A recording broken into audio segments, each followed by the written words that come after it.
Perfect.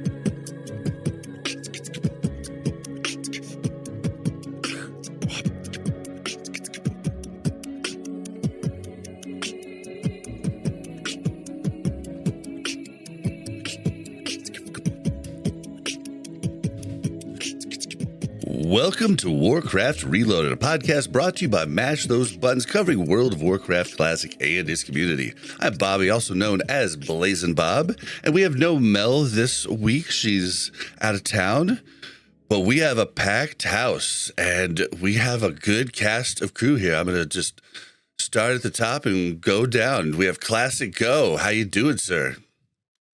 Fantastic. Thanks for having me back. It's been at least a month. You know, usually it's like 2 weeks and we're getting together. This is the longest we've gone without speaking for a while. So thanks for having me, bro.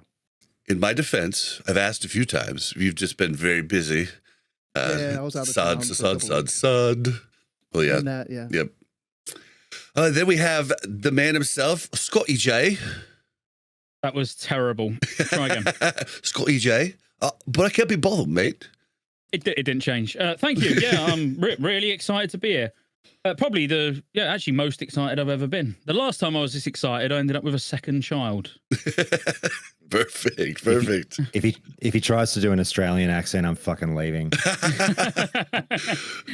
Oh, what's the shrimp on the bobby? I have no idea how to do it. We should have at least had the Discord leaving alert then edited in. My skin just crawled. You want to have it crawled even more? What is it? Foster's. It's Australian for beer. I'll tell you guys, just real quick, I'll tell you guys the real secret about Foster's is that it basically doesn't exist in this country. I've heard that. It's the world's greatest marketing plan that they've basically convinced the world we drink it when you come to Australia and you literally can't find it. Yeah, but I saw you wearing on stream a Foster's shirt the other day, and I was like, that's funny. But the voice that you hear talking right there is Josh Corbin. Welcome to the show. Thanks for having me. It's 6 o'clock in the morning, guys. I've just gotten out of bed, and my coffee will sink in, but thank you for having me. Thank you for coming. And we have Table Slam. How you doing? Yo, what's up? Doing pretty good. All right, good deal. And TrackZuit. Welcome back to the show.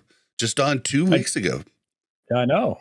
Pretty lucky. But speaking of Aussie stuff, you may not have Foster's, but you got Tim Tams, and I'd like some of those. Oh, brother, if you know about Tim Tams, you have already won the battle. I have. Yes, exactly.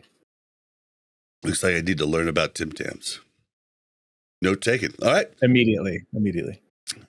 I like to start the show off by thanking the Take patrons in Thick Lizzy, Croxford, Braxton, and Turtle Whale. You can go to warcraftreloaded.com/Patreon to become one of those names, or just help us out in any little way possible. I'd like to mention we stream live on Twitch, twitch.tv/BlazinBob, BLAZZINBOB. We have the new Discord server that's getting up and going, but we need more people for more conversation. So please join us there at warcraftreloaded.com/Discord. All these links are in the description and show notes. Rested XP. I implore you now to you can still use the code reloaded, but the best bet for you to help us is to use the link in the description, or go to warcraftreloaded.com/restedxp. If you want to call and leave a voicemail, it's 816-866-1066 or speakpipe.com/warcraftreloaded. We have one today. We'll be starting with that. Then we're doing a new thing here that was suggested by Table Slam to kind of help grow the YouTube. We're going to do a comment of the week, and we've got a great one for you. And we're going to do that one. I thought you were going to say full male nudity to grow the channel. That was the first suggestion. Yeah, topless. We're going to do, that would be weird. But then they banned the black bar meta, so it was like, all right. And so going to do that. Then we're just talking about kind of what we've been doing, a little bit of news, and then we'll do discussion maybe on what we want coming in phase 2. So yeah, it's going to be a banger of a show. So let's get into it. Let's listen to this voicemail. Hey, Bob and Mel, and whatever other guests you have on the show. Khadezi here, and I was curious your guys' thoughts on this because I have not heard anyone else even bring this up, and it's been bugging me a lot. And it's Aspect of the Lion and Wild Strikes. Am I the only one super annoyed that they pretty much killed all faction flavor for some party-wide, raid-wide aura? Like, there's not even a gameplay element to, you know, giving these buffs, and there's no more of that identity of going from faction to factions raids, right? I've played this game for so long, and one of my favorite things was playing Horde for a year, you know, getting Wind Fury, enjoying that, and then on a different private server, going Alliance, and then having Kings and Might and Salve and all those things. And now it's all going to be, it doesn't matter what faction you play, it's all going to feel the same. And they killed it, and no one cares. Am I the only one who cares? What are you guys' thoughts? Love the show. And Bob, stop interrupting Mel. See ya. Oh, man. Oh, man. Yep. Mel is. Mel's the best, and Bob, you're wrong. Go right in. Jump right in, Josh. I wanted to, on both points, I want to jump in straight away. Bob, you hate it when people say this, but I'm sorry to offend you. He's fucking right. Stop Mel's interrupting the best, Mel. And Bob, you're wrong. And to the point about obviously what he's raising with Aspect of the Lion. Look, it's funny because I was just chatting away with Khadezi in my Discord much of yesterday afternoon, and we were going back and forth about another issue about, you know, walls and jumps in Warsong Gulch and whatnot. A Grand casually dropped into the conversation at one point. We were just fucking shooting the shit with a Grand for a while about things, but love Khadezi. I disagree with him on a lot of things, but like not in a toxic way, but we do see a lot of topics from different angles. I don't disagree with him here though, but I will tell you exactly why they've done away with the faction flavor for Season of Discovery. It's still there, obviously, just via paladins and shamans not being available to both factions. So boom, there's instantly a little bit of faction flavor. Do you want to play a paladin? You got to choose Alliance. You want to play a shaman? You got to choose Horde. But here's my guess as to why that there is a little bit of homogenization in terms of these raid-wide buffs, and, you know, everyone's kind of wind up with the same stuff, whether you're Horde or Alliance at max level, if that is the case. It's because the fucking player base can't be trusted, and as soon as you give faction flavor, ultimately it might be very hard to perfectly balance those two flavors that you're giving to each faction, however unique they are. And, you know, the player base is going to pick the correct or dominant faction. Everyone just goes Alliance or whatever. Oh, Paladin buffs, let's all just do that. So then you just get these, you know, and I know it's not been as much of an issue in Season of Discovery because of the new tech. They've been trying to balance everything on the layers so you don't feel outnumbered, you know, faction wise, and that's been working really well so far. But, you know, there are still people out there guessing that one faction, you know, Alliance is generally heavier than the other on a lot of these servers. But it's because of people wanting to just pick what's going to lead them to the 99 pass. And later on, I'm going to launch into a very, very venomous tirade about passing and everything, even though it fucking makes everyone vomit. But players are obsessed with whatever will help their performance the most. So, you know, they don't give a fuck about faction flavor. They're just going to default to which faction makes them perform. So Blizzard knows that. So I think for SoD, they've gone, look, unfortunately, we might have to borrow from retail a little bit and just make it so there's no quote unquote wrong decision with whatever faction you pick. We need these factions balanced a little bit. Let's just give everyone everything. That's my initial take. And I'm okay with that personally. Yeah, I mean, I agree personally that it's obviously for faction balance. Yeah, you've only got to go back to when, you know, humans in Classic got, well, I mean, it was every man for himself, but whatever they renamed it to, you know, every serious PvPer was like, right, time to reroll human. You know, like it is just how we play. You know, if Horde was better because they've got bloodlust, you know, I mean, everybody's going to go Horde, or the majority of people that take it seriously go Horde, and the people that take it seriously will likely be big streamers as well that have then got a big audience that are going to follow them and go that faction. I mean, I think there needs to be a certain amount of homogenization. I actually think that, like me personally, you got to remember, I like future expansions. You know, you're not talking to someone who is like a vanilla fanboy, because I'm really not. It's actually the least favorite. If it weren't if Season of Discovery didn't have the rune system, I wouldn't be playing it. You know, if it was like Oh, I Season know of that. Mastery 2, I would not be playing it. So I personally would have had Alliance and Alliance Shamans and in being dwarf, so not actually putting in new races, but I would have put that in because I like that. And then I would have just left out that, you know, that ability to be able to get it on other classes. So you still get it from the same class, but on your faction. Again, I know that won't be popular among everybody because there's a lot of people that love vanilla, but in my eyes, this ain't vanilla, is it? This is fucking a different beast. This is completely different. Yeah. No, Vanilla I think traditionalists oh, go are ahead. Go ahead. No, sorry. I was just going to say, yeah, the vanilla traditionalists are screaming at any take that's okay with this. But like I said, I agree with you, Scotty, but it's like vanilla has a lot of beautiful principles on paper, but when they're put into practice, the player base can't be trusted. Yeah, 100%. Yeah, Ale would be fuming right now if he had been able to come today. So I think there's another additional layer to this that isn't really discussed, right? Everybody had, and this dovetails on what you're talking about, Josh and Scotty, on the, yes, we want to break out of just having the one spec, the one meta, the one thing to rule them all. We want to give people the ability to discover and play here, right? And so when you look at it, all you got to do is take a look at Hardcore Classic when that launched. What serious players went Horde, right, for Hardcore Classic when you're trying to push something? Nobody, because it wasn't optimal.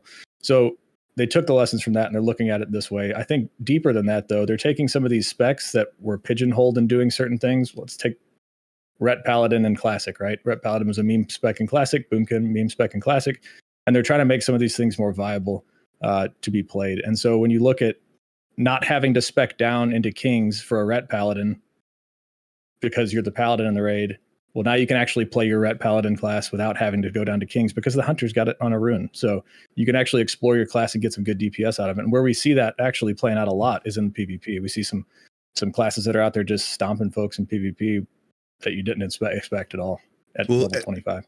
And we did, like, at this point now, there's a lot of accepted specs, like that, you know, smart people have come up with, and the community's been like, yeah, that makes sense. Yeah. And then there's been little tweaks to it.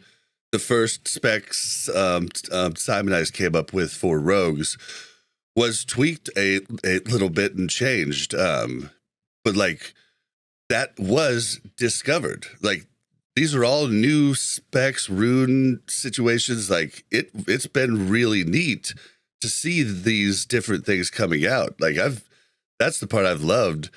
But as for like the faction identity thing, I mean, I'm on board with Josh. Like the players can't be trusted, but honestly, I don't think like racials are too strong. Like I want to be an undead rogue, but boy, if I want to have like the best chance at you know having the best parts that I can, I should be orc. Like it is dumb to be undead. Like so. You know, in the eyes of someone who's trying to min-max. But yeah, it's just like, I would have done the thing where you either have shamans and pallies can like declare that they're horde or something like that, like and you know, flee to the other faction, or undead paladins, you know, and like a dwarf shaman. Like I would have been fine with that. Like, but there's still class identity in the sense that unless they give shaman lay on hands and bubble, I'm still going to hate paladins. Like, it's just like they're an unfair class to have on the other side. And I didn't know how good I had it when I was playing Alliance this whole time. So I don't know. They've kind of shot themselves in the foot by the way that they've actually launched it. That's the thing. They've sort of tied their own hands behind their back by having it running on the same build as, you know, classic era and hardcore. So, you know, there's only a certain they can only go so far with changes without it then becoming a ridiculous amount of work. You know, by having runes in the game that you can get, you know, here, which then give you abilities and they scale with levels, so you don't even need to worry about adding ranks or anything like that to trainers. You know, those runes just don't need to be accessible on classic era. You know, this is literally what they said to me as well. So it's not like just speculation. Yeah, they said, you know, that it's if they wanted to add in a new ability that you just trained, they've got to add in every rank. They've got to, if they was, to add poisons in, they've now got to add every rank of poison all manually. Obviously it starts getting difficult.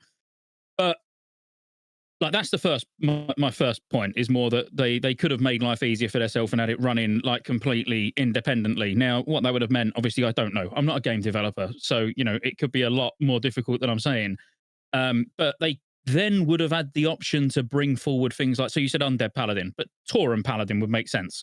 Tauren Paladin, you're going to get in Cataclysm. So they could have had Tauren Paladins and Dwarf Shamans. Now, again, I keep saying the same thing. It is a completely different beast. This is not vanilla. I've seen people, a lot of people are loving Season of Discovery. Don't get me wrong. It's clearly more popular at the moment than Classic is, as in Classic Wrath. It's probably more popular than hardcore. retail. Yeah, more popular, probably more popular than retail. Absolutely. But there's still people that I see saying, I won't play that shit. They've butchered vanilla. It's not vanilla. So you can't please everyone. I always say when that gets thrown out there, look, I'm a Classic fan too, but settle down, slow your roll. The game is not more popular than retail, but in your defense, I think it is. I don't know. Yeah, you're flat out wrong, Bob. I'm sorry to say. Well, wrong. but there's no data. Like we just don't know. Well, there is no like hard data, but I'll say one thing is that the official World of Warcraft YouTube channel threw out a poll about 2 weeks ago just saying what version of the game are you playing, and I know that's like not a great way to get figures from, but I'll say this much. A shitload of votes came in. I wish I could remember, but it was like it's like a couple of 100,000 votes or something, I'm pretty sure. Anyway.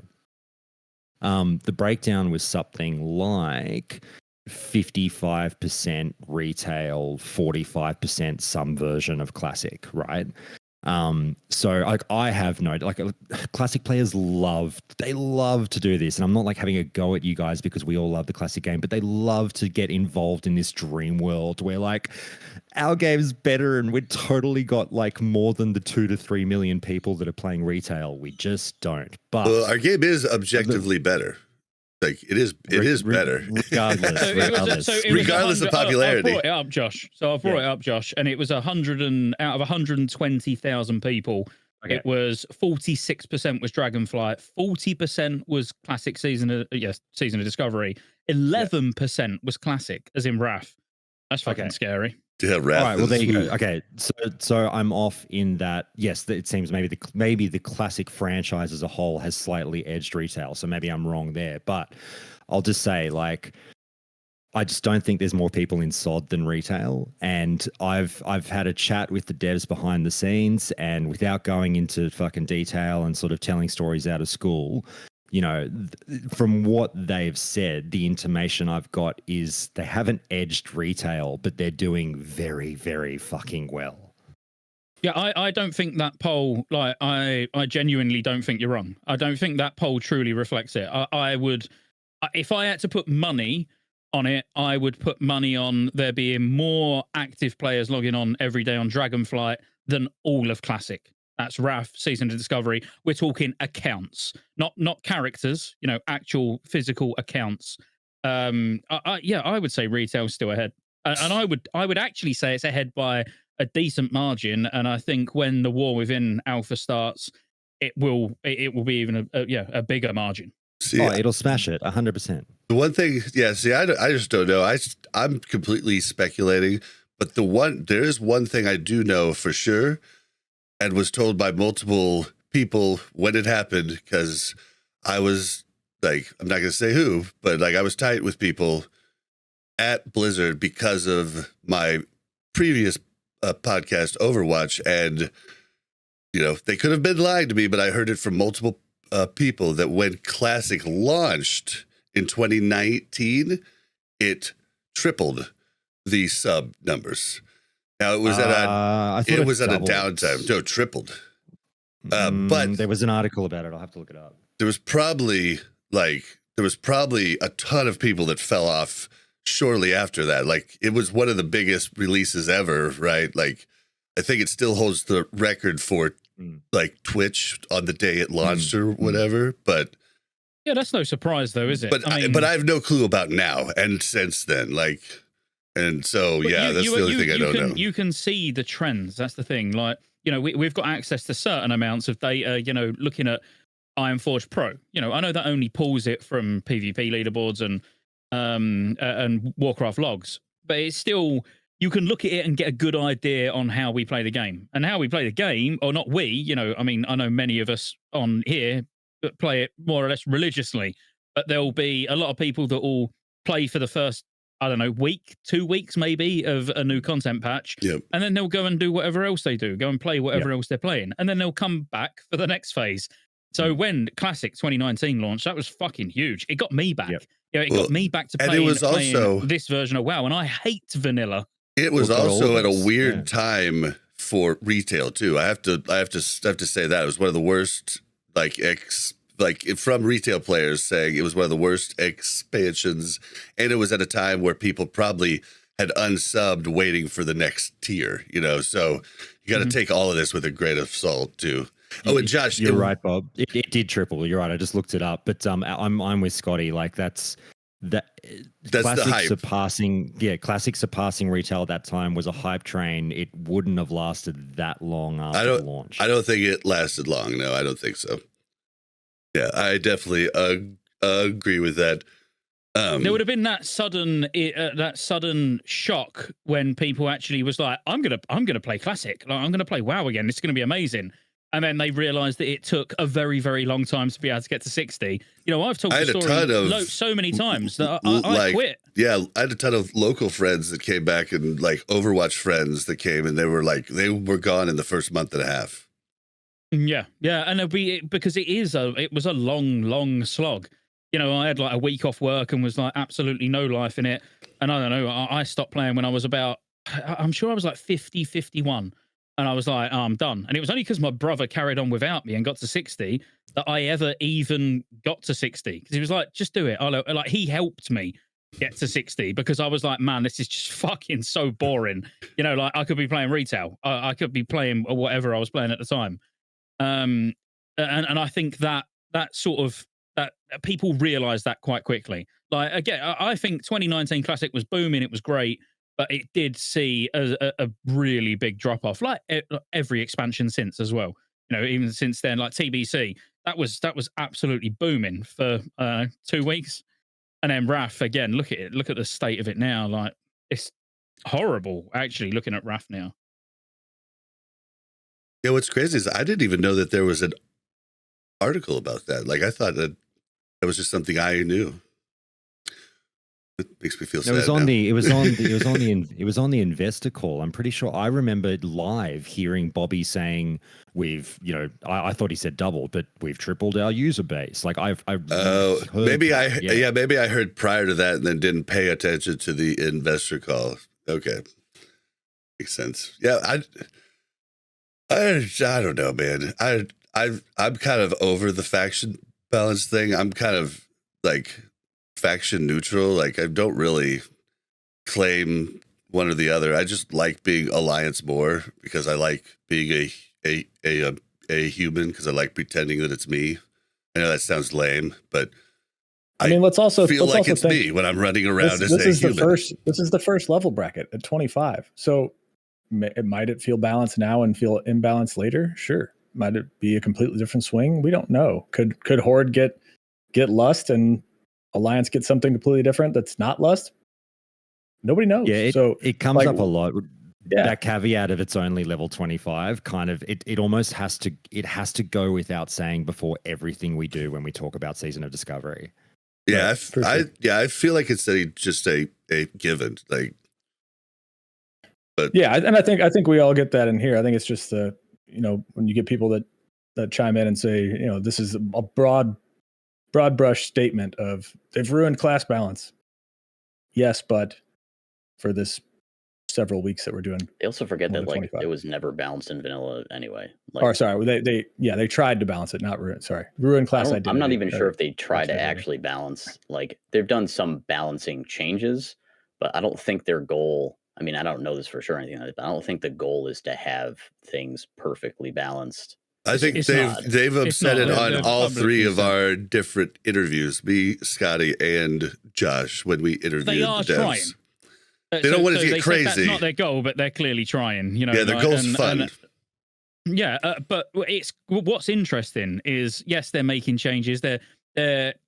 I'm pretty sure, Josh. Yeah, Bob. Like, correct me if I'm wrong, but didn't they say something along the lines of, "Oh yeah, but if something feels super powerful, it won't be about bringing them down. It'll be about bringing everybody else up."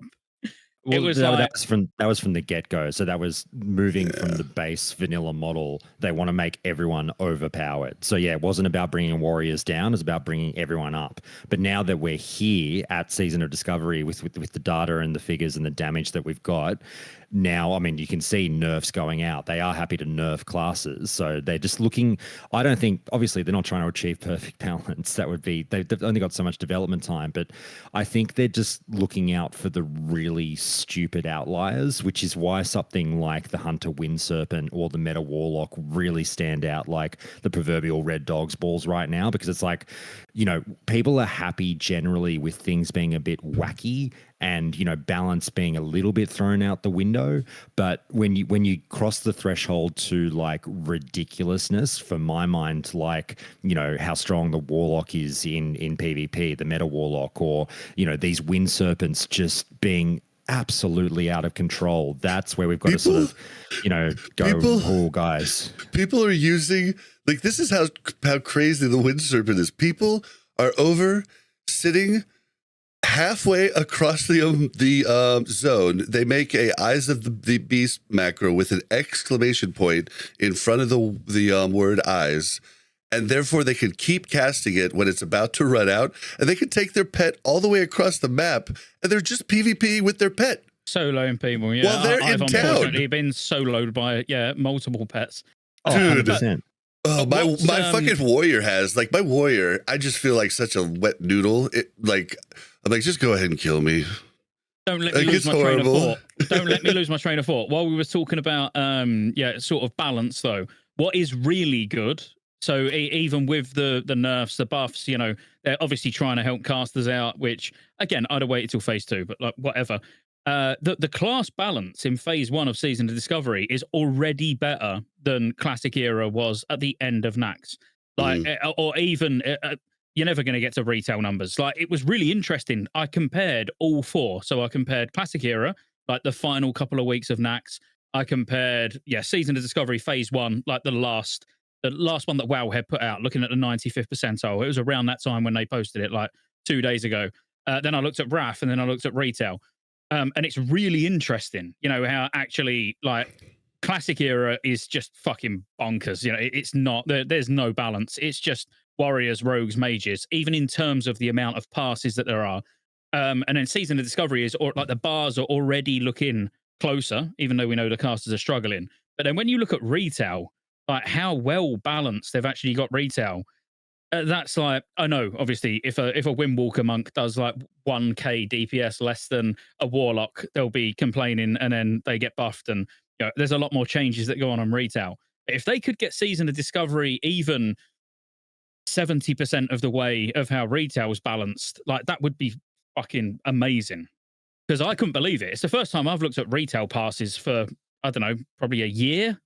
And I couldn't believe how close we're not talking classes, we're talking every spec. And yet they still complain. If you're a quarter of a percentage point off, it's broken. It's so fucking dumb. See, exactly. And I've been saying this because everybody's talking about the casters and everything, and I think there's a big problem with hunters. Like, I always feel that if you're a class that is ranged, you should do less damage just because of PvP.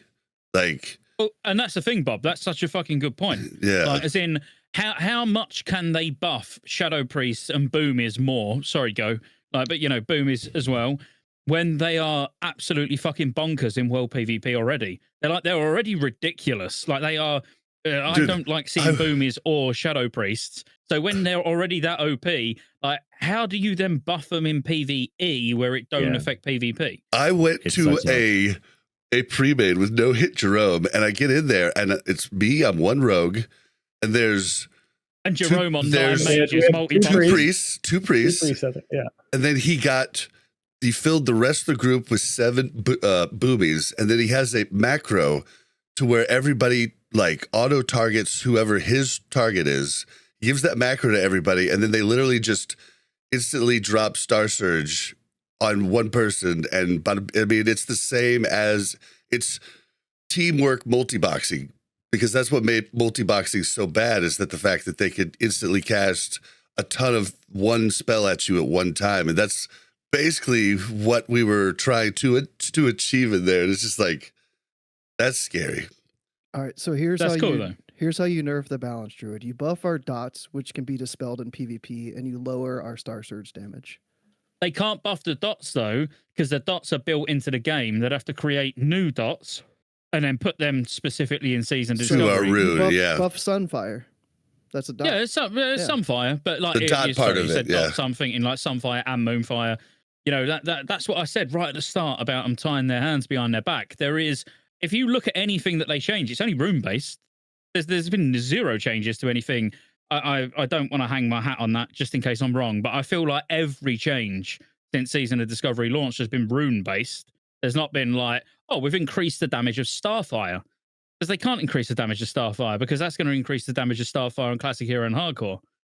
Yep. Well, while they haven't increased the damage of the actual spells itself, they've added a lot of level 25 spell power gear, which didn't exist before. And I know the coefficients are way worse in sub level 20 spells, but it still exists, right? So that's still beefing those things up just a little bit. So even if you're playing the delicate game of, you know, Ant Spirit versus spell power, trying to do his little balance to keep PvE longevity versus PvP burst, you can play that sliding game and squeeze out a little bit more damage that wasn't intended when the spell was initially crafted. Well, Are and they you have to in think about it. TrackZuit?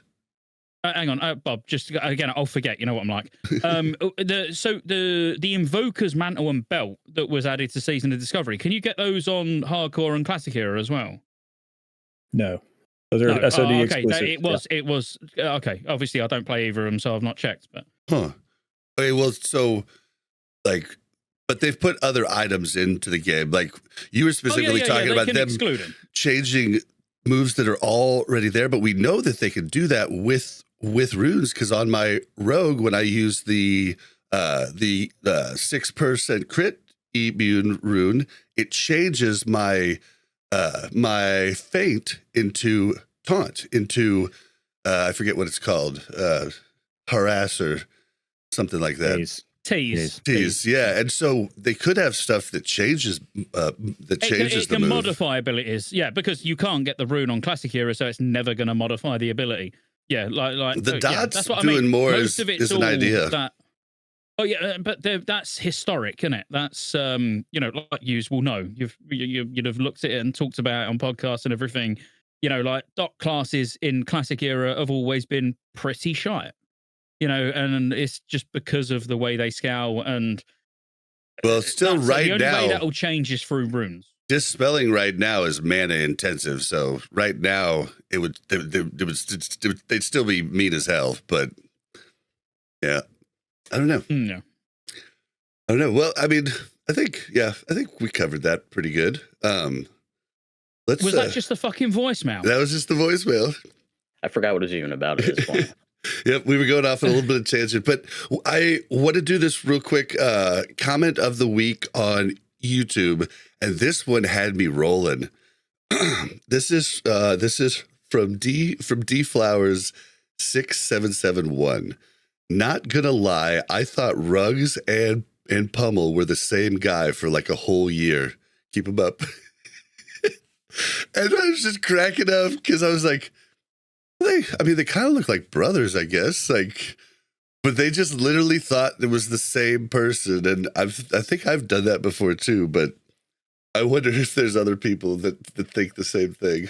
I thought that was so funny. All right. Be sure to leave your comments on the YouTube upload of Warcraft Reloaded to see if your comment will get featured in Comment of the Week. Yeah, you getting paid for this shit? I need to get Table to make me a bumper for that. That'd be perfect. He's gunning for Mel's job. All right, guys. What you guys been up to? I want to start this time and because I'm freaking excited about this, and I'm gonna piss off warriors across the universe. Will scream in agony. Ale did when I sent him the screenshot, but I got my hunter and warrior to 25, so now I'm raiding on 4 different tunes, 3 of which are revered in Warsong Gulch. Warrior is about a third of the way through revered, and my hunter went to his second lockout of BFD. Sarth somehow forgot to bring a warrior. Imagine that. And the sword dropped on the last boss, and my hunter is now sporting the purple sword. And my warrior doesn't even close. Oh, You second seem lockout. really fucking happy about that. Yep. That was almost like an MCU villain fucking laugh going on. Bob doesn't have a point. He just wants us all to know that he got some loot. Yeah. Give me a minute. When it's my turn, I'll flex about something. Oh, wait. This is 20 years ago loot flexing. I'm here for it. Oh, let's reference our previous podcast where we talked gear score. So how did that bump so your hard. gear score up, Bob? I know you care about that. Oh, I didn't look. Because I don't have that character still is sporting a Santa hat. So, yeah. I've been lucky. 2 of my tunes also have the trinket that's so hard to freaking win because everybody rolls on it and lots of teams. I love that element of the trinket, though. I think things like that are great. That an item that everyone rolls on and you do the lottery at the end of the raid. Jordy's done every lockout, and I did a run in Jordy and Simon Ice's run the other day. That was my first hunter run where I embarrassed myself. I had claw rank 2 and didn't have bite. So I'm supposed to have bite 4 and claw 4, and I just had claw rank 2. And I was like, why am I not doing so much damage? And yeah, it was bad. But I got it all sorted and did pretty good damage this last time. But yeah, I like the melee weaving with that sword, with that top end damage is absolutely bonkers, dude. Like it's such a high end damage, like compared to anything else in the game. It is. I can't wait to try it in PvP when someone gets close to my hunter and just like, whoa, what the hell was that? I don't know. Josh, you brought up the all I Pearl as a everybody loot option, which I love as well. My question on this, we haven't done it yet because I think we're just now finishing up our last lockout where everybody in our group has gotten one.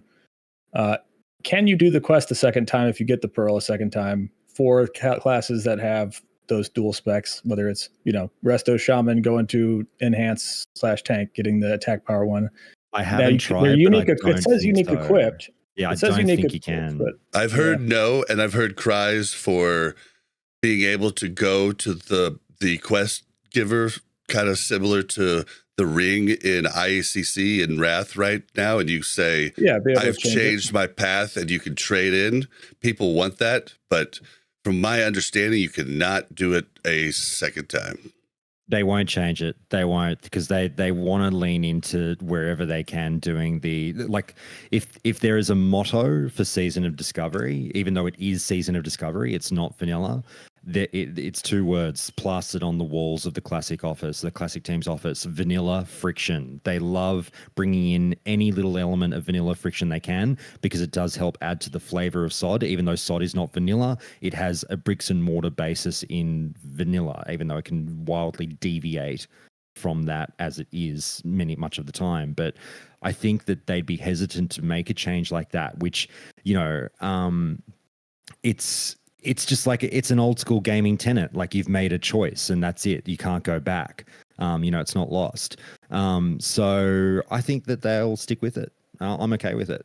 Yeah, I'm also okay. I think it's fine. But one thing I'm interested to see where it goes. One thing you can do if you have the epic patterns and you want to make, say, 2 or 3 pairs of the epic gloves, you can use the trinket you got with the quest to swim and get the pearl.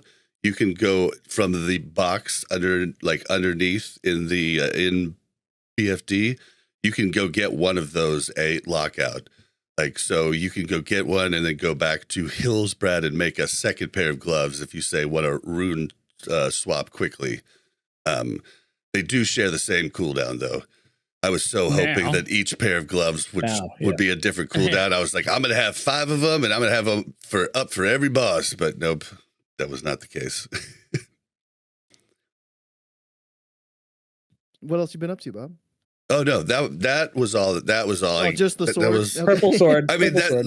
we don't have a ton of time. Like, I could go on forever, right? But like, I just gave the highlights, and I'm happy to be raiding on 4 tunes, and it's been amazing to raid with so many creators that I've made friends with over the years on the show. It's just been.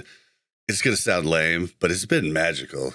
I love Sarth, Simonize, Jordy, Pummel, Rugs. I'm getting to raid with all of them, and it's so neat what about to all the players, learn what about from all the them. Players what about all the players that aren't content creators? Are you making friends with them? A bunch of them, yeah. But like, I hope so, even because retail it's not just people, content creators that matter. Well, but the thing is, though, they're not content creators. They're like they just happen to be creators that I've met and become friends with on the show. Like, I'd love to, like, one of my most fun times prior to this was when you took me to do a 10-man start a TBC during the beta. Yeah, we went, and it was you, Mad Season, Willie, me, Mel, Ale, and a few other people, and just getting to play with people that I get to interact with on the show but never got to play with is just really neat for me. Like, you know, so it's not the fact that they're creators, it's just the fact that they're my friends. Like,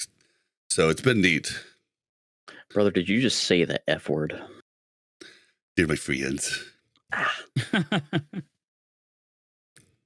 But yeah, I mean, I've absolutely loved it, and I've met a bunch of new people, retail people, which is crazy. Like, so many retail people. I'm just like, damn, okay. So you got an epic sword and made friends. Mix. I mean, are you trying to piss everyone off? Or I don't understand what's going on here. It's good. Here, if it makes you feel any better, I've been getting my ass handed to me in every PvP instance on my warrior, and he's got some okay gear, like. But I'm still just getting worked. Yeah, I also don't have your engineering. Warrior like you play your rogue, you probably outrange your heals on a regular basis. So that might have something to do with it. Well, I mean, in open world, like, I haven't tried BGs and denim stuff. Like, warrior gets pretty powerful when you have like pocket heals, but I've tried to go against people, and like, I'm just like, well, I just got my ass handed to me. Well done. Okay, I guess I'll go back. But I will say, though, it's definitely interesting to like talk with people, just like in random groups that you get, or like if you join a pre-made, or even just in like, you know, waiting for Ashenvale to start or whatever. And there's like a lot of people coming from every version of the game that are trying outside. Like, some of them might not stick around. You know, the 25 bracket might be the only bracket they play. You know, we might call those tourists, but like, there's a ton of people that are like retail mains that are trying out SoD, Wrath mains trying out SoD, Era mains trying out SoD. It's like a pretty interesting mix of people coming at the game from totally different angles. It's just kind of cool to see that. It's not just classic players. There's like from all over that are coming to try it out. There's people that don't play any version of the game that trying out SoD. Like, it's just interesting. Well, it's got a bit for everyone, isn't it? And I think that's going to it'd be even more evident as the phases go on. You know, like, there's some really cool abilities in the game. I've been thinking about this a lot recently. Like, really cool abilities in the game that didn't last very long. So imagine a druid in, it's not even got to be phase 2, phase 3, phase 4, whenever, getting symbiosis.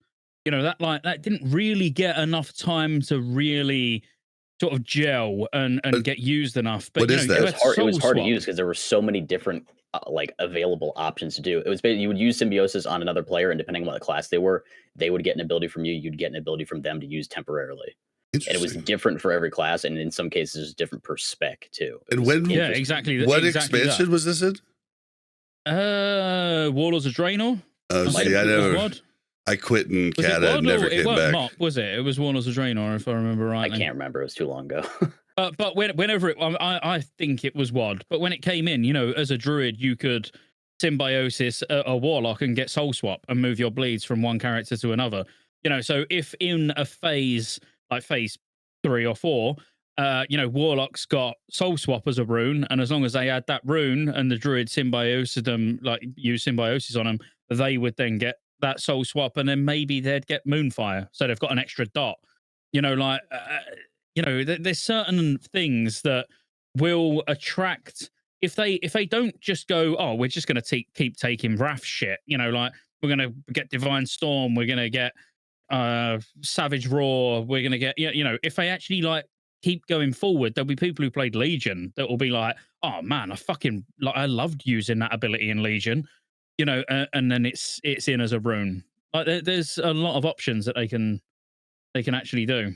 Yeah, there's cool stuff that's existed over the course of, I mean, while it's been out for so long, there's so many things that you could point and be like, oh, what if they did that? What if they did this? And like almost all of them would be cool ideas. Like Gladiator stands for Warriors. That didn't last very long in the actual game, but that'd be cool to see something like that.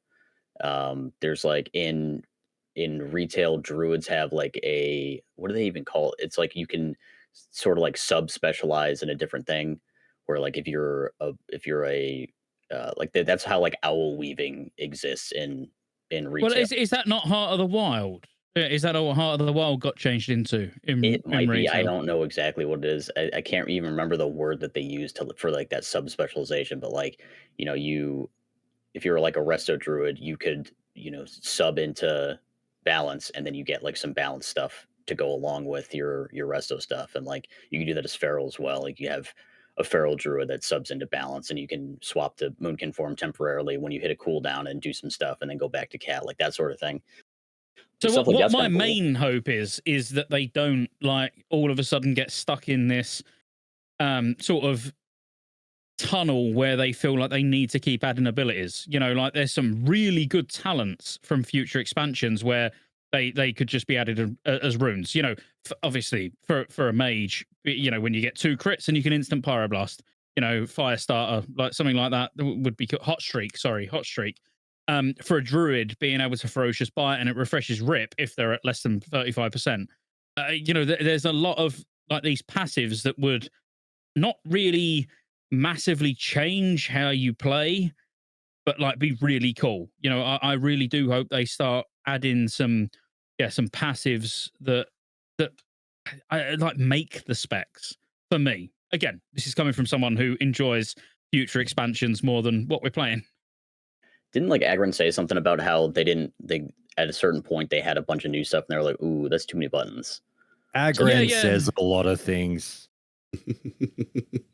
Well, he said like they had to scrap.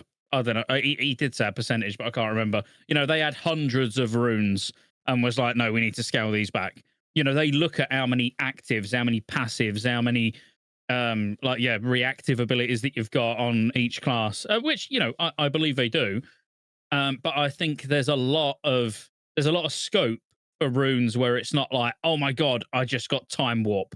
It'd be cool. You get time warp, yeah, cool. But I would be almost as excited if they added something that just works on the abilities we've already got. Like Moonfire. Like a really basic druid rune where, I don't know, each time Moonfire ticks, it gives you a chance to get a free Star Surge. Like something that's quite basic, and it's a future talent that's then just brought in as a rune, rather than, I don't know, because if it was to carry on, as we've seen phase 1, where essentially, like, by the time you're 25, you could use 3 new abilities. Most classes could literally have 3 new buttons to press. Fuck me, what's it going to be like by the time we're 60? Yeah, the rotations are going to be more difficult than retail. It's going to be fucked. And yeah, Bad Bank Kitties just took the words out of my mouth, and you've just raised the point as well, Scotty. Like, button bloat is real. We have to kind of like, you have to find that creamy middle of like, we want new buttons to press, but you don't want 6 new abilities. Yeah, 100%. Yeah, I'd I'd be cool with like, sorry, Bob, like, even how I look at it is like glyph. Look at the glyph system. So you can look at the glyph system in Wrath, look at the glyph system in Kata, where it'd be cool to have some more, like if it was on your cape, let's say it was your cape rune was more utility based. So it removed the reagent cost of, the reagent requirement, not cost, of like combat res for druids. So Rebirth no longer requires a seed, or it might increase the speed of dash by 10%. So you've got some like, they're really minor, but you would use them in different situations where it don't just add something else to press. Yep. but would be massive actually overall, for gameplay for your class. You took the words right out of my mouth. Or it even could be something where it reduces the CD on certain abilities, or has a, makes it so you have a chance, like on crit, you reset an ability, or just something like that. Like I'm okay with not. I'd like like a new shiny move each one, like a new one at 40, a new one at 50, and then maybe a new one at 60 type of deal.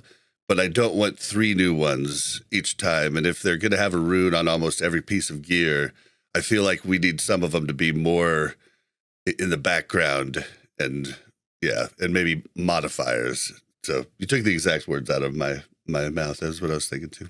It's a balancing issue too, right? Like if every rune on every slot increases the player's power, like the combination of there's so many different combinations that could get out of hand. So like they should have some that don't directly increase power, but just increase like quality of life or reduce cooldowns or whatever it is, like Scott's saying. Like water walking when you're doing sprint for rogue, and stuff like that. Like it's kind of neat, but like, it's not necessary. Doesn't directly increase your damage, but just makes the game a little more reduce a little bit of the friction, even though they love the friction, but like if they have like a measured approach to reducing some of the friction, then that could be an interesting way to go about it. Yeah. What's everybody been doing? Like, what's everybody else been like? I've been trying to gold farm. So if anybody has gold farm tips out in the open world in a dungeon, something solo. Be a hunter. I've tried like hunter spots. Code Scotty J on G to G. Oh shit! Sorry, I thought I was muted. Sorry, I didn't mean that. Well, I've gone out in Hillsbred. There's things on the beach. I can't think of what they're called off the top of my head. The serpent people, they're down there. I tried them. There's gnolls in a farm. I tried there. I tried soloing trash in dungeons, and I've had shit loot for BOEs to sell in the auction house. So I just finally got to my first 100 gold today. And I want to buy all my bank slots in phase 1, and those things are already expensive. I'm on dude 4, and it's 25 gold. So I'm like, do I want to spend a quarter of my gold now for 1 extra slot? And I'm just making new tunes and just putting them at the bank and buying one slot. Have you thought about fly hacking through SFK? I was going to say you can't compete with bots. I mean, that video that I'm assuming most of you have seen by now. Yep. In Silver Pine Forest. That paints a really big picture. Well, and I've been saying to everybody, guys, like I've had different people be like, Bob, I was like, I know there's bots. I'm just saying I haven't seen them. Like I've seen one or two here and there. Silver Pine Forest. Now with that, I'm like, oh, it's because they're all under fucking ground. Like, and you just can't see them because they're all underground. I was like, that's why I can't find them. But like, so many people, they are in the open world too. But they're in the open world too. But they're just going to niche spots that we don't necessarily always go to. So like, Bob, I know you caught some heat over that, and like I'm somewhat in the same boat. I wouldn't go as far as saying like I never see them. I do see bots. But I see them far more infrequently than the chatter would leave you to believe. But I'm not saying there's no bots in the game. There's fucking shitloads of them. But I agree in that my personal path in game is not crossing the paths of bots very often, even though I know they're out there. Yeah. And in dungeons, I know they're like, you can see them in dungeons easy. I've known that forever. But it's just, I wonder on PvE servers, you probably see them a lot more too, because they can't be killed. This is a true story, Bob. This is a true story. I was streaming, so like people who are watching that might have been watching the stream all know. I was in lock mode and on my paladin at like, I don't know, 15, 16, and saw someone. I was like, this has got to be a bot. He's literally stood in the same spot, sending his pet in, killing one mob. He never left this spot. Like he did not move ever. But then he started talking to me. So I also think some of these people that look like bots, they're people like Go. They're just not very good players. They're, Sarth did that. Go. I meant just people in general. I didn't mean to specifically say Go. But he said he was going to roast me tonight as well before the stream started. Sarth, have we not got there yet? Okay, we're almost there. So, well, I'll keep saying shit until you fucking switch and go postal on me. So on Sars, Night Elf Hunter, he went and got 9 levels just standing on the beach in Westfall, hitting one button that casted like arcade shot and it was just one of his shots, auto shoot, and sent the pet in and would change like targets automatically, and he just kept hitting one button, watching Netflix the entire time. So, and that's what this guy was. I was stood there. I was like, "Is this guy a bot?" And then he literally just started speaking to me. He was like, "You all right, mate?" I was like, yeah, I'm fine. How are you?" Although now bots are starting to talk, though. Bots are starting to talk with Chat GPT. I'm gonna seen it in old school I have to weigh in here. I have to weigh in here. Like, I'll just say that on the issue of identifying bots, or when people think they're seeing a bot or not, I thought maybe I'm gonna get fucking flack for this, but I gave the player base too much credit. I thought a lot of players could pretty handily identify bots. But the average player out there thinks they see bots all the time, but they're not bots. They call people, that's a bot, or this is a bot. It's like, mate, bots are, for me, exceptionally easy to identify. It's all in the movement. It's all in the timing of the looting, right? Like obviously the name is a big giveaway, but like, you watch the straight lines, you watch the janky 90-degree turns, and you watch that half-second tick after they stand over a mob to loot it before they start moving again. It's really, really simple. But a lot of players will watch someone who's real and go like, "Oh, that's a bot." It's like, mate, they're fucking like running in circles and jumping around. What are you talking about? Dude, if you're a priest, you can find out real easy with what they're doing at the moment. We're doing it on Mel's priest. Give them fort. If they stop even, like if they're not fighting something and they're just walking, give them fort. They'll stop immediately and bandage. Oh, that's interesting. Yeah, I mean, I've tried it with a scroll. It's not enough health to tell the bot program, "Oh, stop and heal." But fort is. I thought that was hilarious. Everyone's talking about it because they're all noticing it, but it should be said as well. I have a 100, like I'm pretty sure it's a 100% hit rate on receiving a mail back from Blizzard on the bots I report. Every time I report one, like 24 hours later, there's in my mail, "Thanks for that report, we fucked them off." Whether or not they are actually fucking them off is, we don't see that part of it, but we get the mail going, "Thank you, we've looked into it and action has been taken." And it's like drastically different to how it was before, where we didn't get that. I was sending in fucking, for every 100 bot reports you'd send in, you'd get 5 mails back from Blizzard saying, "Yeah, okay, we did something about it." But now it's like I'm near 100%. Oh, awesome. So I've said it on this podcast. I've said it on my own. Like, I used to bot, and I'd bot 24 hours a day. Yeah, but not bot for personal profit. I weren't selling gold or anything like that. And I'm going back some years. I wouldn't do it now because it's not worth the risk to my account. But when we're talking 10, 12 years ago, I don't give a shit. I'll just start a new account, like whatever. But I never got banned. And I'd be fishing. Like if we go back to original Wrath, I'd have so many fish feasts. I could make big cocks in Dalaran and everything. Like but the whole guild was doing it. So it's always been a thing. And like, people would report you and you might get a 7-day suspension or something like that. But it's the same way as gold buying. You can buy gold and you get like a 2-week ban. There's no real, and I'm not saying people who buy gold should be banned permanently because that's a bit harsh. Someone in our second main tank in our Wrath Guild got his account permabanned, but he'd been actioned on like 3 times prior, like for buying gold. Oh yeah. So I'm talking. He lost his entire account. We're like, shit, we need a new tank. But like we're also sort of creating that environment where it's like okay to buy gold with GDKPs. Where it's like, well, if you want to gear up, unfortunately, and I know people won't like what I'm saying, but unfortunately, it's a fact. If you like ding 80 in Wrath or even 25 in Season of Discovery now, if you want to get geared up quick, you buy gold, you go in a GDKP and you buy the gear. So there's like a big vicious circle going on where it's like the bots are providing the gold for the people who actually want to play the game and buy the gold, and then the bots are still farming the gold while the people that buy them are getting banned.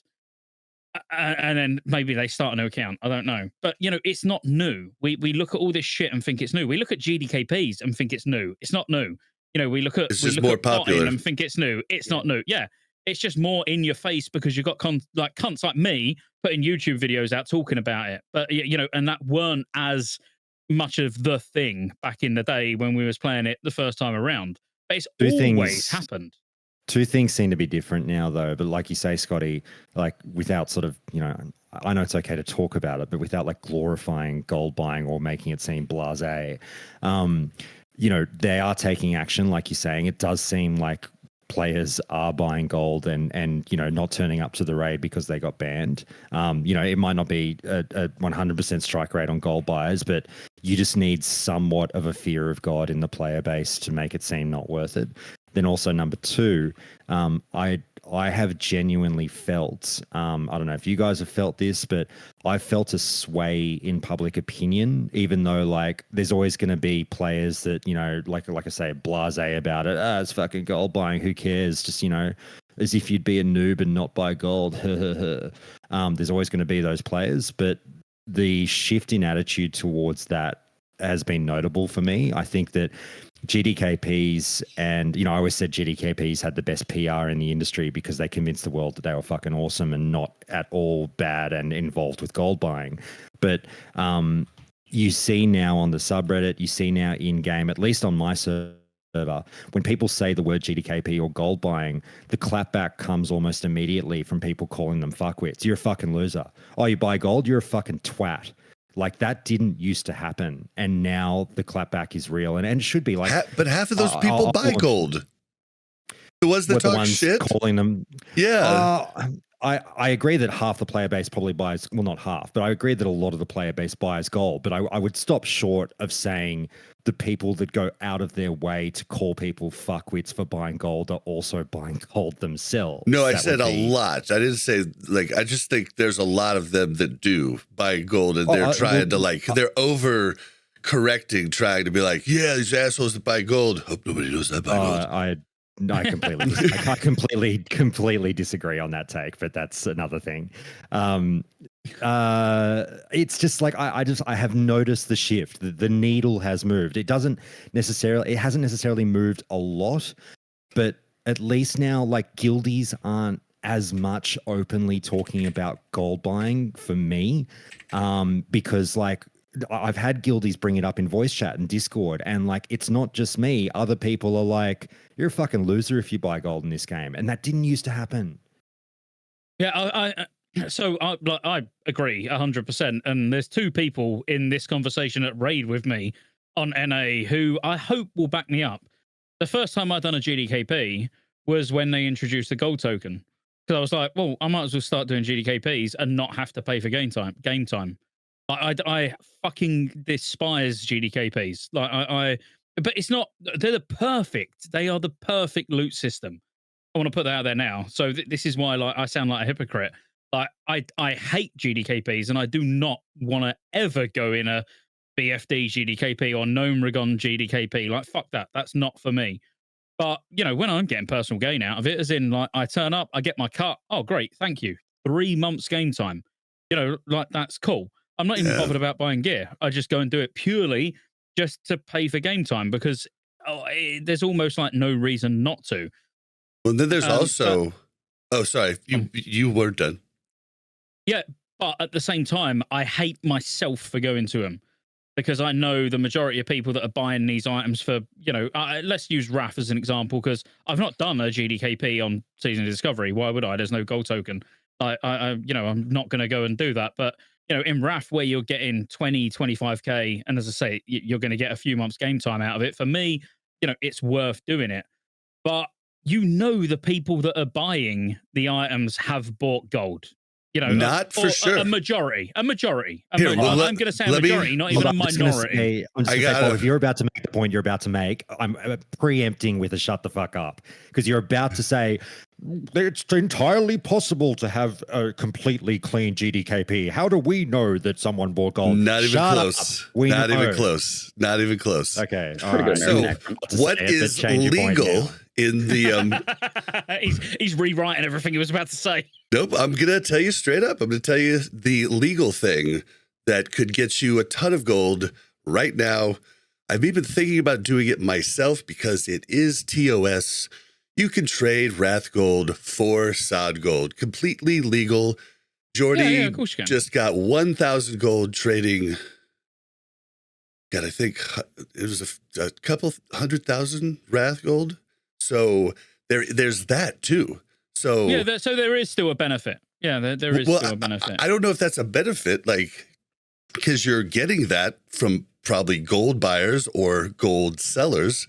Like, you're basically, I mean, you're just getting it legally by trading your Wrath Gold. So, and then that's why it's not good. The other one, still the perfect raid. What you need to appreciate is if it was. Do you know how good? If there was no bots, which I know, of course, that's never going to be a thing. Like, that's blue sky thinking. So let's do that. Let's blue sky think and say, right, there's no bots, there's no gold sellers.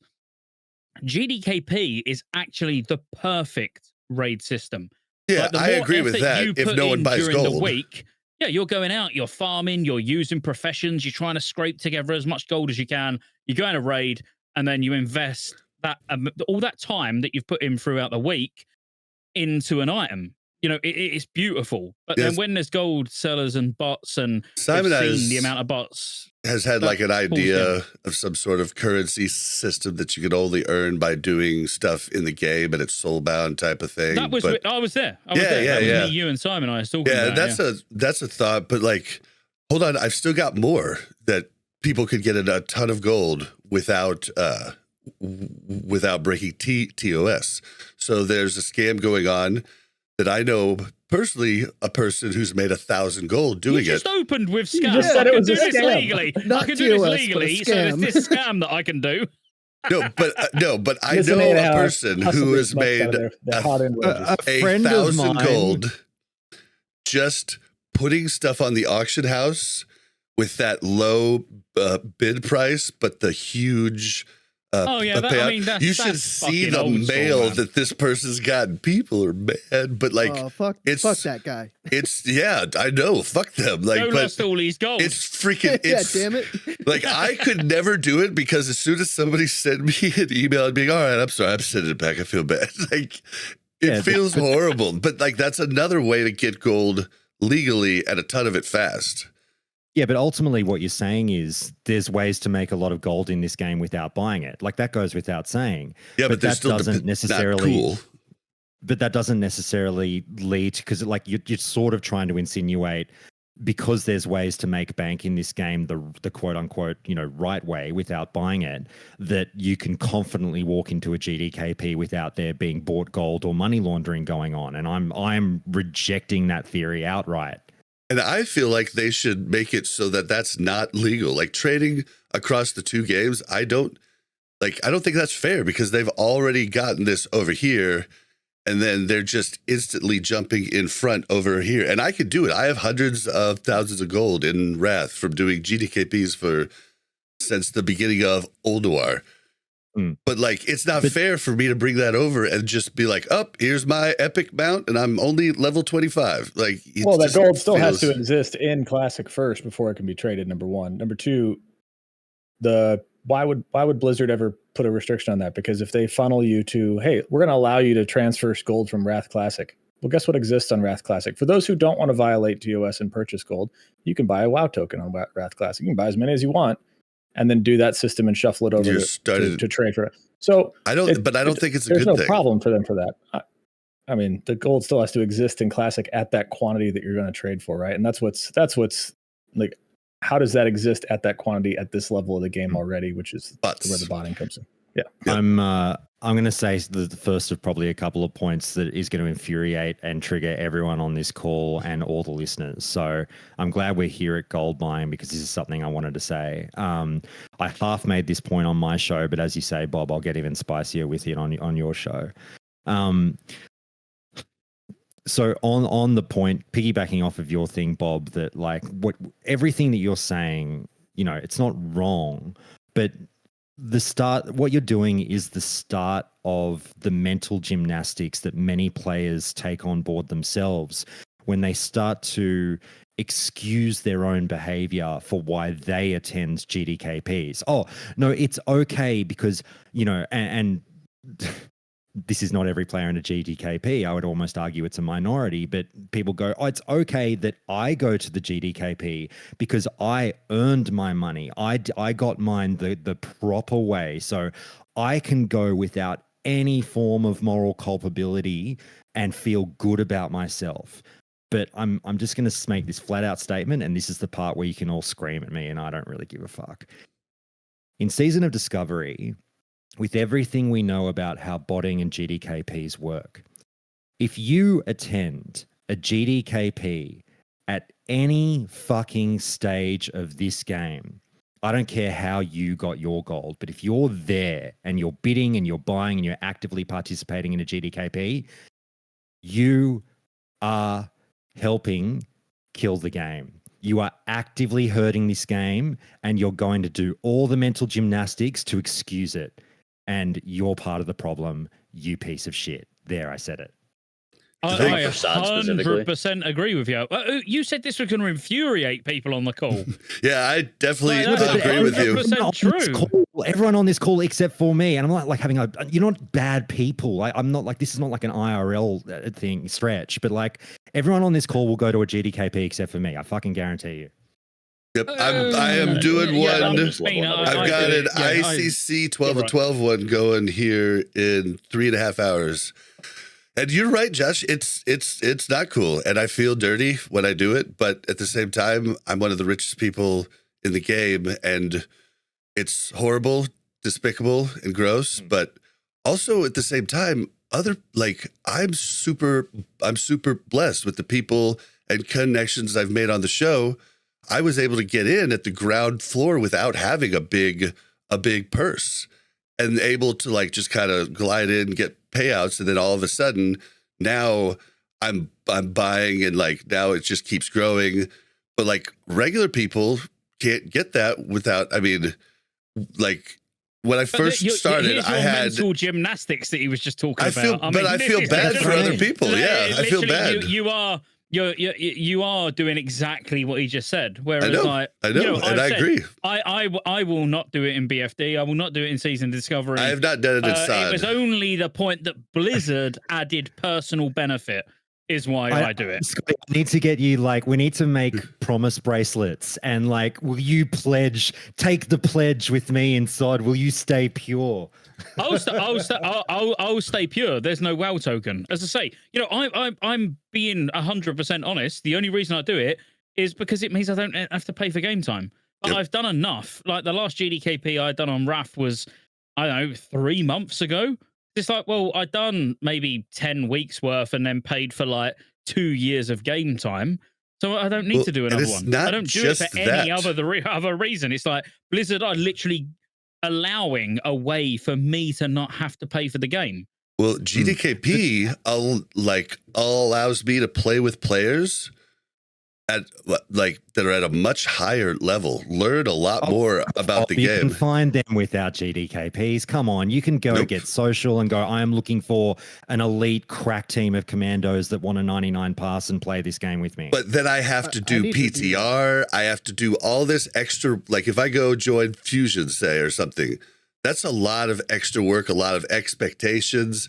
Expected to have the same class character for splits. Like there's a lot that goes into being so you want to pay more to play the game less. That's okay. Everybody's got their own prerogative. I mean, Well, I'm not paying anything, though. I think Josh is saying the right thing. We can call it what it is. Like you're rationalizing the behavior. I'm not rationalizing. I'm trying to. You absolutely. I haven't even got to finish. I haven't even got to finish. No, but you are, Bob. But in the same way that I am.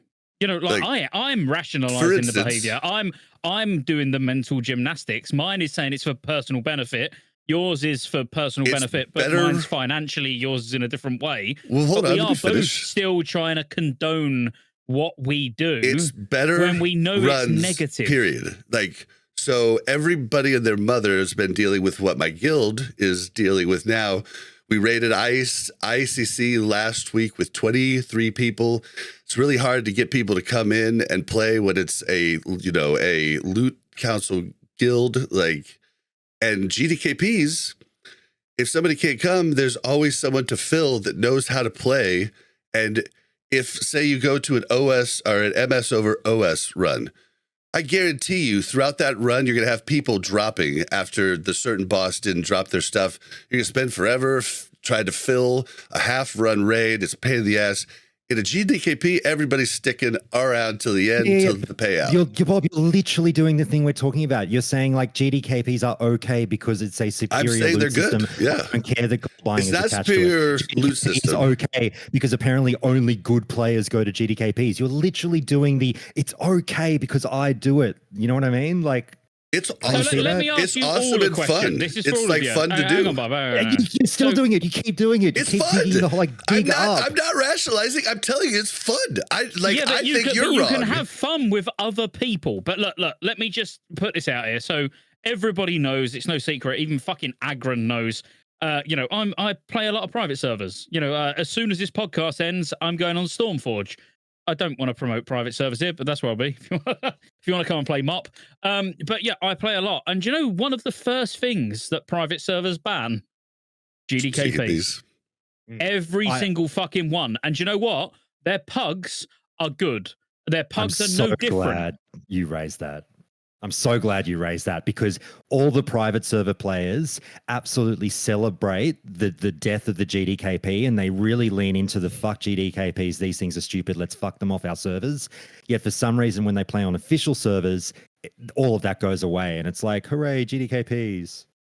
Yeah, but you go on any private server where you can't do GDKPs, you'll join a pug that they do stay till the end. They do clear everything. It's all fine. There's no issues. And I think it would be good. I think it would be good for them to ban it. But if it's not banned, it's a superior way to play. You can't ban it. And again, Bob, you keep saying the superior way to play. Like you don't quite understand. That's my opinion. I could be wrong. My thing, last thing on this is like it is hilarious to me, and I mentioned this on my podcast. The amount of, and we're talking about Season of Discovery here in terms of GDKPs because it hasn't quite come to the forefront yet, but it will.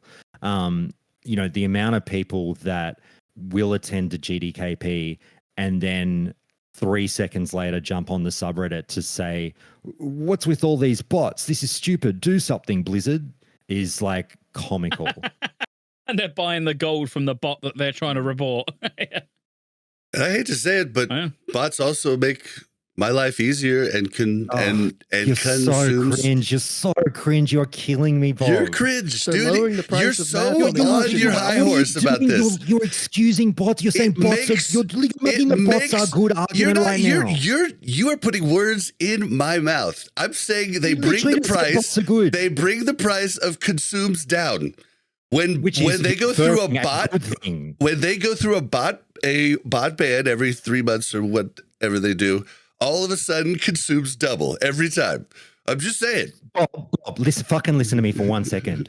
You are saying bots bring a positive impact to the game. I'm not. I'm saying they bring an impact to the game. What are you talking about? Then why would you bring it up? They give an impact. I didn't say it was positive. Oh my god! Well, then you're saying, they make the fucking mats. I'm pointing out because everybody doesn't want to point. Like they all just want to be like, bots ban, blah, blah, blah, and they don't want to listen to the different things that it changes. Or is this just like a neutral? I don't know. It's hard to tell. I have no clue. When mum and dad stop fighting, I'll say what I was about to say. So what's interesting? Did you see the official World of Warcraft channel when they put the which faction is winning in Ashenvale, which had absolutely no relevance to the actual video, but it was Season of Discovery by numbers. So there was 4.5 million characters created, in Season of Discovery, and then when you look at the Ironforge Pro numbers. Well, no, let's be honest. I know. When you look at the amount of numbers on Ironforge Pro that are raiding, and it's 375k or just under, it was like 374.5k. But that's a big number. That's great. But when you think that 4.5 million characters were created and only 374,000 are raiding BFD, that includes killing the first boss, which is soloable. That, I mean, to me, that says a lot. And we don't know. And you can shoot me down and be like, but it was hype, it was day one and all that bullshit. But we've got to actually be realistic. I think there's a blend here, Scotty. I think you're absolutely right. There's a good chunk that's going to be bots out of that. I think there's also a good chunk of bank alts. There's a good chunk of my dabbling characters, my profession alts, my other thing, right? Like I've got like one guy who raids on one character, 13, and I have 9 different characters across the board. So, like, when you take that number and multiply it by that, it kind of roughly works out in the math. Now, yes, there's going to be bots. We already know that they exist.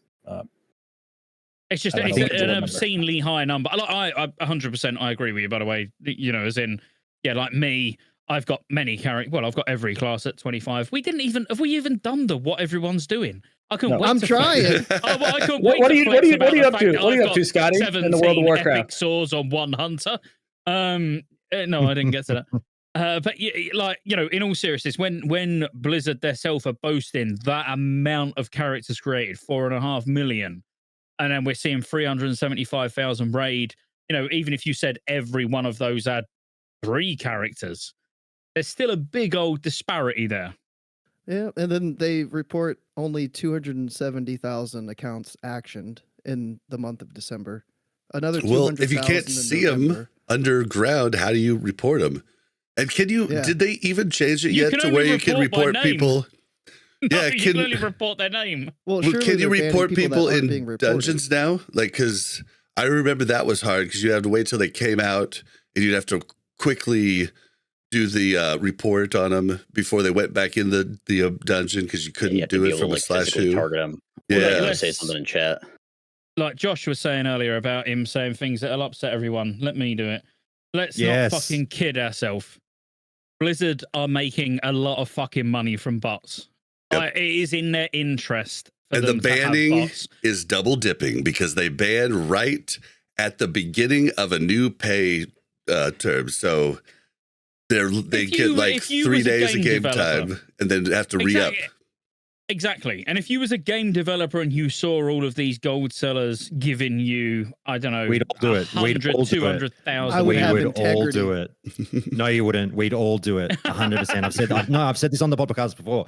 No shit. If you were Bobby or if you were the one who pulled the trigger on these decisions, every single one of us on this call, when you realized, you need to fucking add value to the company and how business works and all that shit, you would give the directive that all those bot reports in the in tray, maybe they sit there for a month before we action them and collect that extra, month sub fee.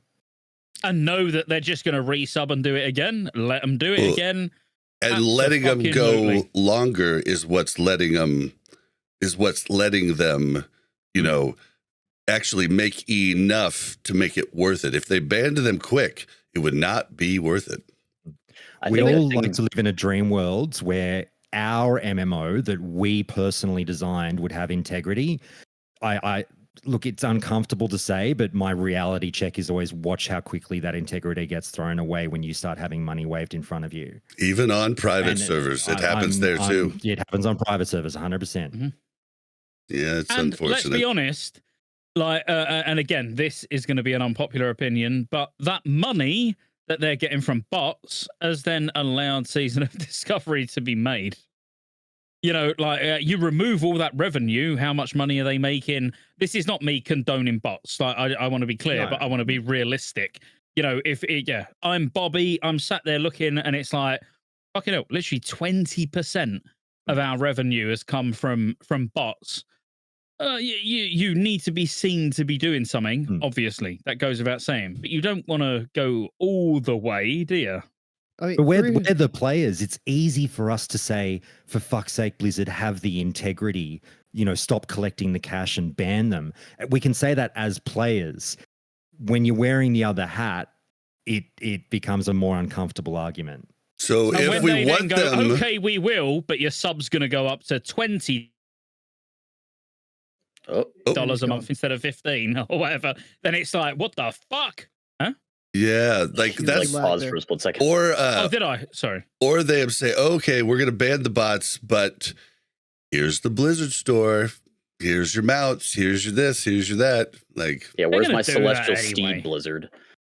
Yeah, but they're going to do that anyway. And again, like, there's not many sort of monthly subscription MMOs left. The majority of them, they live off of in-game stores. I'd be a lot happier if there was an in-game store and they banned bots before their 1 month and they made money off of the bots. Let the store take supreme and give them their money. But 340,000, let's just say that there was actually 340,000 players last month or last week or whatever. That's $5 million that they made in a month from Raiders. Is that not enough for them to keep SoD going for another month? Is that not enough development money? See, I wish I knew. I have no idea how it works. From the bots? I don't think they do. The one thing that I'm wondering, and this is like, I haven't seen a whole lot of people like talk about this. I mean, maybe it was mentioned when it first happened, but they made the change to the WoW token where like you can't like redeem a WoW token for game time unless you have paid money for game time on that account within a certain amount of time or whatever. Yeah, it was they did some change. 2017 or something though. Yeah, that so, like, it was a long time back. That alone means that like once those bot accounts are banned and they make a new account, they can't just get traded gold from their like bot conglomerate to then buy a token to pay for the game time. Like they have to pay for a sub on that brand new account. Oh, okay. Now I understand that change. That didn't. Yeah, it's for bots. It's not for us. Like it's definitely not for like regular players. Like even if we're using gold to buy tokens to pay to subsidize our game time or whatever, that change wasn't for us. It was so bots have to pay Blizzard money before they can use a token, because that's what they were doing. Is like that's why they didn't care when they got banned, because they already had so much gold that they would create the new account, get traded gold from like their whatever the main thing is, and then they would just buy a token and carry on as usual. You also have to remember when it comes to the influx of money, you're talking, you were talking about, hey, there's $5 million based on the 300,000 subscriptions or whatever. That isn't just SoD though, right? Like, yes, that's how many people are playing SoD actively, but that subscription entitles them to, all these other options for games that they have to support, develop, and fund. So that $5 million doesn't stretch as far as people think it does. Then you got to look at the time frame when this is going on, right? From Classic till now, the rise of bots, the rampant things. You can't, as somebody who's trying to show a value proposition to a major acquisition by Microsoft, you're not going to cut your legs out from under you in the middle of that, right? So there was no way from the time that the rumors started of that acquisition to the acquisition complete were they ever going to do anything about it, because you're not going to take it. All right, we're banning all bots and we're just going to take a $5 million hit every quarter. Like a fucking amazing point. Yeah, no, 100%. And so that what you made as well, like all of that was really good. As in, if you're someone that enjoys classic era, seasoned in discovery, RAF, and retail, it's actually you get some good value for your money, don't you? Yeah, I'm not one of those, obviously, but for people who play retail, season discovery, like play various of the expansions, like it is. If you enjoy MMOs, it is a wonderful gaming package to be subscribed to. Yeah, 100%. Yeah, so they banned 4 million because they banned. So what was the question? It was faction balance, wasn't it? Oh, we're not on the voicemail still. No, we're on to you. What have you been up to in the world of Warcraft? How are your characters doing? Are you fucking joking? Is that what we're actually at? I think we're still there. Yeah. I can tell you what he's not doing, and that's healing his raid in BFD. Okay. Yeah. Mate, I'm telling you now, that was the fucking most scuffed group I've ever been in. That is the worst BFD I've ever been in. I almost left after Gamora, bro. I was like, tanking. Exactly. I shouldn't be fucking tanking as a boomkin.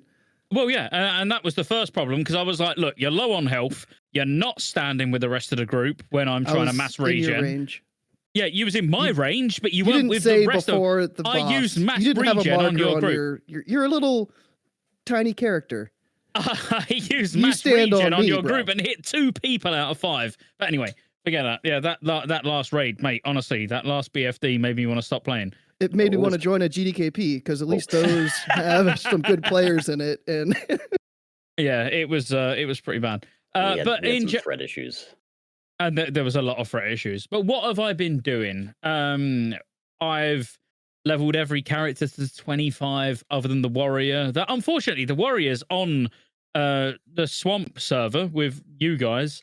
But I'm in April Kit Cat's guild. press W. Press W, yeah. So I'm still 18. I do need to finish that off, but I fully switched off from WoW. So mine's going to be really boring because it got to like 2 days before Christmas Eve, and I was like, do you know what? Like, fuck everything.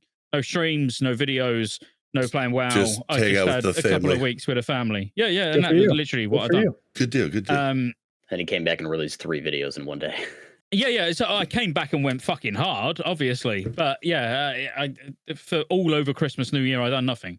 I logged on. I think I done 2 BFDs over Christmas and New Year just on my main, which is my mage. But yeah, in terms of just what I've been doing on Season of Discovery, I've done what I wanted to do. I've leveled every character. I've raided on most, not all, but most. And I gotta be honest, I'm gonna say it, and yous will hate me on this call, not just people listening. I'm fucking bored. You're always that way. You're always be like, I'm ready for next phase. Yeah, I am that way, and I know I am. But you weren't bored until you'd done everything, right? Well, yeah, no, absolutely. Yeah, I went very hard for the first 2 or 3 weeks, leveled the characters. The problem with me is I don't really like PvP. You know, so it's a me problem. Like, I don't really like PvP, and there's no reason to do dungeons, is there? You know, as in like you go and get a few items from like there's a few BIS items SFK. that are in dungeons for different classes, but exactly, you go and get those, which takes a day, and then it's just doing BFD every 3 days. So as someone who just don't enjoy PvP and just likes PvE, I feel like there's not a lot for me to do now. But I don't think that's a shot at SoD. That's MMOs in general. If you've literally leveled every class to cap and you don't like PvP, if you don't like PvP, you've eliminated half the game. That's fine. A lot of players don't like PvP. That's totally cool. So you're left with PvE content. And if you've leveled every class and your gold is at a number you are comfortable with, then you literally do have nothing to do. That's every MMO. Yeah, 100%. And that's now I'm just sat waiting for phase 2. Or obviously, or Cata Beta. Either or, whatever comes first. Nice. What have you been doing, Go? I've said what I've done. Okay. I'm like lost. Who hasn't gone? Well, for me, it's the bottom 3 on the screen. So Table, Josh, and... All right, Table, what you been up to? Playing Wrath, playing SoD on both EU and NA. Raiding with Go and Scotty on EU, and raiding with some folks in Swamp on NA. Jay got banned for something. I don't know what he got banned for, but he Go buying. Oh, was it really? That's hilarious. Yeah. But he was back for one of our more recent runs, and we had a pretty fast BFD, so that was cool. Finally got the Feral Mace on NA. Still haven't got it EU. Congrats. It's been fun. It's just been like I've kind of feel like I'm like the opposite of Scott, where like I didn't go very hard. I leveled 2 druids, 1 NA, 1 EU, and then I just was like doing farming stuff. Like I went and got like a big iron fishing pole, like farmed it myself, and then I was just like fishing and just getting stuff ready to go and accumulating mats and whatever. Finishing up quests. Like basically, if I had spent all that time leveling other characters instead of just doing more stuff on my druid, I probably would have like 5 or 6 level 25s, but I was just doing so much stuff on the druid, having fun, like soloing dungeons and stuff like that. And helping me. We've been doing a lot helping of me on my warrior. boosting gear for people and stuff. Like, it's been fun. Like, I like playing druid. So like I don't feel like it was any like wasted time or whatever, but it's kind of like, oh man, I could have like this character maxed or whatever, but I decided to play druid instead, which I don't regret. It's just a choice that I made. That's all. What about what we figured out just the other day, that my rogue and your druid can like basically kill any trash in RFK? Oh yeah, like, pretty easily. Like, it's pretty crazy how powerful we are right now, and like that stuff's been fun.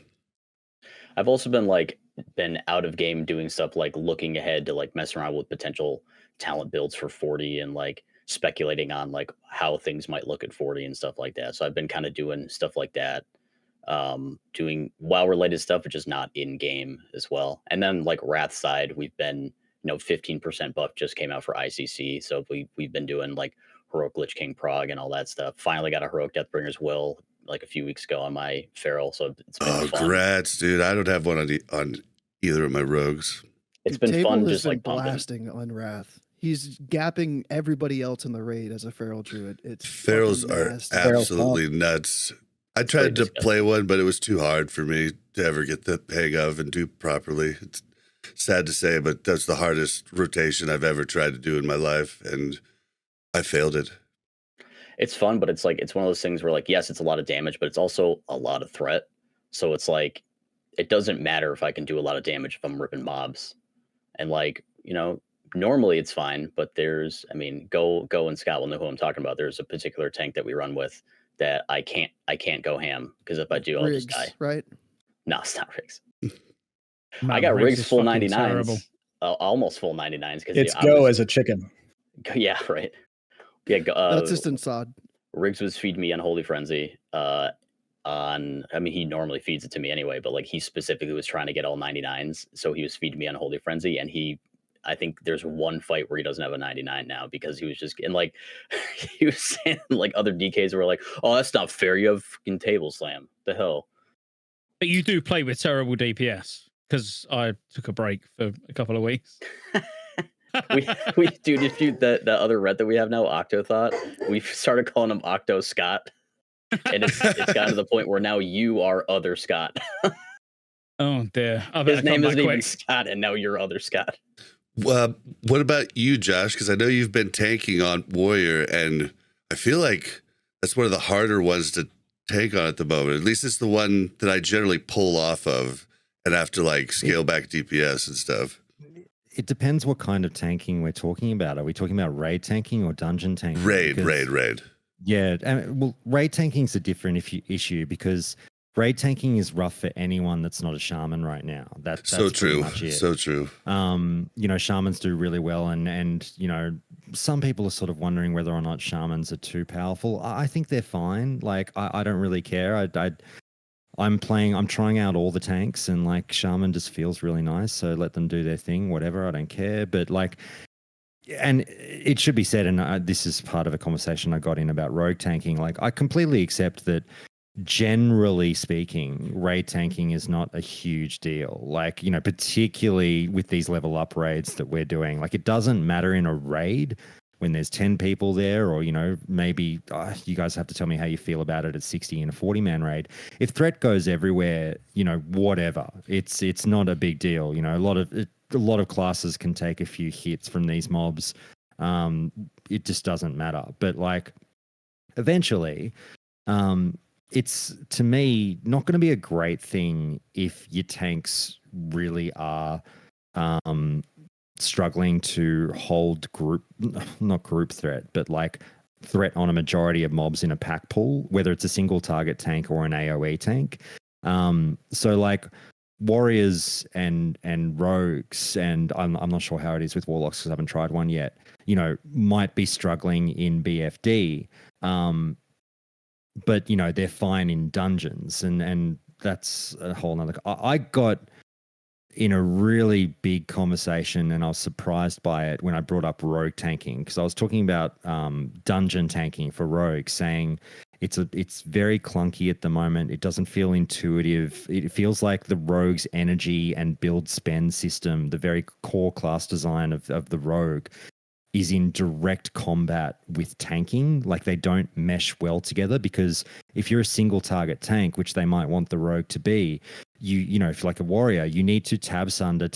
You're hitting that tab button a fucking lot. You're swapping targets if you're a good tank. You're running into a pack of 5 and you're securing threat on at least 4 of those 5 targets for the majority of the pool, and that's all well and good. I love warrior tanking. I like it too. I love the challenge of tabbing, seeing the number on tiny threat, going, "Ooh, I need a sunder on that one," pop it, and then go, "Okay, I think I'm good," and then I can tab confidently to the next target and just, you know, spinning all the plates. That's fun.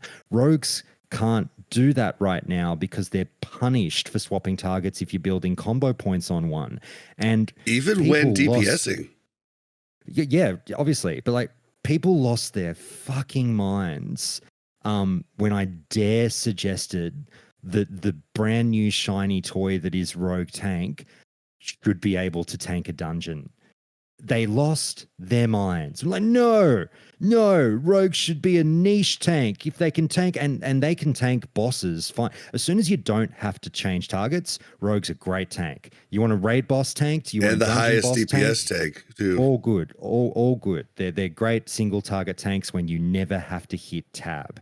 The problem right now is eventually you will have to hit tab. You know, if you want to go into Skolo and Strat, and, you know, not have those mobs beating the fuck out of your healer or your clothies, you need to be able to tab and like also have the enjoyment of building up points as a rogue. You don't want to also rob that class of its flavor. Most of the fun of a rogue is, oh, I got a 4 or 5 point something off.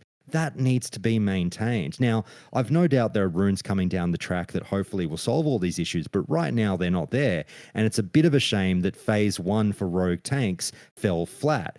And I said on the podcast, and again, call me toxic for saying this, but I really am firmly, I don't normally say this, but I really am firmly in the camp of, if you haven't played a rogue tank, I kind of don't want to hear your opinion on it, because it very much is once you play it, you realize it's different clunky on as paper. hell. Yeah, it's different on paper to how it works in practice. On paper, before I played it, I was like, oh, that'll totally work. That'll be a really nice challenge. Not only is it challenging, it's not really functional. It's not viable. Well, and it's by the way, 100%. I'm working on my second 25 rogue, and I leveled a rogue purely to tank. The same way I leveled a mage purely to heal. I wanted to do the new thing, the new stuff. Yeah, and a rogue tank is just it's not viable. There's no other words for it. And you can be viable on single target, but who wants to be a fucking who wants to be like, even mage healer? I've got a lot of problems with mage healer, and like I wanted that to be my main all through. Well, it is currently my main, but I want it to be my main all through Season of Discovery. But when there's so many bosses that all of a sudden start taking 99% reduced damage during phases where you can't heal, because you have to do damage to heal, or you channel a ridiculously expensive, fairly mediocre heal. They've got it right to an extent where it's like, like a rogue can tank or a mage can heal, but they've not got it right where it's like you want to be able to do it all. You don't need to do it all amazingly. You don't need to be like being able to AoE tank as well as a shaman. You don't need to be able to AoE heal as well as a priest. But you need to at least be able to go in a dungeon and not go in and look like a complete fucking spoon, because you can't hold 2 mobs. Well, and 1,000%, and also they have to get in front of the bad stereotype sinking in early, where like, oh, mage healer, rogue tank, no thank you. You don't want that being the narrative going forward for the rest of the fucking game. Well, and not only that, but if you add on to the point that there may or may not be a dual spec, you don't want somebody who you have to bring to a raid for a specific thing in a 40-man encounter, God forbid, that you got to have them in there because it's critical, because whatever mechanic they've added requires that niche thing, that rogue tank, just for that. But you don't give them a way to do anything else except for be stuck in tank spec and maybe do a little gear swap throughout that dungeon. And now he's just like yeah, let me do some subpar DPS and stab for a little bit, and then I get my time to shine for this 37-second boss fight, and now it's back to the rest of the fight. Well, this isn't just a problem with Rogue Tank, though. This is a problem even leading into Wrath with Rogue or Cat. So say for the SoD example, the boss, Lord Jet, where you have to switch to kill the totem. So if you don't want to lose a ton of DPS, what you're doing is using your combo points like right before you switch to the totem, and then you're just autoing, letting energy return and not doing a move because you're going to save that to go back to the boss. And Deathbringer in ICC, same way. The mobs spawn. If you don't want to lose DPS, you're switching and you're not you're just autoing, and it sucks. It doesn't feel good. I very much so disagree with what you're saying, Bob. You're going to regret inviting me on here, Bob, because I'm just coming at you on every point. That's okay. That's okay. I mean, you're saying there, I'm right though. You're right, but we're arguing. We're having different conversations. Like what you're saying there is rogues and druids are no good on Logos Jet because switching targets in this mechanic fucks my 99 pass and compromises my fucking EP and DPS. It's just not meta. Your class can still DPS. We're talking about being able to do a role. Your class can still DPS. And I don't think that you should get rid of a fun little mechanic like that because it might dick one class on like your tactics. We're having a conversation about the rogue tank and the mage healer sort of not even being able to do their role. And we're saying, but you're talking about combo points, which is the root of the problem. Bob, it's a more macro conversation.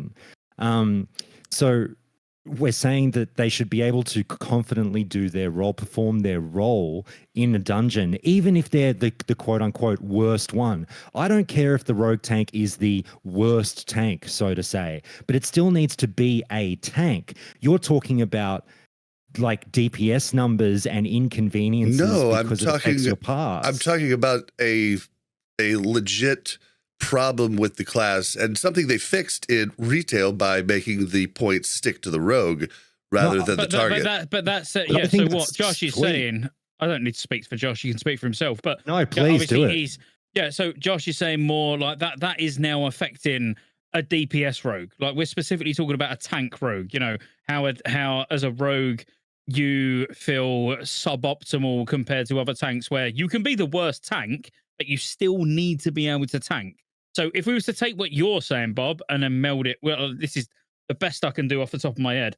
If we was to meld what you're saying with what Josh is saying, then an answer would be like one of the tanking runes would work like you would get redirect. So you would, as a tank rogue, you would be able to move combo points from one target to another.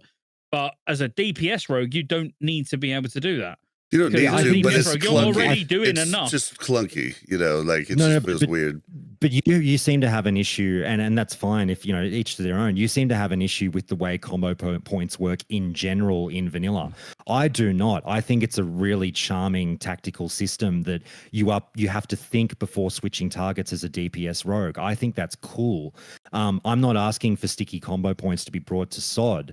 I'm just saying that it is a drastically different story for rogue tanks, the combo point and switching target system, than it is, for DPS rogues, where it's more of an inconvenience at times. Well, see, I've done it and done the whole switching targets and just autoing to get the threat back and switching back over, and then using the points over here.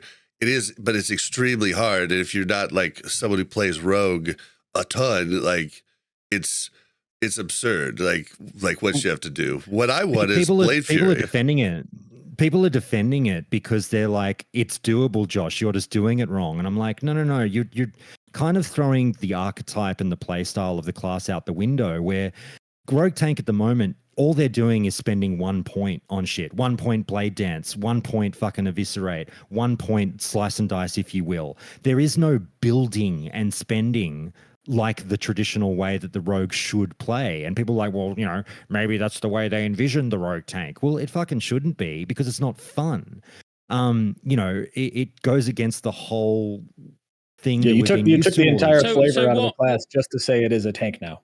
Yeah, exactly. But what they could have done, and again, like Josh, it sounds like you've done obviously a lot of rogue tanking, probably more than me. You know, I done it while I was leveling. I've not done that much, but yeah. Oh, okay. So I've done it mainly while I've been leveling, more so than at 25. But if when you use T's, it moved your combo points over. I feel like that would be quite a happy medium. So it's like something's attacking someone. You're so you're attacking the boss. You've got 3 combo points. Something then spawns and starts attacking your healer or a coffee or whatever. And then when you use T's, now that moves the combo points over. You know, so it's not a separate button. I weirdly love. I think I agree with what you're saying, and a lot of people are bringing up that suggestion. But I weirdly love the tactics of if you leave the system as it is now, in that you can't take your combo points with you. I can see a roadmap for the rogue tank where all of a sudden it is the highest skill cap tank, and it requires a lot of thought, and you are greatly rewarded if you know when to hit tab and when to spend your points, blah, blah, blah. I think the secret sauce might be more in how you get your combo points or how many you get and how energy regeneration works, as opposed to rewarding players for just tabbing as often as they want and keeping their points. Or a rune. Yeah, that's fair. Yeah, no, that's fair. Yeah. Or a rune that works similar to the way Thunder Fury works, where it kind of your moves do a little less damage, but they jump to different targets. Or you can toggle Blade Fury on and off, and Blade Fury now hits 3 targets, but does drastically less damage. Like these types of things could fix it and make it pretty fun to do, like, and to work with. Like those types of things I think would work. It's sort of fun now. I don't want to sound like I'm shitting on rogue tanks. I think everyone should try one to know what we're talking about. But the building blocks are there. This class could be a lot of fucking fun. This tank could be really, really wild. I'm hoping different so. to other tanks, but it's 3/4 of a tank right now, and it just needs that extra little bit of a shove. The part that really got me upset, and I'd love to hear your guys' thoughts on this, is a lot of my listeners really pushed in on the whole it's okay for rogue tanks to not be able to do anything but be niche tanks, like the Warlock on Twin Amps in vanilla. And I was tearing my hair out over this point, going, why the fuck would Blizzard spend development time on a new toy like Warlock tank, Rogue tank, Mage healer, just for them to only be used 0.5% of the time? Like, it makes zero sense. People are like, well, that's vanilla. We have weird and wacky things, You couldn't really tank on a shaman, but you could try it. You could be a warlock tank on one fight of the game. That's a thing. And I'm like, I don't even know how to respond to this. Like, they've made something new for people to try, not to not play.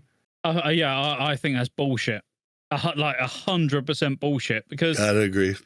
You want to be able, like, as I say, you haven't got to be the best at anything or everything or nothing. Like, but you need to be able to fulfill your role. If you're a tank, you need to be able to tank. Like, it doesn't matter about being the best single target tank or best AoE tank, but you need to be able to go in while you're leveling in a dungeon as a rogue tank. So let's say from 25 to 40.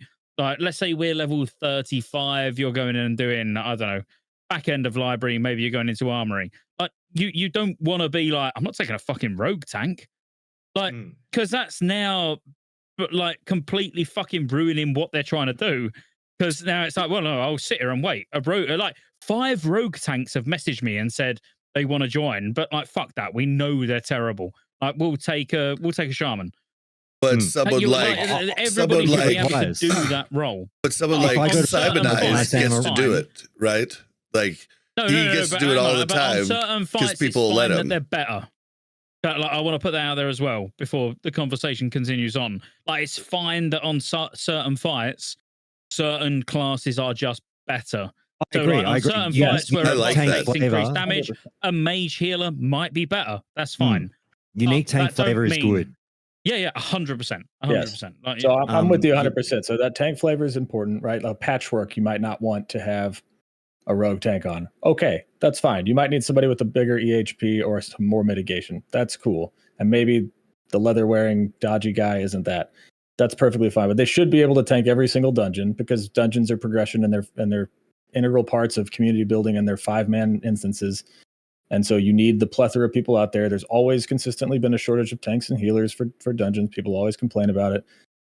They should be able to do any boss in a dungeon. Dungeon bosses aren't that hard anyway, especially with our juiced up gear and runes. Like you could go tankless now in pretty much every dungeon anyway. That's a big point. I'm so right glad there. you said that, because that was another point that was raised that I agree with you now, but Yes. I would push you on that point and say, will you be saying the same thing at 60? Later. Because some of my listeners were saying tanks don't matter at 60. They're like, tanks in a dungeon at 60, they're not a thing. Who cares? Like, we all just tank everything. And I'm like, so then why is number DPS one, why warriors do you take a tank. tank? Yeah. Well, they're still tanky, like, and they can taunt, and they do taunt. Like, why do Yeah. you take a tank if they don't matter at 60? But then also flowing on from that, you know, what do you do when your healer and clothies are getting smacked around in Stratholme and Scholomance? Do you sit there politely and say, threat goes everywhere, that's classic? Or do you say, tank, fucking what are you doing? Get these mobs. I'm betting it's the latter.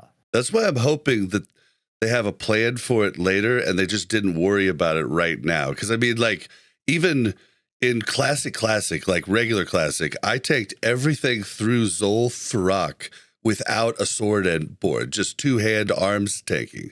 Like, and it was completely fine. But then you get into, like, you start getting to, like, Sunken Temple, and from that point on, you best have a real tank. Like, or else, unless you have like one of the most amazing healers and amazing gear for that level. Like, so it does jump up, but I'm wondering if their plan is just for later.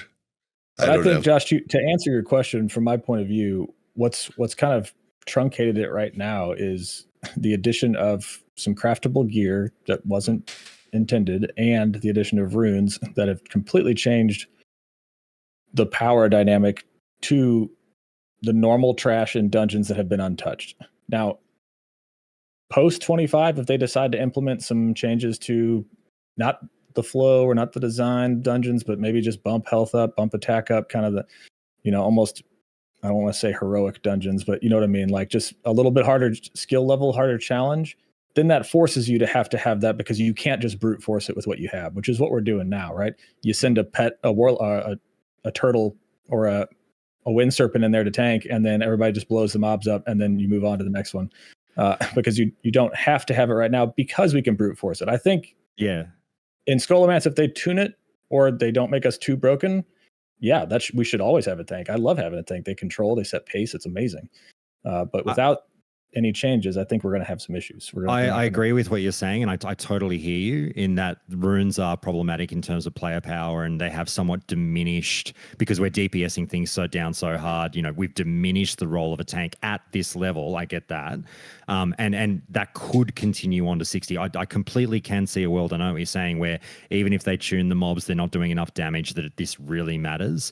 But then a follow-up question from that is, if we do go to this hypothetical world where we've got all our runes at level 60 and we are beyond gods, and tanks absolutely, like, for real this time, don't matter because every class in the game is a god, is that a good thing for game design, that we've eliminated the role of tank? No. No, of course not. I think it's bad, yeah. I love a tank. I think but I think that's one of the best things they're doing by doing the phased approach to these level gates for many reasons. I think it's an awesome idea, but they're seeing how much they're breaking their own product, right?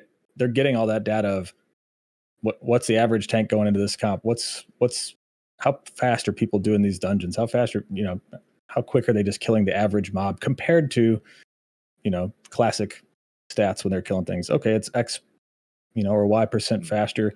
All right, maybe we do a little tuning, but that gives them the opportunity to do that and behind the scenes before the next release of the phase. I don't know that they will or not, not Nostradamus, but I think there's a lot of use for it. What I'm concerned about is if there's probably some raids they're going to keep the same classics, like, maybe Molten Core or stuff like that. They might not do any changes on, and some they might change. but a 40-man group with all the raid gear or all their runes, everything like that, is that going to be just way too powerful for an untuned thing? Or are they going to keep the same difficulty and scale it to a 20-man instance? I don't. Well, they have tuned. That's what the me mobs and as is. Scotty we sort of talked say about. They're unchanged, but mobs hit harder. Yeah, they In do hit BFD. harder. No, they hit harder in the entire world. Everywhere. They just don't. They okay. We talked to a Grid at BlizzCon about this. He's like, we didn't want to give them a bunch more health. We just wanted to make them hit harder, so it felt, it felt like you had danger at times, and that's why Warrior and Rogue to begin with, when you're like working up, it's a fucking bitch, dude. Yeah, Rogue there are some mobs that do have more health though.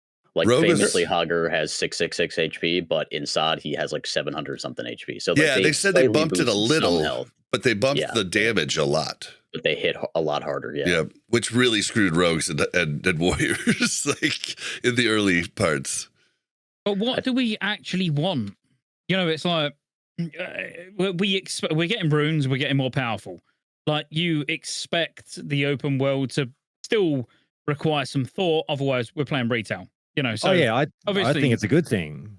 Yeah, it's absolutely a good thing. But then when it comes to raids, like, by the time we get there, bearing in mind, this is a beta. No matter what people say, like we literally, they are testing shit as they go.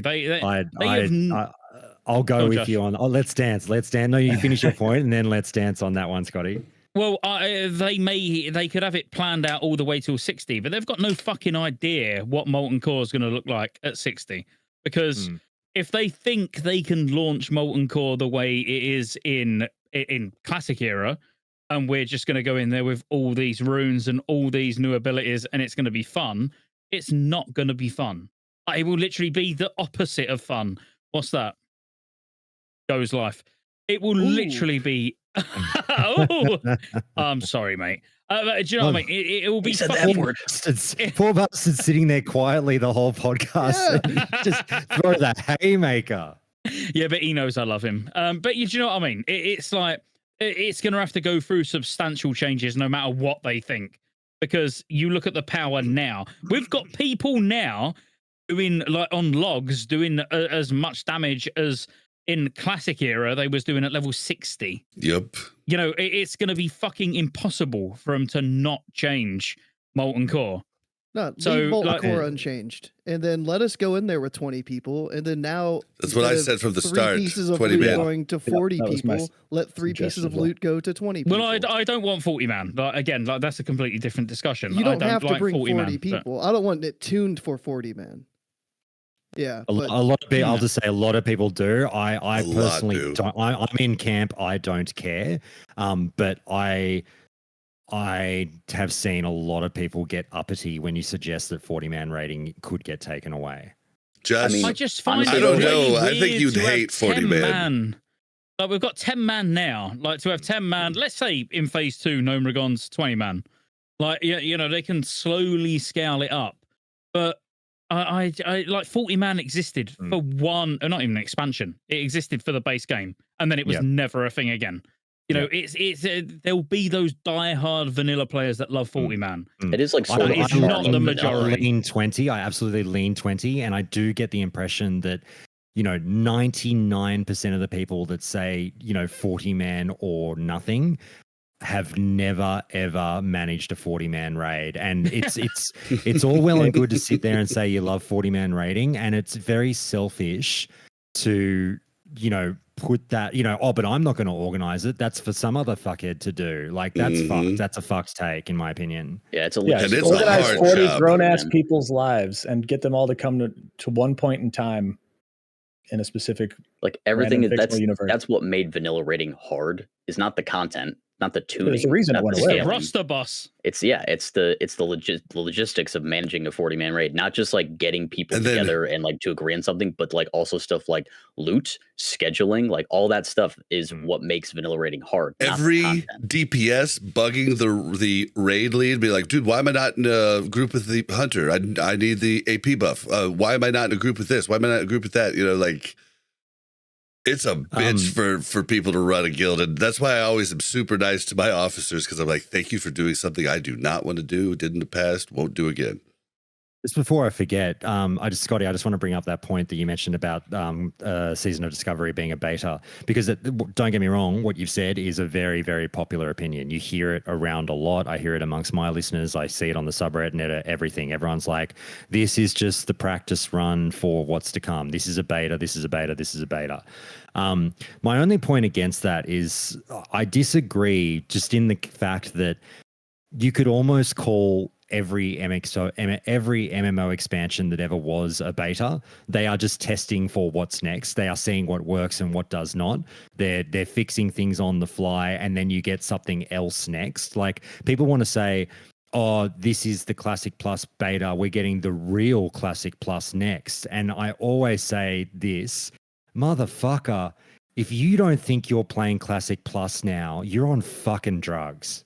I agree with you 100%. But I don't think this is the Classic Plus beta. So I don't think this is Classic Plus. Yeah, but you're saying, like, this is a testing ground for what Classic players like, and then we'll get something new next, right? No. I don't believe that whatsoever. No, not in the slightest. What do you mean by beta? I mean, there is no beta, so there's no testing. There's internal testing going on by, I don't know, probably 3 people. But it's not being tested to the extent where it's an actual a product that you could sell in a shop. They wouldn't say, here's Season of Discovery, here's the game with 4 discs in, go quick, rush home and install this. Oh, you mean they didn't do a SoD beta, so this now is SoD beta? This is SoD beta. We're essentially playing through it. Maybe this is also Blizzard Season of Discovery. I agree with that too. Yeah, no, but I don't. I'm not saying this for anyone to agree. I don't give a fuck whether you agree or not. It's more but I mean that genuinely. But it's more like this is like a playground, if you like. Yeah, but what I'm saying is more like, how do we differentiate this from other MMOs? Like, let me give you an example. You know, Final Fantasy 14 does not do beta testing, right? So every new expansion that comes out, you just get the expansion. That everything is sight unseen, so that the story isn't spoilt and all that shit. So when they drop their fat new expansion and all the 1 million Final Fantasy 14 players go out and play that expansion, and they are now, for the first time, providing external feedback, things get fixed on the fly, blah, blah, blah. Is that a beta? Here, hold on. Can I add to that? Is it retail the same, though? Like, you beta the game, but you don't beta the like, raid encounters, right? They do some PTR stuff, but they don't do all of them. They don't put all of them on PTR. And they might do one wing I was or just something. Curious. So yeah, but no, but that's fair. But what Josh said, like 100%. But we need to know to the extent of what the testing was. So I'll put it this way: I know for a fact GTA 5. We'll use that as an example, and I'll use that as an example because Rockstar have got a studio like, I don't know, 5 miles from where I live. You know, they literally for GTA 5 was mass recruiting in my area. You know, they had probably 25,000-30,000 people testing GTA 5 before it actually launched. That not being then leaked to everybody, you know, they'll be under NDA, they're all being paid, they're testing the game, it's going out. That essentially was their beta, because they didn't need like the court of public opinion. They've already got it. You know, they've paid for it. Whereas this, how many people, if you was to hazard a guess, how many people tested Season of Discovery Phase 1? I wouldn't say it's even 20. I see your point now. I 100% see your point. No, Scotty, you've explained it well enough. I do know what you mean.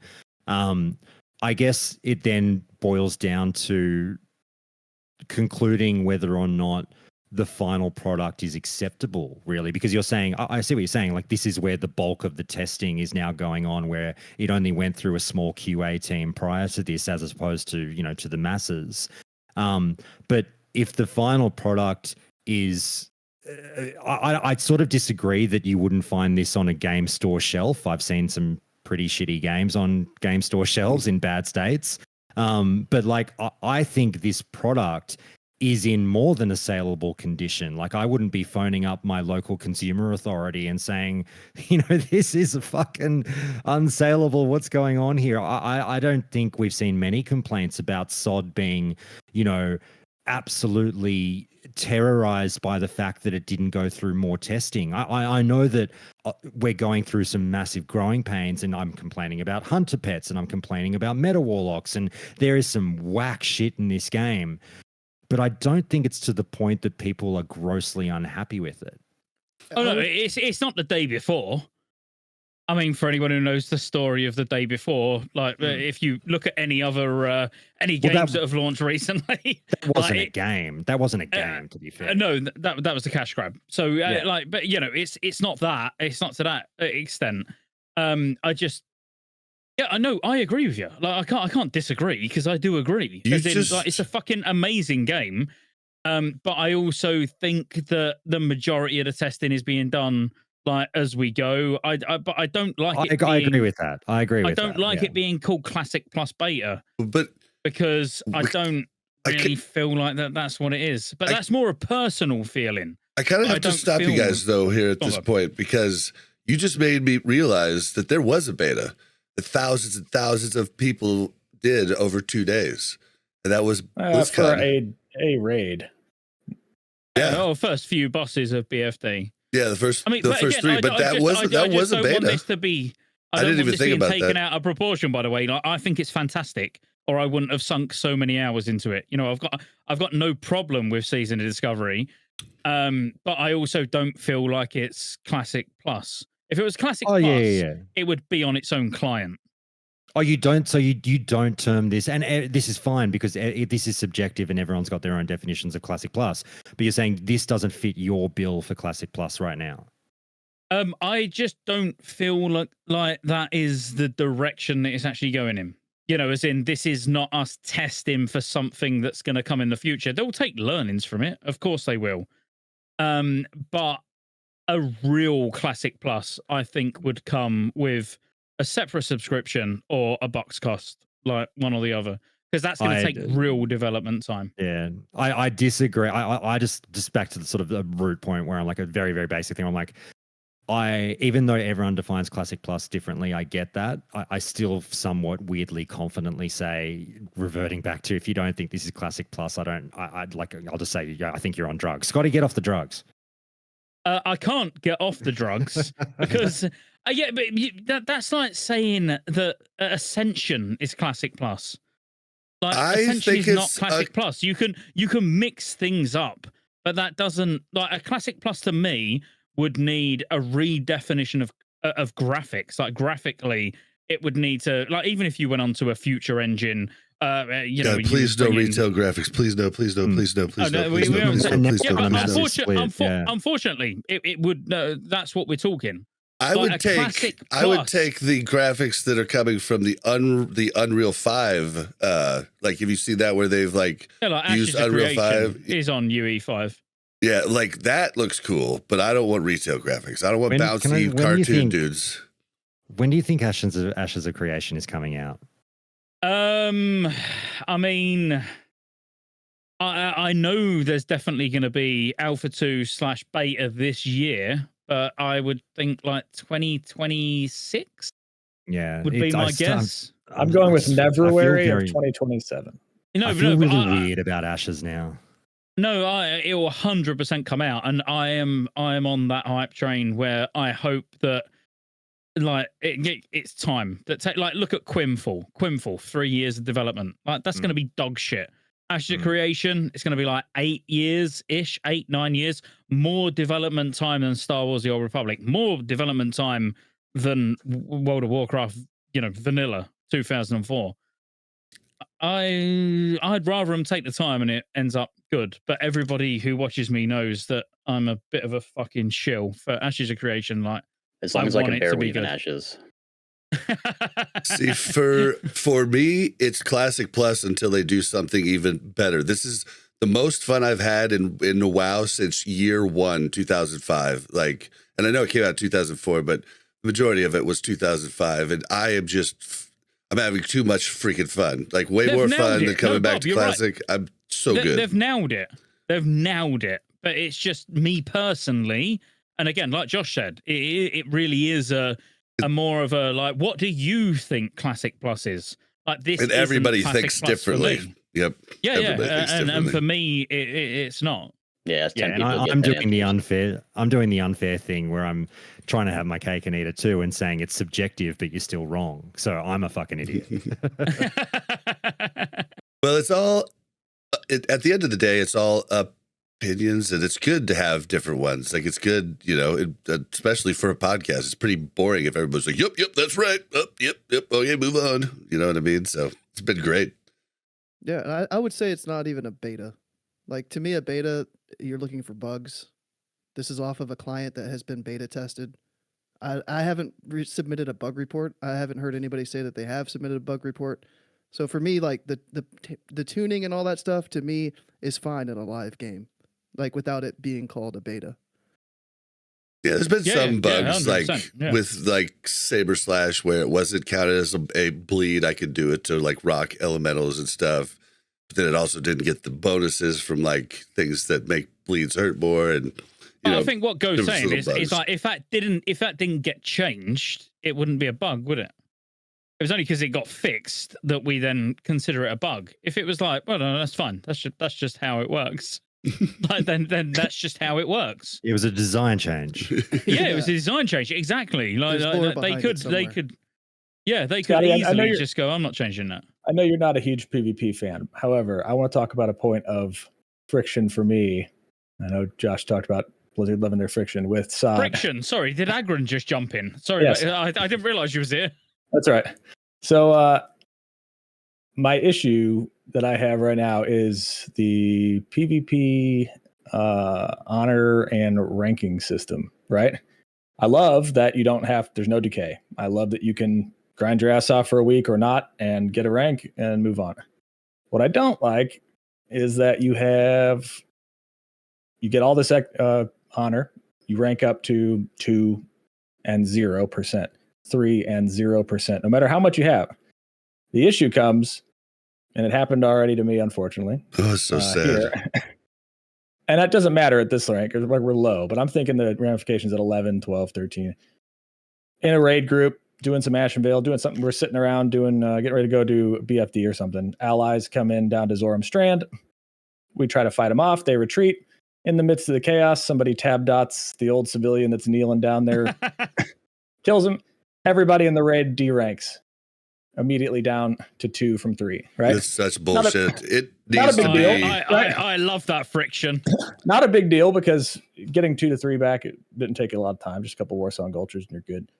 But if you're going to a cap for a week and then 0% towards the next one, and you're at that 11, 12, 13 push, and you're right there and you get it that week, and then you got 11 and 55%, but it takes you back to 11 and 0%, and then somebody trolls you in whatever the PvP event is at that time, or whatever the open world shenanigans are going on. Yeah, that's going to be a tough pill to swallow for some folks. Really tough. So I'm curious to see, your guys' thoughts on that, or if you have any view on how that's going to impact the game. It shouldn't be in the game. It needs to be in the game. Or else Otherwise you're gonna have people just kill all the quest people. From a personal standpoint, yeah, if you physically dealt damage to that mob, or from a personal standpoint, but like just for accidentally ending up in the wrong group at the wrong time, like no. But again, you are talking to someone who don't really care too much about PvP, but I would be fucking fuming. Yeah, and don't like let looking those like mobs be targetable. Like don't let them be killable, and I'd be fine with that'd be wonderful. Or I mean, because it is kind of fun to like raid a town and kill everyone, like, but you need enough people to do that. Like, you need to like just buff the health of them and stuff, and make it not a dishonorable kill, like because. That is a horrible grief. I didn't even know was going on, and now every time I join a group, I'm scared. And it, Bob. But then at that point, if it was like, right, let's go raid Stormwind. Like you know what you're getting yourself into. It's like, oh, this is what I want to go and do. But not just like you're in a raid group and then someone kills a civilian and you've lost a rank for the week. It's horrible. Riggs has a solid point, right? Simple rule, classic ranking, don't go into group in the world ever. Yeah, which is all well and good until you're in a raid group trying to go to your dungeon or trying to, you got to fight through whatever to get to your next raid. You got to go through Stranglethorn Vale to get to whatever the next thing is, next phase. I'm with you on don't group when you don't have to, but there's going to be points where you have to. And I think that's that's good friction, but at the same point, and I guess this is, there's a lot of people out there that are looking for them. Track ever since bullshit. Track ever since this was like you told me about this. The last few Ashenvales I've done, I haven't joined a group. I've just went solo. Then everybody in the Horde is like, bosses. everybody in Horde is sitting there in Ashenvale bitching like, why isn't anybody on the West group? Nobody's forming on West group. And you're like, yeah, because some random jackass is going to go kill that civilian when 40 people are grouped up and fuck everyone. Like, that's why nobody's going to West. The Ashenvale group bitching is tiresome and fun all at the same time. It's so good. Non-stop. Well, Ashenvale is the new Barons. The worst is you never know what's going on at West because you can't ask in general because there's 10 freaking layers going on with the battle at different points of the battle. So you just don't know what's going on over there. You're like, should we go or should we just I thought wait? they restricted general chat to your layer.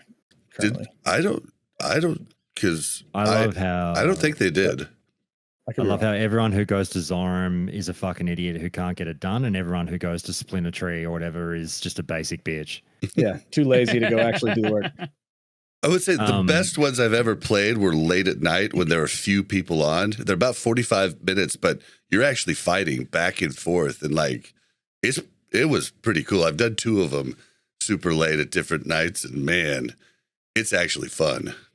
I haven't seen one of those yet. You see, I know we haven't seen you stand there, you kill something, you get your buff, and it's like, you loot it. It's like, oh, that was good. It's over and done within like 2 minutes, literally. It's like, so it's not a PvP event. That's the one thing they've got wrong. And I know we're always going to find the path. What they shouldn't have done is added fucking PvE benefits to doing it. That's it. Like they just didn't need to add the war drum where you get a buff. Because you've got people literally going there purely for that. Revered is what you can get in Ashenvale. I have 3 characters revered now. Prior to this, in the entirety of Real back in 2004, and now I've never had somebody revered in Warsong Gulch because it takes so long. I've had three characters exalted in Arathi Basin because it's a superior BG and actually fun to play. But like, yeah, there's some great gear. Like basically anybody that you get up to revered or exalted is just going to have a jump on gear every time we swap. There's new pieces that are possibly BIS, but definitely pre-BIS. Am I the only person that watches everyone kill the first boss at East and then disappears? Like you never see They're them the guys. They kill that boss and then they all run straight to. They're the guys now that Scotty, are revered. the meta is you don't even have to kill the boss. You just have to get a tag. Yeah, you just hit it. So you just run and get a tag. Go to start West, get a tag. Hearth to back to Splinter Tree. Then go get a tag on the other one. Then go get a tag on the other one, and then just go wait somewhere. Like that's what people do. If you're revered, then the play is just once a week. You're going to one boss, grabbing your charm, and then you're headed your charm and leaving, back to you're headed back to town to go someplace else. Yeah. So I mean, okay. So the broader question to everyone really is: should there be a PvE benefit to doing PvP? I think there should. I like it because it encourages PvE. I don't think so personally. Yeah, it's kind of weird. It feels weird. I mean, it's similar to Eastern Plague Lands, right? With the tower controls, you get a benefit going to Nax. Your faction does, right? Yeah, but that's zone wide. We're talking. This is personal benefit. You have to go and do it. Hit a mob. You don't even need to kill it. You don't even need to be there, like you've just said. You just need to hit it. Well, you then need to loot it though. You do have to loot. You do need to hang about. I'm not talking about rep. I'm talking about getting a world buff. So you need to hang about and loot it, but then you just go and hand it in. And it's like, cool. I'll do that again next reset because you can only do it once a reset. But you know what I mean? It's like it's really strange to then think. Well, at some point it might be like, oh, we'll go and do AV. I need to do AV once a week just to go in, get a world buff that I can store ready for a raid. I don't know. It don't sit well with me. I mean, people already did go into AV to get world buffs for raid bosses anyway. But see, I love a whole separate scene. I love that they just put a flat 20% BG damage reduction. Because one thing I do hate in in Wrath, like I haven't even PvP'd once in Wrath, and I PvP'd all a ton through TBC and Vanilla Classic. But dude, the grind to get the PvP gear, man, fuck that. Like, it's not fuck bad that. in Wrath right now. I don't know. They added gear. They like added ways to use you know your stuff, but still, I like just using regular gear in BGs and stuff, and then just I like having that blanket resilience. Basically, I think it's cool. I hate the resilience buff. Gross. Get rid of resilience. Oh, the 20% buff. Definitely. I want to get rid of it. I just I want it just the way it is now with that just 20%. I just like that more. I haven't solo queued Warsong since they implemented that. I will only ever now full 10-man pug Warsong to know that I've got a chance. That's the only way to have a chance, really, unless you're just Would you get lucky. Though, that with the power and the runes that we're getting in this season, wouldn't you think that some form of resilience I know people generally classic players are a bit uncomfortable with it, but with the ridiculous power that our toons are getting, would you ask whether or not resilience is somewhat mandatory in Battlegrounds? Yeah, I think it's mandatory. Put it. That's on, why I like it mandatory. But put it on gear. Exactly. See, I don't want it on gear. Pieces of loot for PvP that have 5% damage reduction on it or something. Because then I disagree. I think this PvE is great. and PvP. I'm with Go. Well, and Josh, 100%. As in, it this should be. Yeah. It fucking is a first. I feel sick. I'll be back in a minute. No, but it's true. It needs to be separated in some way. Not if you go and raid BFD and you've got the epic sword, you're the best PvPer. It's not. That's got nothing to do with PvP. You bought gold and then went in BFD and paid 80 gold for that sword. You know, that's bullshit. It should be no, you PvP, are friendly, you get the head. Honored, you might get the shoulders. Revered, you might get cape and legs. You know, and it's more relevant to the battleground you're doing. Or for me, I would have it working in Warsong Gulch and the Ashenvale PvP event. You know, anywhere you can get Warsong riders. You know, fucking rep. But I was with you that generally I'd like to see PvP events give PvP rewards, but I'm slightly stopping short of stuff you get in a raid not being used. I don't know if you're saying this, Scott, but stuff I like stuff I get in a raid being useful in PvP, not necessarily the best. Not necessarily the best, but useful. Yeah, but if it's to PvP, you have to go in BFD to get an epic sword. That's not then that's you've got a big audience that want to PvP and they want to do Warsong Gulch, they want to do Ashenvale, but it's well, no, I have to go in BFD to be competitive. So you're saying PvP biz should be behind PvP content. Yes, 100%. Yeah. Exactly. I don't know if I agree with that. I don't. I like the idea of being able to explore all the content or being forced to interact with the content. I like that there is some great PvP gear that's going to be ridiculously awesome in my view down the line for Warlock tanking, right? All that extra armor and stam on these cloth pieces that are just going to make a Warlock tank go crazy. I think it's going to be awesome. But at the same time, it's Discovery. We want that ability to mix and match stuff. The reason Resilience was whack is it was just a blanket thing and it started leaking over into PvE. People were using resilience pieces because it worked for certain situations to get to certain caps and certain thresholds. And then you'd supplement it. It was a little easier to get certain things than it was to get other pieces. It caused some issues with that. But then also, I would rather resilience in the term of resilience be a flat buff to a zone. So the Ashenvale light turns on for PvP. The NPCs go to their different staging areas. The thing becomes active, and now you have a dampen magic or a dampen damage so it encourages that giant amalgamation of chaos. But then same thing, and you enter Warsong Gulch. You go in there. You don't have to wear the headband to get your 5% damage reduction while in Warsong Gulch. You just get it, right? So it's truncating that overpowered runes when it's coming to. My runes are super overpowered, but I still only have 400 hit points, right? it's not I'm scaling not- with mob.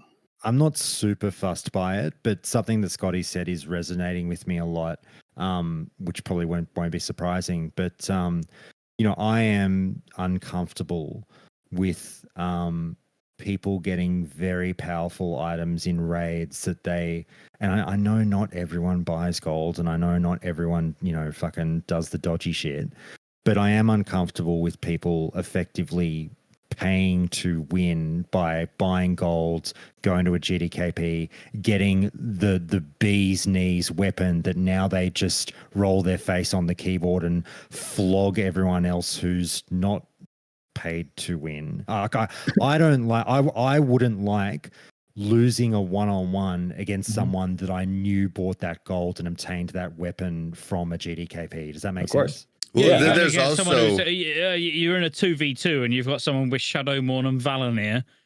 Like I'm using Wrath as an example here, but yeah, you got a warrior with Shadowmourne, Holy Paladin with Valanir, and it's like, but you literally just bought that to beat us in 2v2. well, then people do it the opposite way too. Like arena people will pay That's to never get happened. like they'll pay to get boosted, and then they get the weapon, and then they have it in PvE. Like I don't like the arena system.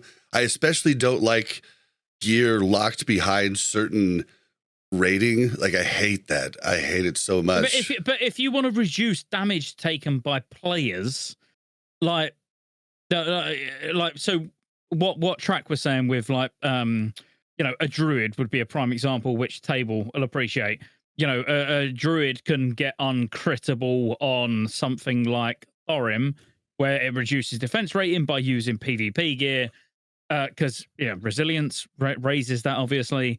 But if we're talking about like you're going into PvP activities in full PvE gear and getting the full benefit out of that PvE gear, that just I don't know. I think it's a simpler problem. Thinking about it in a more future, World of Warcraft. But the thing is, there is easier to PvP balance gear that exists under rep requirements, which has to be earned, right? I mean, it's a little bit wonky now because Ashenvale is just given away.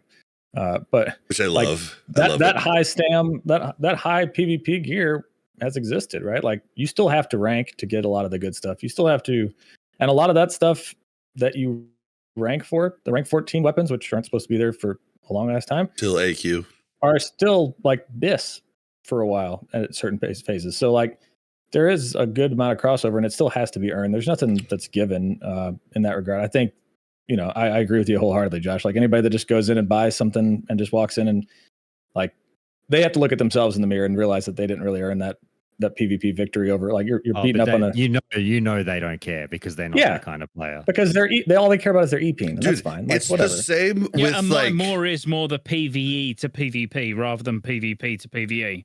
But I mean, if you grind out rank 14 and you get full rank, you got rank 13 armor and a rank 14 weapon, then you're going into PvE.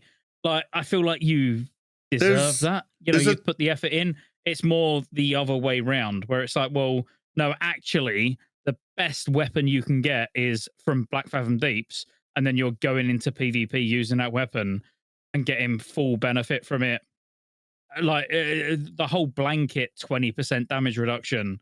That should then start coming from gear where the PvPers are then like, all right, you've got that PvE weapon, good job, but I'm going to take less damage than you will because I've been PvPing. Well, okay, to go back to Josh's thing that he said, like these people should look in the mirror and be disgusted with themselves.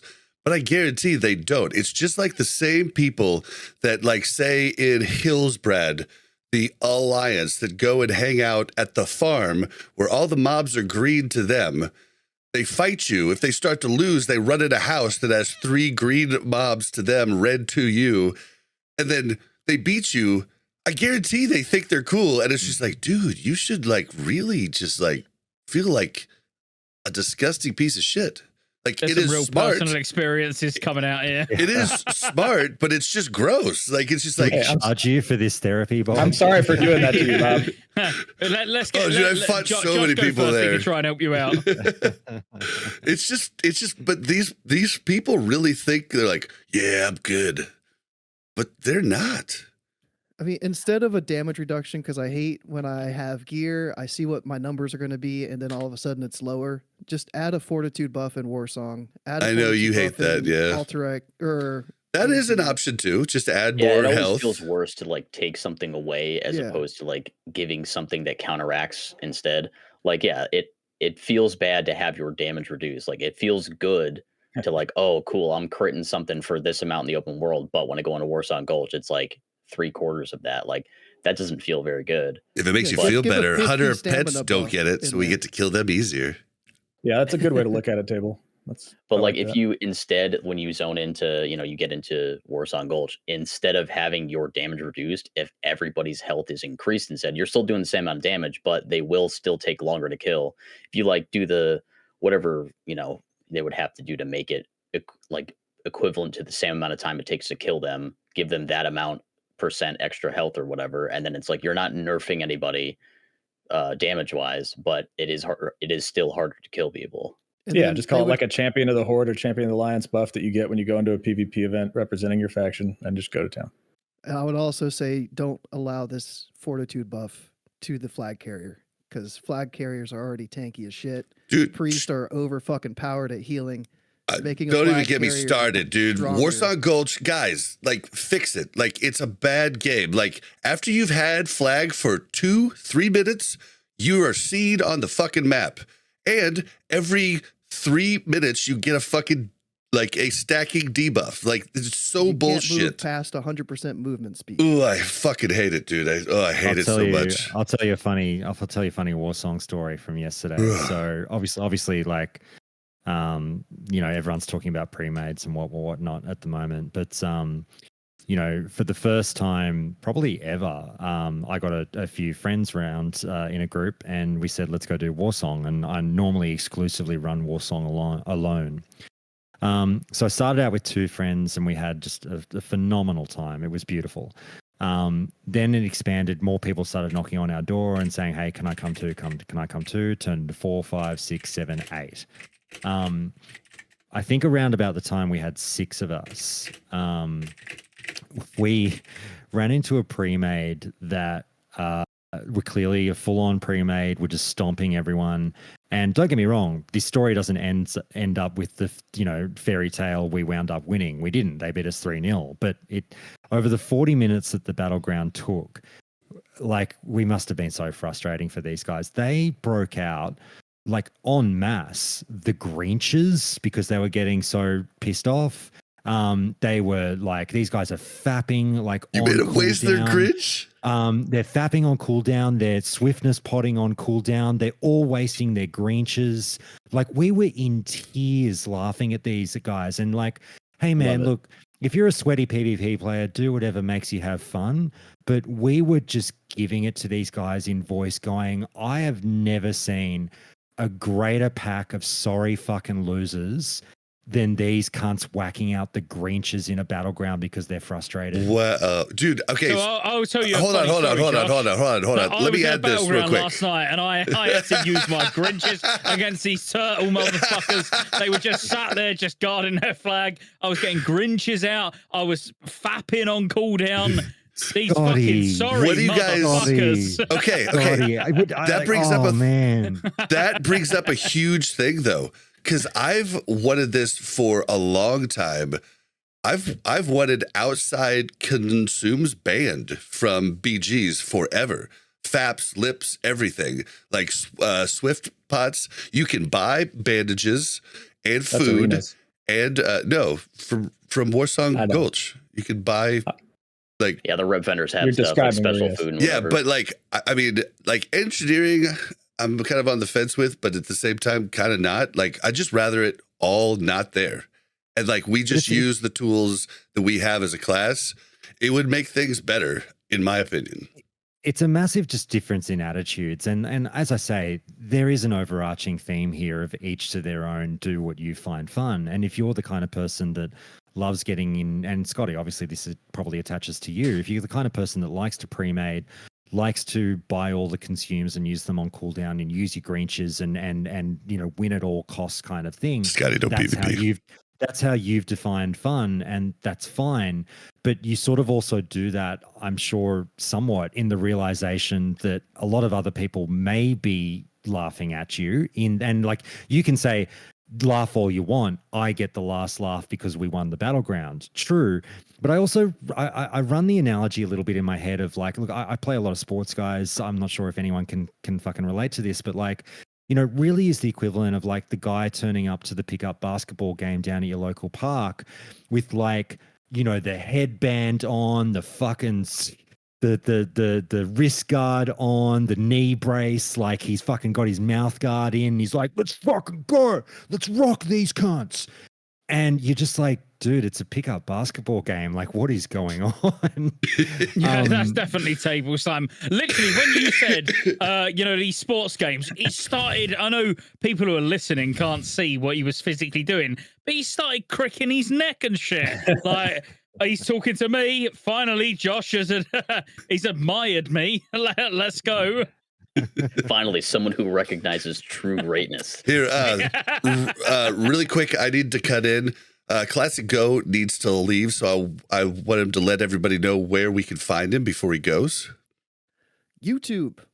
Just search Classic Go, search Balance Druid, Season of Discovery, Wrath, whatever. I'm a one class, one spec Andy, so anything Balance Druid related, if you have questions, come say hey. Yeah, your latest one was about melee weaving.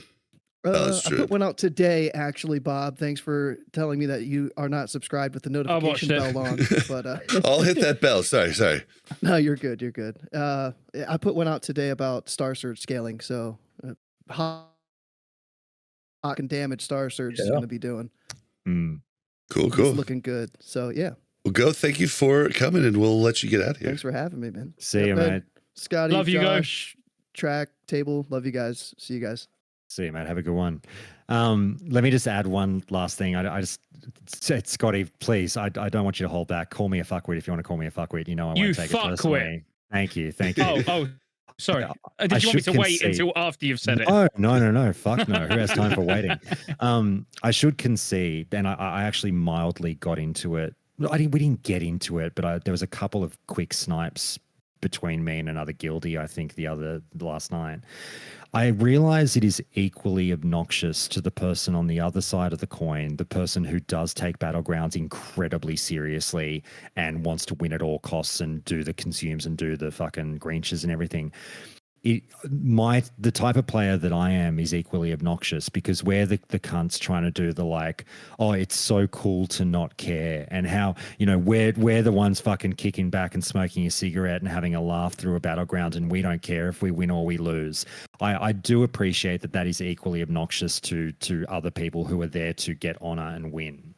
No, you're on the more fun side. Yep, well, 100%. And so you have to decide. Are you playing this game for fun or to win? And I will always make fun of people who are playing a video game to win. So, John, I think there's I'm with you for fun. So fun 100%. But I think there's one point. The Greenches all of a sudden started coming out in battlegrounds after the announcement that they couldn't be used to parse. So all the people who wanted to use them to parse with that parsing mindset of I'm going to pop my Greench and I'm going to fucking bump, brother, and now have to go to, well, I'm going to use them in fucking battlegrounds, and I'm also going to pump.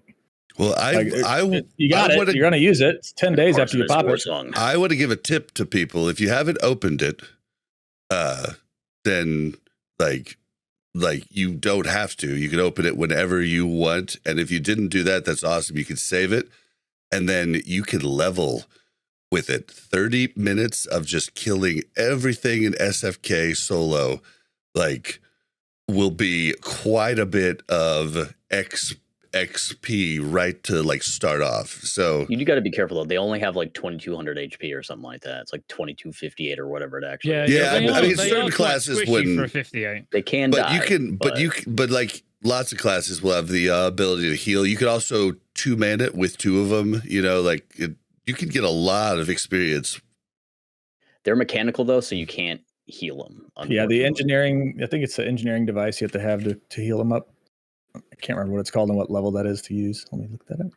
Yeah, let me I can't remember what it's let me called clarify one last thing before we move on, just off of something I said just then, because some fuckwit is going to jump in the YouTube comments and be like, look at this guy saying it's cool to lose Battlegrounds and whatnot. That's not what I'm saying. When I say I make fun of people that play video games to win, what I mean by that is like, you know, of course you want to win your Battlegrounds, you want to go do your best. Of course you don't want to pass in the grays, you know, all that shit. That's not cool. I'm not saying that. What I mean is people with these attitudes of like, no matter what I do in every game I play, I have to be the best. I have to win. My penis has to be bigger than everyone else's. And if you approach gaming with that win at all costs and get angry when I don't win attitude, you're fucked. Like things are going downhill for you. Just fucking take a load off. I mean, for It's everything fun. in life, No, have a healthy fucking attitude.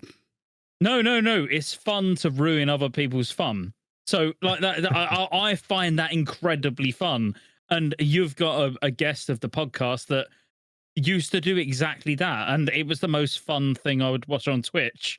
No Hit Jerome, when he used to multi-box in the first phase of Classic in 2019. When he would have full raids of people with world buffs coming towards him and he would take them all out. Well, it was so fun to watch him ruin other people's fun. And you saw the, like, what's it called? The endorphins going through him. Like, because, like, think about him now and think about him then. When he'd wipe a whole raid, he'd be like, oh, he'd be like, God.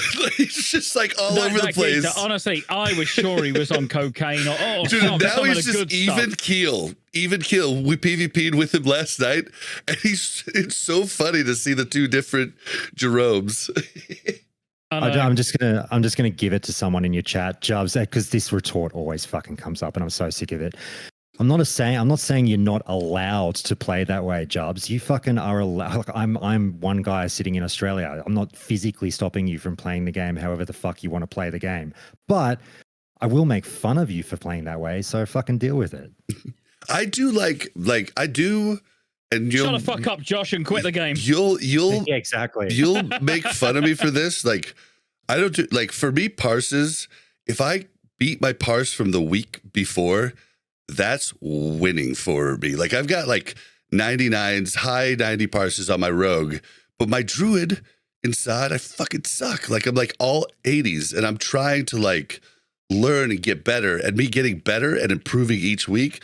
That's my version of winning. Yeah, but that's cool. That's fine. It's cool to want to be good at the game. It's cool to want to win. It's cool to want to improve.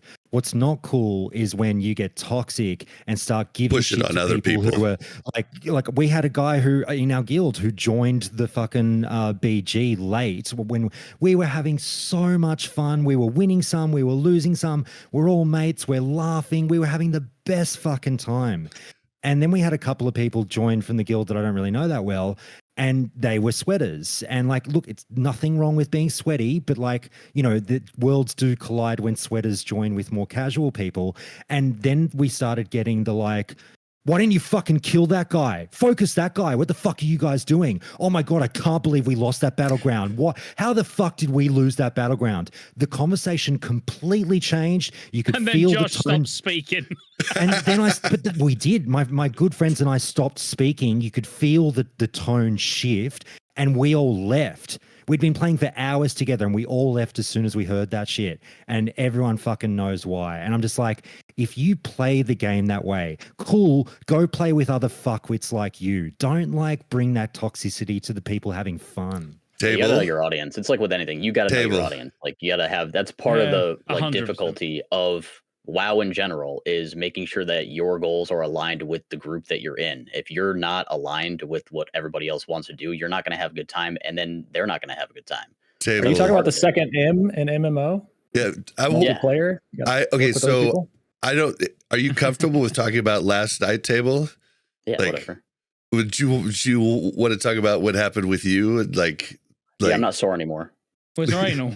Well, hang on, Oh, I'm really you're intrigued. talking about the battleground, right? Yeah. I don't want to do it unless you're comfortable talking about it, but like it could happen to anybody. Oh yeah, I got a little upset in the battleground. Like I joined the group. They were like, "Hey, we need a flag runner." I was like, "Okay, yeah, cool. I'll run the flag." And I was like doing calls and stuff. Like, "Okay, I have the flag. I'm coming out ramp or I'm coming out tunnel or whatever." And there was a few times where like I emerged from where I was coming from, and the team was not there. They were like at the entrance of our tunnel, just fighting in the middle. And then we were all over the place. Yeah, like dogpiled me, and I was like, "Well, why are you going to ask me to run the flag if you're not going to like support the flag runner? I'm just going to not run the flag then. Like somebody else can do it." And Such a toxic fuck. To be fair, I think we were one healing at that point. It was the first time I ever heard Table Mad. I was like, "Oh shit."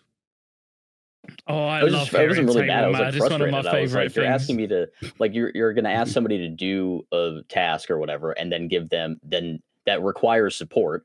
Like give somebody a task that requires support to do it successfully, and then not give them the support. Like, what do you think is going to happen? Like they're going to be frustrated. See, for me specifically, I don't know the best ways to play Warsong. Like I've been with good group leaders that do a really good job. I don't know what to say, but I was the only one talking. Like, so I was like, okay, well, I'll try to call targets. I'll try to do stuff, but like, how much was Table raging? I want to know. He was a little really pissed. bad? He was a little pissed. Yeah. Like 2 minutes later, though, I was fine though. Like somebody, I don't know who it was. Somebody Discord was like, "All right, let's like chill or whatever." I was like, "Oh yeah, true, okay." Yeah, I mean, we just threw together a thing, and like I was drunk at that point. I was like, I feel bad letting Table down. I don't know what to do. Just getting worked by everybody. You messaged me. It was my time at like 7 o'clock this morning. He was like, and I said, "Mate, I'm so fucking hungover." And you messaged me saying, "I'm still drinking, but I'm going to bed soon," or something along those lines. And I was like, "Oh shit, mate! Like I picked a good time to go and eat pizza."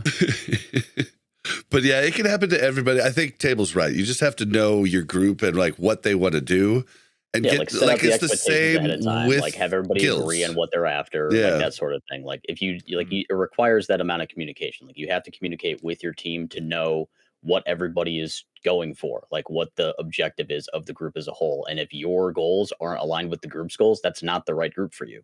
Simple. Yeah, are we having fun, or are we going really See- hard using consumables? Yeah. Yeah, Like, I'm what with are we trying to Josh. Some groups, achieve? like that is a form of having fun. Like some people like to do that and have that heavily coordinated, Definitely. like strike team mindset or whatever. That's fun for some folks, and it is fun to play that way if you have the whole group that's bought into that idea. But if you have 1 or 2 players in the group that want to do that and nobody else wants to do that, they just want to like fight mid and just chill a little bit. Like, See, I just couldn't. that's not the right group for those 2 people. Like. I just conform to the group. Like I've been in super sweaty groups and they're consuming and they have a really good like raid leader and he's calling the shots right. And I'm just like, I just fall in line and I act like a trooper. But I enjoy just a bunch of friends and like kind of fucking around halfway. And like if you lose, you lose. And it's just like, okay. I just don't like 45-minute games. I hate that. Like, I hate that. Yeah. I want to be think, like, getting there's- something for it, you know? With games like this with WoW, and like this is not a new like topic of discussion at all. This topic of discussion has existed since before WoW came out. Oh, It's yeah. like Oh, there's yeah. no wrong way to play. There's no objectively correct or objectively wrong way to do anything. But it is wrong to be in the wrong group and be upset for any reason or for anyone other than yourself for being in the wrong group. Like you have total control of what group you end up in, and if you join the wrong group for you, you can't be upset that the group isn't the right group for you because you could have joined the right group for you instead. So like, Yeah, raging on the people is not the way to do it. I can't that's stand. where like the toxicity comes from. It's Dude, like if you're, I hate solo queue because like there's always 1 or 2 asshats that are literally typing books the entire run. It's like, dude, The whole like time. I had a macro in TBC to just hit, and it just said in BG, type less, fight more. Like it's just like, dude, you could have killed three people in the time you've bitched at us. So just like, I think that was in Hamilton. oh man. So Track, what have you been doing this week? Are we Oh my still God, we're at still- it? Fucking hell. Well, we're finally all the way around. Okay, so this week let's see. I am no longer playing Wrath. I stopped. I was raiding Tuesdays and Wednesdays on that, and I'm doing retirement stuff. So I have some retirement classes on Tuesdays and Thursdays. So I'm no longer doing Wrath. But I have been playing a ton of SoD. I'm with Onslaught right now, doing some micro speed runs on my side because I'm not near as good as anybody else on that crew. These guys are insane. They're insane. Have you got to raid with Ale? I think I've done like an alt raid with Ale, but not on a main. Ale's so cool. Yeah, they're all cool people. It's been like, it's super humbling. It's a different perspective of the game. I never did speedrunning before, but it's really neat to like, kind of what Table was talking about. Like there is a certain amount of sweat that if everybody's putting it in at the same time, and like you can see that effort being put in by everybody, you see the fruits of your labor, and it's really kind of cool. I think it's a whole different way to approach the game. It's given me a ton of insight on how to, everything like reviewing raid logs and how to really pick those apart and kind of improve your individual performance. I'm a healer by trade, priest, but how to do a little bit better of job of anticipating heals incoming and stuff like that. I'm just thankful to be a part, learning a ton, but been a super supportive group of people letting me ride along for that. But talented group. So anyway, they've been crushing it out there. We've been having some fun doing a little PvP. I'm exalted with Warsong already, so that's behind me, leveling my shaman, my Tauren shaman, Mia Khalifa. She's out there. So if you guys ever need anything, she knows how to handle her totems. She can usually handle only 3 at a time right now. She's working to find a 4th one, but that's later, I think. Yeah, so she's a big part of my life now. Then I got a little hunter I'm working on because I've never played hunter. So these are all new classes for me. I'm generally a Pally Alliance player, so this is all new for me. I'm having a ton of fun. That's it. Awesome. Yeah, then one last thing on mine. I should have mentioned it. I guess like just Ras on the back of my mind, but with the last week of the 10% buff last week, I finally got my first heroic Lich King down. Hey, congrats. It was it was in one of Pummel's GDKPs. I can't believe we actually did it. Like we were trying to just get some reps in so the tank would know for the 15% bonus. And the last pull, we hadn't gotten to the final phase at all. And last pull, we freaking just nailed it. And like, I think we had one person die the entire time. It was great. But we do need, Josh needs to head out. So we're going to let him sign out and tell you where you can find all of his cool content.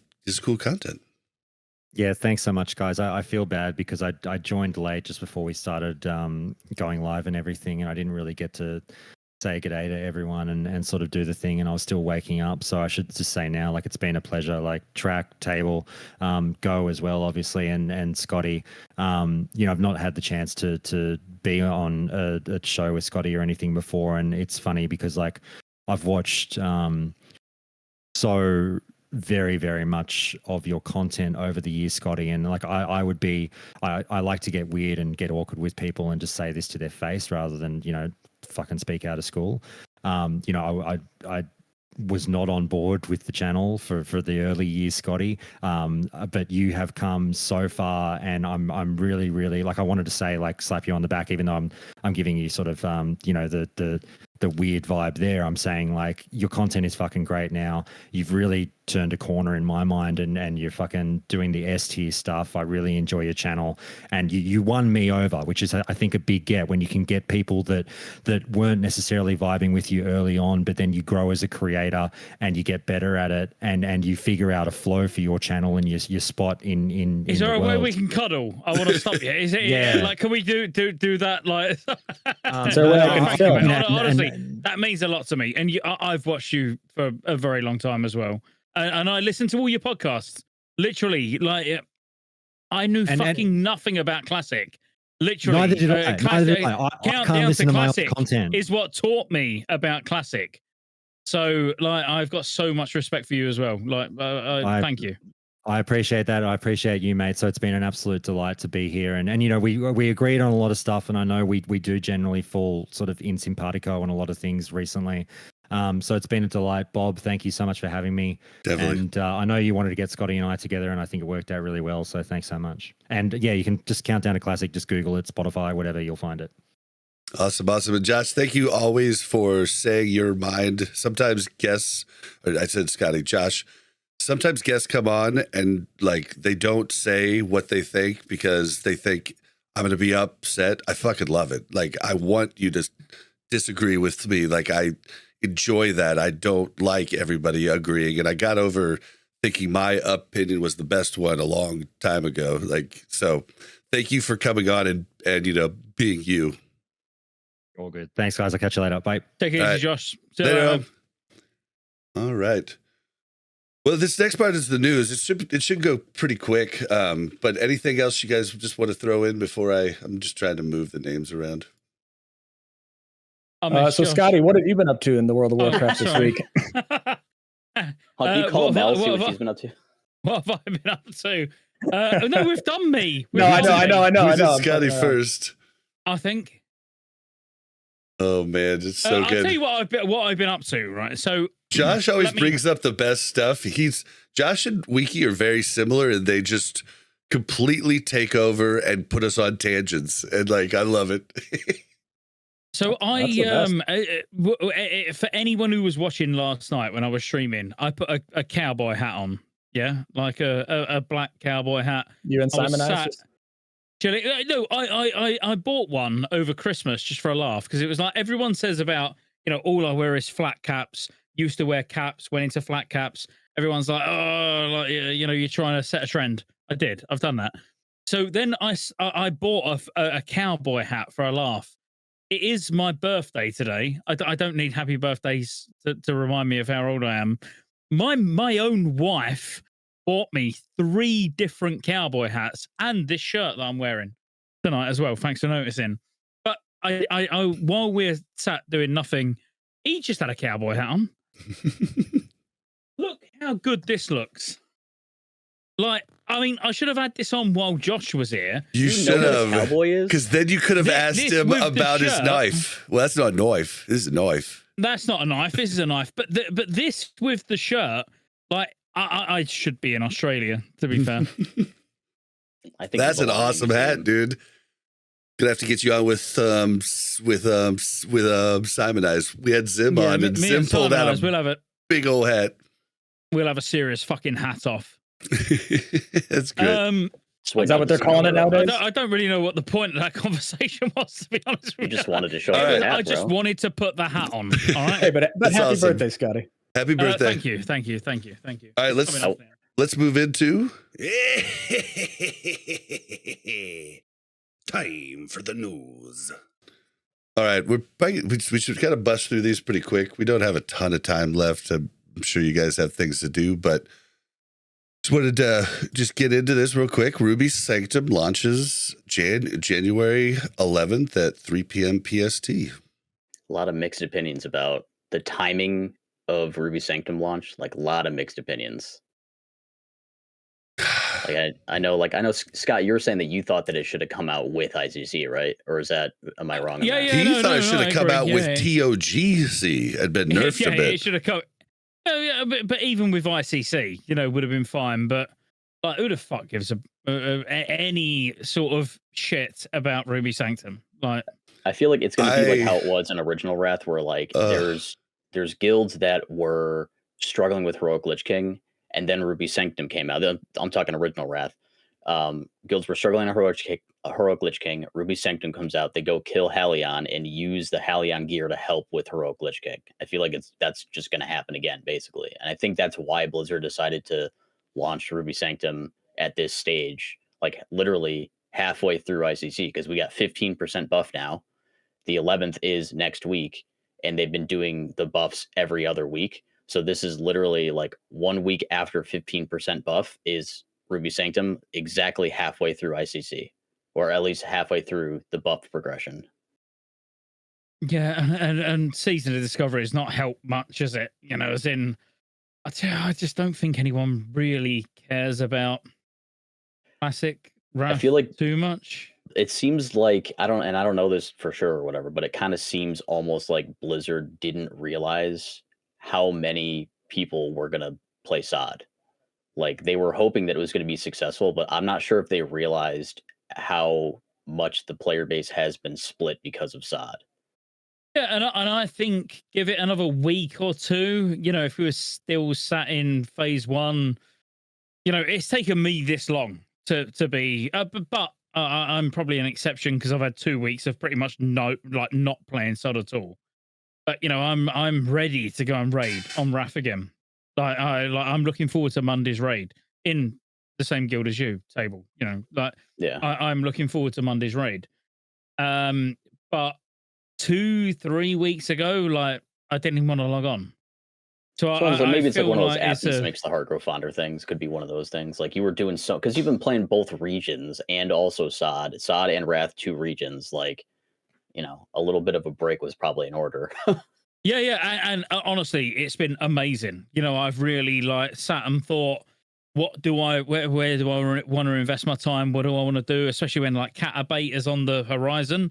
Because you got to remember, like once SoD Phase 2 launches, Cata Beta is not far behind, or maybe even just before it. Like we don't know. I want to enjoy it. And I want to enjoy SoD. I don't want it to feel like a chore. I don't want to be logging on just raid login because that's all there is to do. I don't want to be raid logging on Wrath, although there is nothing else to do on Wrath. Yeah, that's really about it. Like PvP is not even a big thing in Wrath because we're at the final, you know, the final set of gear. Like the PvP gear isn't at like the one class that I know for sure something from PvP is BIS for PvE is feral tanking. The staff, the arena staff is the BIS feral tanking weapon for like mitigation. I'm not sure if there's any other piece for any other spec or class where the PvP item is better than anything you can get in ICC. So it's like it's just a Cata waiting room. Pretty much. It's like the people who are PvPing right now are Riggs is saying the two-hander for DKs for EHP. Like, yeah. So like for tanking basically. Like tanks maybe would want stuff from arenas or whatever, but for the most part, the people that are still PvPing are just PvPers. Like, and this is exactly what we were talking to circle back a little bit, but we were talking about, you know, PvE gear, PvP gear, how they intertwine in vanilla. That's part of why it's not, I don't think it's inherently a bad idea to have like some of your bits come from PvP, some of your bits come from PvE, because that interplay, like if there's something that's really good from PvP and it's deterministic, you know for sure if you put in the time, you will get the item, which is not a guarantee in PvE. You have to get lucky to see the thing drop. Like that keeps PvP alive for longer than it would otherwise. Like if you could get everything that you needed quickly from PvP, people would stop doing it unless they actually like to PvP. And it's like that it's a delicate balancing act between the two. And in Wrath, it's like the PvP scene in Wrath has like slowly over the course of the expansion died down more and more, and there's not a lot of PvP going on in Wrath anymore because of that. And it's kind of unfortunate. But like so really the only thing left to do in Wrath is raid log. Like however many characters you're raiding on, you log into raid, and then once you're done with raid, since there isn't really a whole lot left to do because PvP isn't really that popping right now, that's it. Like what are you gonna do? Go farm stuff? Like nah. Yeah, because you have too much gold. Like I'm not gonna go farm in Wrath, but I am enjoying farming now that I have a hunter in you could SoD. like, you know, work on achievements. I guess in Wrath you could farm for mounts, I suppose. Like achievements, there's other stuff you could go do, but like, I've already farmed 100 mounts though. Getting all your transmog pieces set up. Yeah, like so there is some stuff to do. Like it's not like there's literally nothing to do. It's just like the stuff that there is to do. It's like, but I don't have to do that right now. I could do that later. He said the T word. Yeah, and for a lot of us that have already done it once, you know, like if you've got it all on retail, it's like you know, but like me, yeah, I've done pretty much everything on retail up until let's say BFA. Like, why would I then? Yeah, there's like a handful of things that I wanted to do again. Like I wanted to do Herald of the Titans again, so I did. You know, like I wanted to do this or that, you know, whatever it was. Like, yeah, the odd things, yeah. Right, but like there's not very many things that I wanted to do for the first time because I'd already done most of it. So it's like I feel like Classic in general is like kind of a bucket list sort of situation for a lot of people. Like, oh well, I never got a chance to do it back then, so I want to do it now.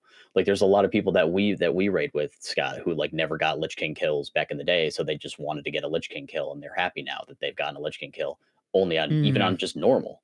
So it's like there's so many bucket list things in Wrath that like if people have run out of those bucket list things to do, like there's not a lot keeping them logging in. That was my bucket list. Like I had done.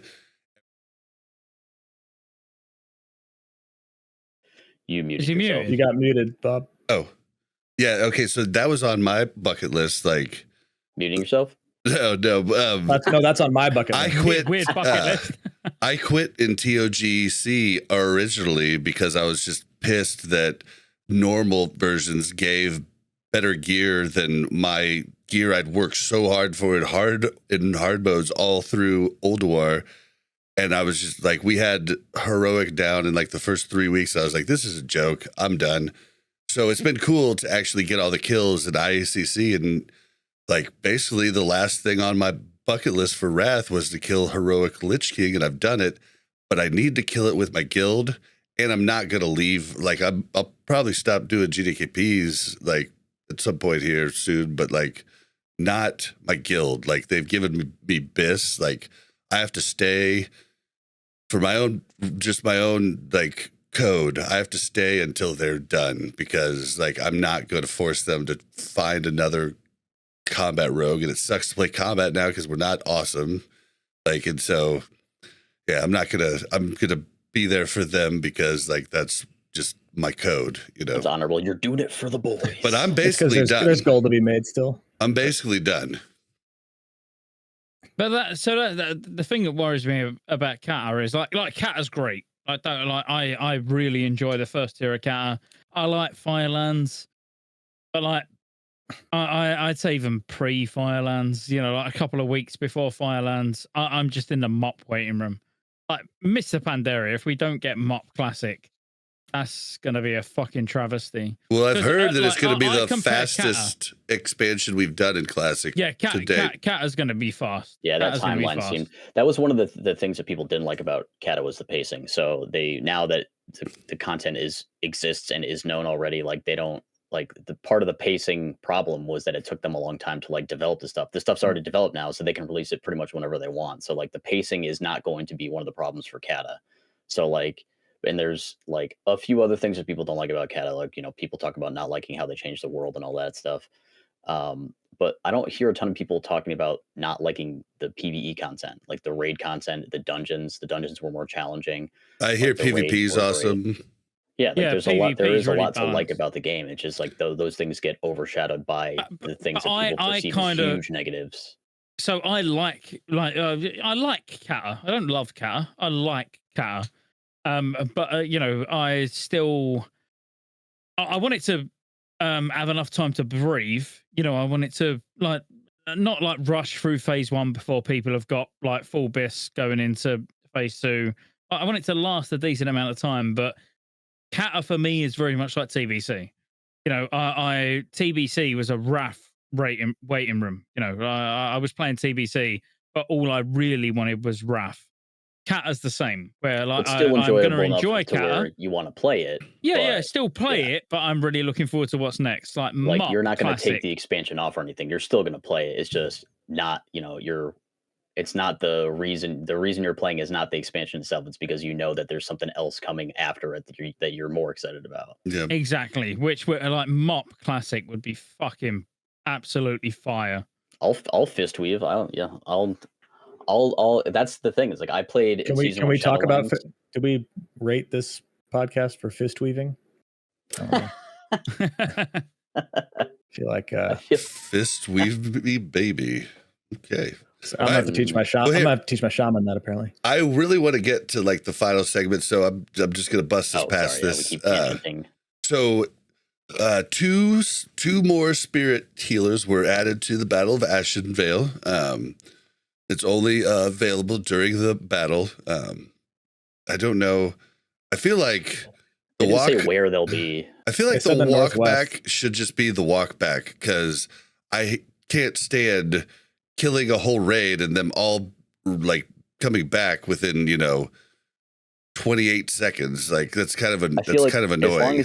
As long as it's closer than, like, for Alliance, their graveyard is Astronar. For Horde, it's the south graveyard in Darkshore. It's not even in Ashenvale. Like the closest, like why I understand why it wouldn't be like the BFD Spirit Healer, because that would be kind of shitty to like have to run out of BFD in Ghost form. Like that would suck ass. But also it sucks to be at the, like, you release and you're at the Darkshore graveyard. This has happened to me more than once, like probably more than 2 times, where I die and I didn't realize that the final boss was about to die. So I released, my ghost is in the Darkshore graveyard. I zoned back into Ashenvale. The battle ended while I was in Darkshore. Didn't get any rep. Like that's so I don't really. Oh, damn. So like it's good that they're adding these graveyards so that shit doesn't happen, and also like as a, I guess, less inconvenient thing for Alliance and not have to run all the way from Astronar, and for Horde to potentially not get any rep. And so like I would assume that the 2 Spirit Healers are going to be like in the Zoram area. Like that's where I would assume that it would be. Okay. Yeah, they said northwest. I think it's going to be somewhere between the Horde, like the Zoram entrance into kind of Ashenvale proper, and then the Darkshore area. But I think the other thing it adds to is a benefit to the PvE players who are trying to focus on, hey, I'm trying to get to raid, and it just happens to be Ashenvale popped off when my squad's trying to get to raid, and now I've got to make a 1,000,000-mile death run instead of like for the allies moving out that way, and encountering the Horde rush from Zoram to go to the west side. Like, oh shit, I'm just trying to get to raid, man. Like, well, not the day. The one thing that I'm curious about is how there's the logout skip when you go when you just start into the tunnels of BFD. Mm-hmm. Will that logout skip if you are if your raid happens to be during the battle, if you try to do the logout skip, will it just pop you back up top again? Or I don't think so, because I think you're still closer to that other one and the portal, so I think you're still safe. Yeah, it'll be interesting to see exactly where they place it. I've also found out by just jumping around down there that you don't even have to log out.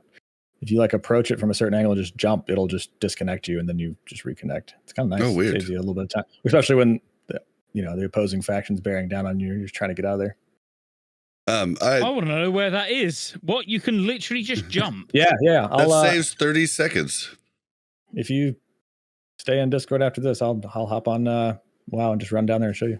Crazy. Yeah, that'd be fucking amazing. Yeah, that'd be awesome. All right. So next move, Warcraft Logs has removed the Greench, spiked collar, and dog whistle from logs. Now, I would have rather them just remove it, but they just straight up made your parses red. Invalidated, yeah. Yep. I went from 6 of 7 99s back to my 96s and 97s and 98s. I guess still got 2 99s, but it was sad. The thing that's unfortunate about that is, like, if it's a fight where, like, even if you didn't use Greench, if somebody had a Greench up, it invalidated everybo's logs for that fight. Yep. Yeah, and it's going to do it Table forward. Slam was bringing them for every boss. Somehow, this bastard had like 7 Grinches on every boss. That's not true. But no, I agree with the Greench, but not the other things. Actually, the dog whistle and spike collar, I think's bullshit and being removed because they're not limited use. That's I 100% agree. I mean, I agree with you, but I don't care. And get them. Good on you. Whether it's for speed or for parsing, it's your effort. You should be rewarded for your effort. Greench, yep, it's super overpowered, and it's a limited item that you can only get, once a year, which is probably going to be once in all of SoD. And so, choosing to use it here or another, who knows? But the other ones, I mean, why not? I'm with you because I think using Greench as an example. If you used it in April, you saved it. You was like, oh, I'm going to save this. This will be good. Like, and then use it to pass. Like that's it's smart. No, it's cringe. It's smart. Like however you want to look at it. Yeah. It's still bullshit. No matter what angle you come from. like you can do nothing against it. You've literally got a level 58 NPC fighting with you. But the other two, like, you can go and farm them. Go and get them. That's fine. I would have been fine with them leaving those two in. I think it's good they removed the Greench, but I'm fine with them removing it all too. Like, I don't care.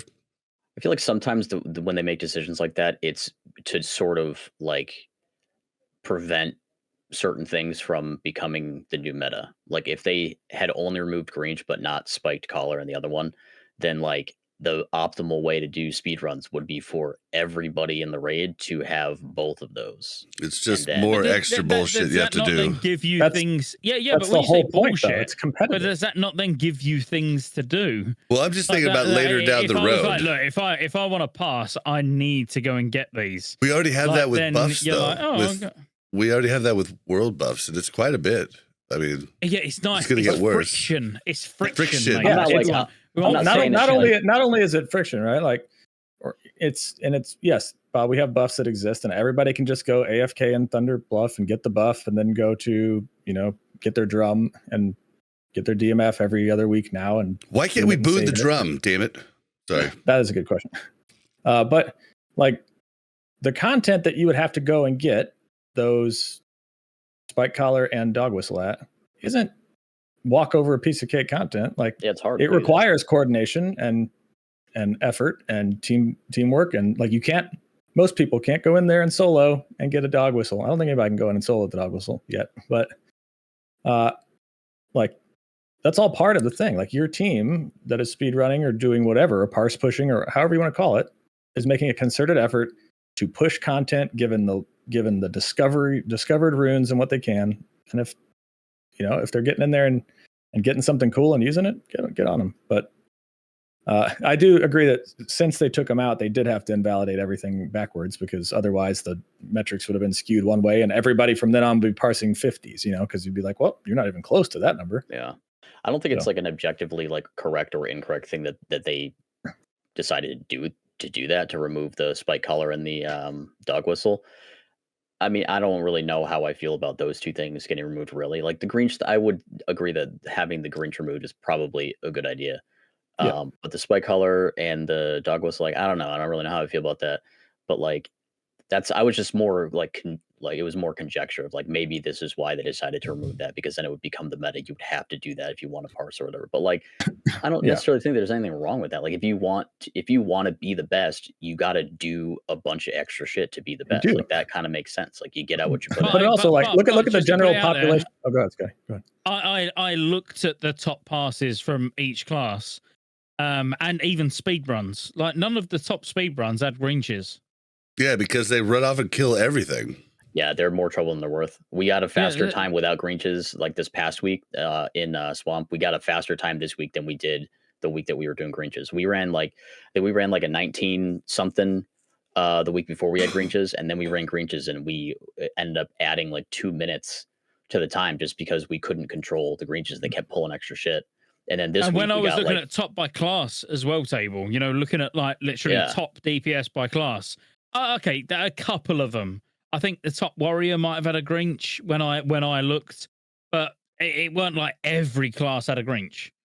There was a lot of them that didn't have a Greench, didn't have a dog whistle, didn't have a spike collar. It's not like that's the only way you can pass. I think it helps, obviously. Yeah, but I think where it really helps is like you have, and people still need to know this that are out there. Like, one, who gives a shit if you don't care about what Warcraft Logs says about your gameplay, then you don't care, right? It doesn't matter if you're not subscribed to their mechanism of rating people in both speed and parsing, then none of this change is actually a change, right? You can still go get your Greench, you can still go get your spike collar, you can get all this stuff and still go in and do BFD. So if you're in a guild that wants to go do that and have fun with it, do that and have fun with it. If you're in a guild that maybe is like a little bit more hyper casual and is having some difficulties in some fights and you want to pop a Greench, great, go for it. It's not going to matter, right? Like, clear that content, get your loot, and make your guild better and keep going. So I want to know how many persuaded. But I would say if you are in that group and you're pugging folks, there are people that are parse sensitive. So make sure that if one person in the guild or in the run runs it, it invalidates everybody's parse in that run. So yeah, be respectful. Not just your own individual. So if you are going to use it, or say, make sure you're advertising that to folks whenever they come into your raid, just as a common courtesy. I'd love to know the stats on the amount of people that weren't able to that we're going 5 of 5 or 5 of 7 and weren't able to do 7 of 7. I'd be curious to see how many of those players were pushed over the edge and able to do it because of Greench. Be an interesting thing to see. Only people that were struggling. Mm-hmm. Yeah, that'd be interesting. Because those do exist. Like, I know we haven't seen them, but they do. Like, people that weren't getting 7 of 7 do exist. I mean, it existed for a while, right? Like, obviously, that's the beauty of discovering things, right? Like, people are going to go there, and you're going to get some guilds that are going to smash their head against the wall and try to figure it out, and they're going to get, they're going to get a clear at an earlier time, and then you're going to get guilds that try different things with different comps, and they might get a clear in a faster time. They might not get a clear at all, but you're figuring it all out, and you're figuring out what works and what doesn't. I mean, the content's not solved when it comes out of the box, which is what's so great about this, right? It brings it back to the original Classic when people didn't have a clue what comp to bring. So I think that's what a lot of people like about it, is that it's not solved meta. Yeah, it gets solved quickly and the meta gets out there and propagates, but it's at least fun to experiment for a couple weeks. Yeah, I like the different experimenting and stuff going on. Simon and I did a all melee cleave group the other day. Boy, did they kick ass. Whew.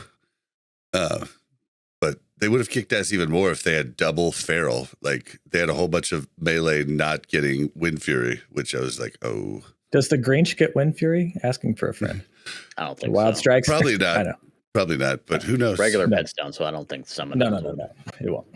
Although I'd be interested to see, like, if people are still going to go get Spike Collar and Dog Whistle anyway and just use them in Warzone Gulch. Well, why not? They'll still fuck people up. Yeah, I don't know. I think it was a good thing across the board. I like it that Warcraft Logs banned it and not Blizzard, because you can still have fun with it if you want to, and it is fun. I didn't even think about using it in BG. It's like, that sounds hilarious. Imagine 10 hunters all with Spike Collar and Dog Whistle. Mm. Those Or poor backline. Those poor backline And priests. Greench, just death ball running everywhere. Those poor backline priests. That would suck. Oh, That's it'd be a hilarious. backline. 8 pets, 8 Greenches, 8 I'm a sets little of dogs. upset with how hard homunculi are to kill, if I'm being honest, in PvP. Like, They're not. I don't think they're that bad to kill. You can also target dummy them.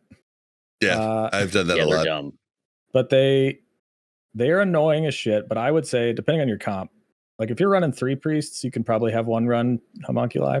But I think giving up Palm for homunculi is not a great choice. Palm is so powerful. Palm is just too fucking powerful. I guess I'm talking about 1v1ing. Like, it's like, Oh yeah. like, that shit sucks, man. I'm just like, okay, come on.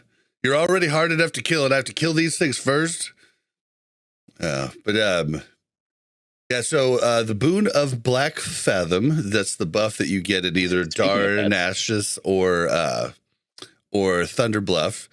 And it happens when somebody turns in the Pearl, which drops off the last boss in BFD, for anybody that doesn't know. That gives you that buff that no longer applies to pets. I think it's a good change. Fuck hunters and warlocks.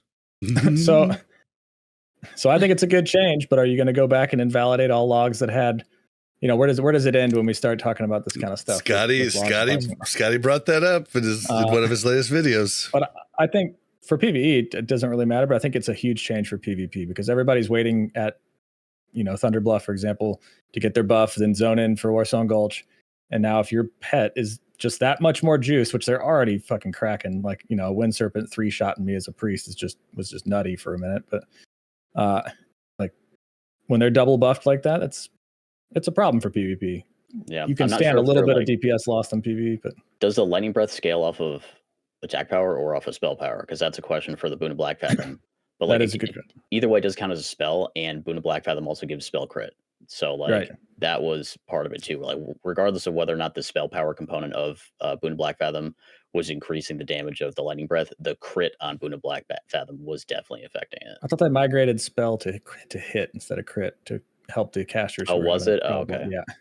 I could be wrong. Well, never mind then. Oh, you got spell power as well. You got spell power is also then spell added hit. into that. So either way, it's like 25 extra spell power at that level is the speed's huge too. I mean, you have to think about that That too. is true. The pet's moving even faster. Yeah. Yeah, I think pots are still I'm just not tethered to sure your movement. if the lightning breath from wind Are they? serpent scales off of attack power off of spell power. That's the thing that I'm not sure about.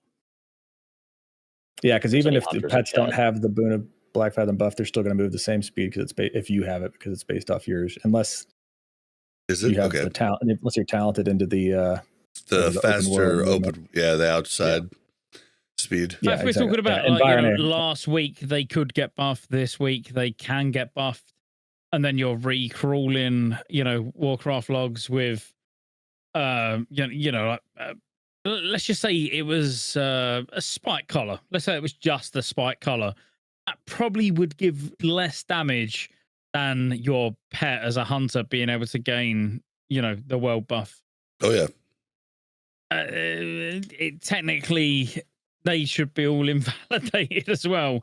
Every log should be invalidated that had a hunter in as of like 3 days ago.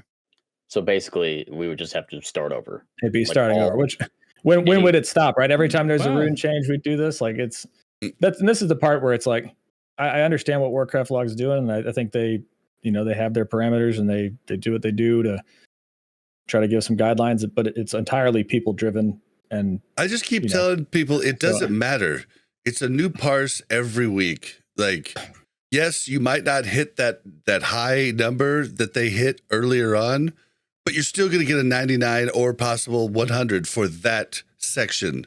And I believe it. Maybe. I mean, you were the one saying that you wanted to use your parse to compare to your previous weeks to show improvement or show where you were messing up. So if you're just looking at it, obviously, if you dig into it, you're going to be able to see, okay, I'm missing, X% pet damage due to. It just resets now. Like now you just need one more run to get your baseline, and then you judge the next week on your improvement. You know what I mean? When I look at self-improvement, I'd rather look at like the actual DPS that I did the previous week and the kill time versus the next week. Like that's what I don't look at the parse at all, because like you could do more damage and have a lower parse. So like if I'm doing more damage than I did last week, then I'm happy with that, even if the parse is lower, because it's still improvement. Yeah. So I like looking at like some of ours. Like our guys are crushing some of these runs and they're doing great jobs. And like dude's like or I can't remember what it was. He was like top trash and boss damage and was still parsing like 54. Like at some point, who gives a fuck, right? Like you're still absolutely crushing damage in a dungeon and it's incrementally going up. Like, yeah, nobody cares about what the colored number is next to your name. But you don't. Somebody might. I mean, the beauty of it is you don't need it at all. Like a group that the entire group parses a 45 can get through it. Like you might wipe once or twice, or lose people here and there, but you can get through it. I mean, like as soon as you lose buffs, you're already not going to parse. As soon as half of your team loses buffs, you're not going to parse high. Like so, or you walk in there without drums, or somebody forgets, an elixir of firepower when they're going to go. Everybody's throwing dynamite, or you're a warrior on Gamora, and your feral druid doesn't want to mangle. Like, are you gonna? Yeah, because they want to run Sunfire for their own parse, so they're like basically screwing all the bleed users. Yeah, so it's like, I mean, there's so much that goes into parsing. So like, yeah, I think I don't know. I don't know. I think like if that's Scott, what you're into doing. doing. Mangle today. We just had a road. Yeah, I was just thinking more about the last time I was with you, and you even locally said, "I'm not running Mangle." On NA, like I can't parse on Gamora as NA because the group that I run with, we have several people that use bleed, so I have to run Mangle. Like I will not ever get higher than like a 90 on Gamora on NA. And like I got an early 99 on Gamora on EU because this was before I even knew that he took extra bleed damage. So I was just like, oh well, I'll just run Sunfire because it's more damage. But like I had no idea that he had bonus bleed damage. And as soon as I learned that, I haven't run Sunfire on Gamora since then. And it's unfortunate because that means now I can't parse on Gamora. Yeah, I mean, it's just kind of like, dude, and then, I mean, another thing with Feral Druid that drives me nuts, the second somebody dies that's important and you have to res, bye-bye parse. Stop dying, healers. Yeah, shit's rough. Yeah, it's just like, so Yeah, I don't like it's a whole deal. I don't really want to get into it more. But Boon of Void Touched Armor now shares cooldown. So prior, if you had 2 sets of gloves, they share the same cooldown. But if you were a warrior and say had the chest and the gloves, they didn't. Now they do. If I'm wrong on that, correct me, but I believe that's what's going on. Or like, I know there's like a lot of casters that are like specifically like really just balanced druids, or like resto shamans, resto druids, like stuff like that. You could pop gloves and then boots. You know what I mean? Like you could have like you couldn't equip them both at the same time, but you could pop one and then equip a different piece of armor in that slot, and then equip the opposite. Do it for one. the next fight. Yeah. Yeah. As long as you did it before combat, yeah, you're good. Right. So yeah, you just can't do that anymore. I was under the impression that they all already shared a cooldown. I had no idea that you could even do that until I saw this news article. Like I just assumed that once they made them unique equip, so that you couldn't equip more than one at the same time, I just assumed that also it meant they all shared a cooldown. Like I didn't. So I mean, see, and the fact that I thought it was already that way means that I have no problem with this change at all. I think this is a good change. I totally thought that I was gonna be able to make 3 or 4 pairs of gloves and use it every time. Which honestly, Blizzard, 10 minutes is too much. Like basically, those gloves aren't even close to BIS without the CD. 10 minutes is too long. I mean, think about it. Bonus hit's pretty solid. We're in vanilla. Like no, it's speed. Yeah, the bonus hit is, but it still gets outweighed right now by, at least for rogues. I haven't looked into other classes. Gets outweighed by many different pieces, even greens. 2 minutes is enough. You know, like so you can use it on almost every other fight.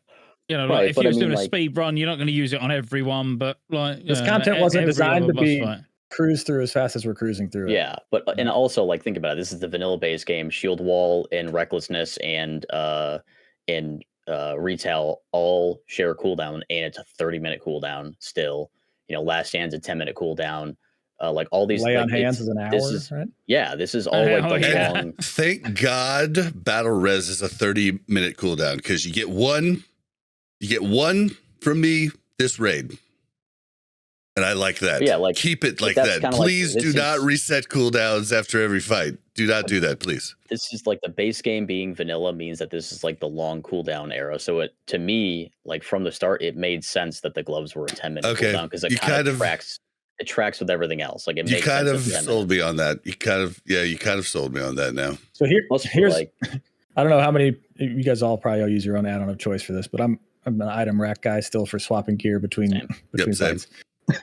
The one thing I don't like about item rack currently, and this is probably me being too dumb to figure out how to dig down and script it better. Different sets of the same exact item with different runes on it.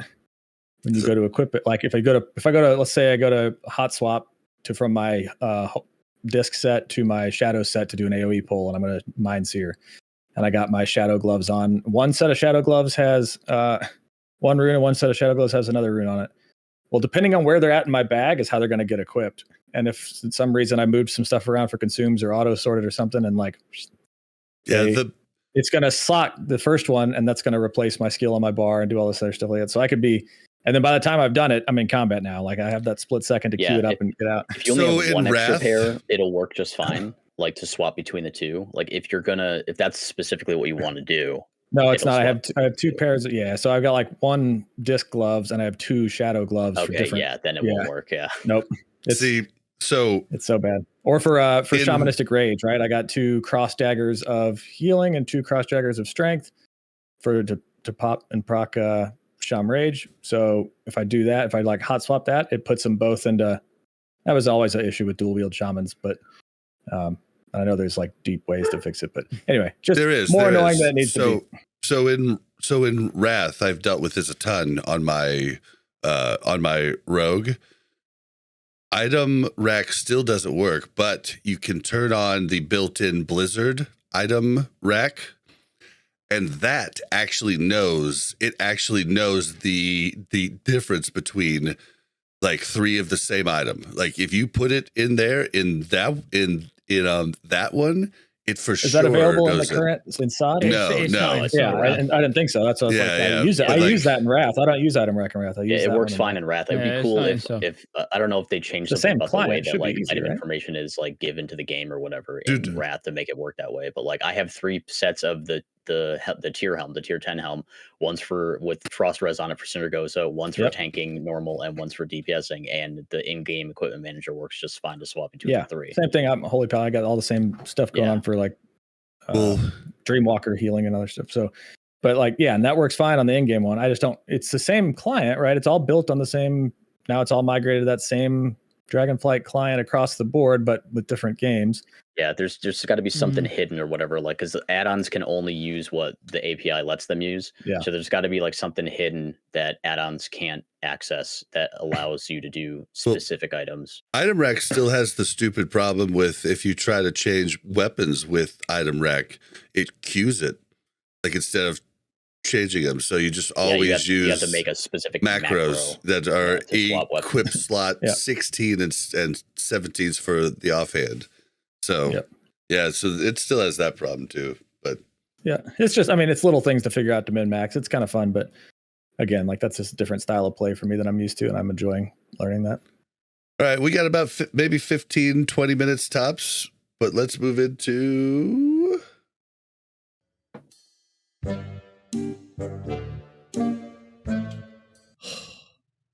Bobby, we need to have a talk about this World of Warcraft Classic. Do I look like I know what a WoW token is? all right. What do we want for phase 2? I want I don't want dual spec, I want situation spec. I want a spec that you set for BGs, open world, raid, and dungeon. That's what I want. Prospect. I'll be right back. No, I just want it to like change. When you go into a dungeon, you have dungeon spec. When you go into a raid, you have raid spec. Like I see what you mean. raid in instance, like PvE raid. When you zone into a BG, you have BG spec. When you're in the open world, you have open world spec. So you still have to change your stuff for those 4 different things, but it wouldn't force people to have 2 PvE sets, and it wouldn't bring us into that next level of sweatiness. It's an interesting idea. Conceptually, I don't disagree conceptually, but like realistically and with what they have available to them as developers, like they would have to change stuff about the base game to be able to make that happen. So I could see them saying, okay, here's dual spec and here's a timer on it. Like Once it doesn't you pop like you can't use it again for so long. And essentially, it doesn't matter what any of us think about that idea because it's probably not even possible for them to do it anyway. No, and like that's taking dual spec even further than retail's ever seen it. Even though retail, you can just switch. Yeah, in dual retail, spec. there's no like you can just do it as long as you're not in combat, right? Right. Yeah, you can just switch literally. Yeah, You can switch spec individual as much as talents. you Like want. you can just like right click. But having it defined by what you're currently about to do. Yeah, I'm not sure if they can even do that. It's an interesting idea because like there are like little micro adjustments that I would probably want to make to my spec depending on what I'm doing. But I think it's the BIS idea, but I'd rather have, if I can't get that, I want dual spec, like especially as we move forward. I think we'll get that at 40. I think we're getting dual spec. I mean, 40 is the natural progression for dual spec. It's gonna be a when it rude. was released. It's gonna be a rude. A short rune. I could see. Okay, so Average rune. let's take it to what you're saying, right? You have a rune that you put on your back piece, or like Scotty's saying, someplace that has a utility slot generally, and that rune captures your current talents and whatever, and that is, as long as that's in your back piece, those are your talents. And then you get another rune, you put that on, you set your talents and stuff to that rune. Now you still have to be out of combat and do a full rune swap to do it. You just broke my mind. It just stores it all on one room. That'd be Yeah, interesting. And then you equip. But You we can- would just do the same thing we rogue. do with everything else. We just say, okay, swap your cloak, let's go. I'm just Yeah, saying Rune of PvP. Specialization 1. PvP rogue, vanish, all of a sudden I'm backstab. Vanish, all of a sudden I'm subtlety.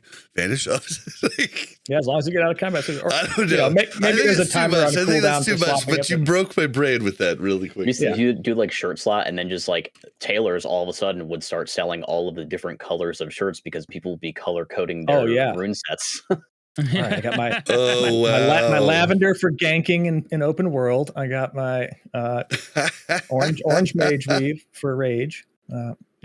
Wow. Okay. That would be interesting. I do think they should. I think flying mounts in phase 2. I want a Hygel raid in phase 2. I do think they should have. I want Hygel and flying mounts. They should make dual spec a significant gold sync though. If they introduce it, I think so too.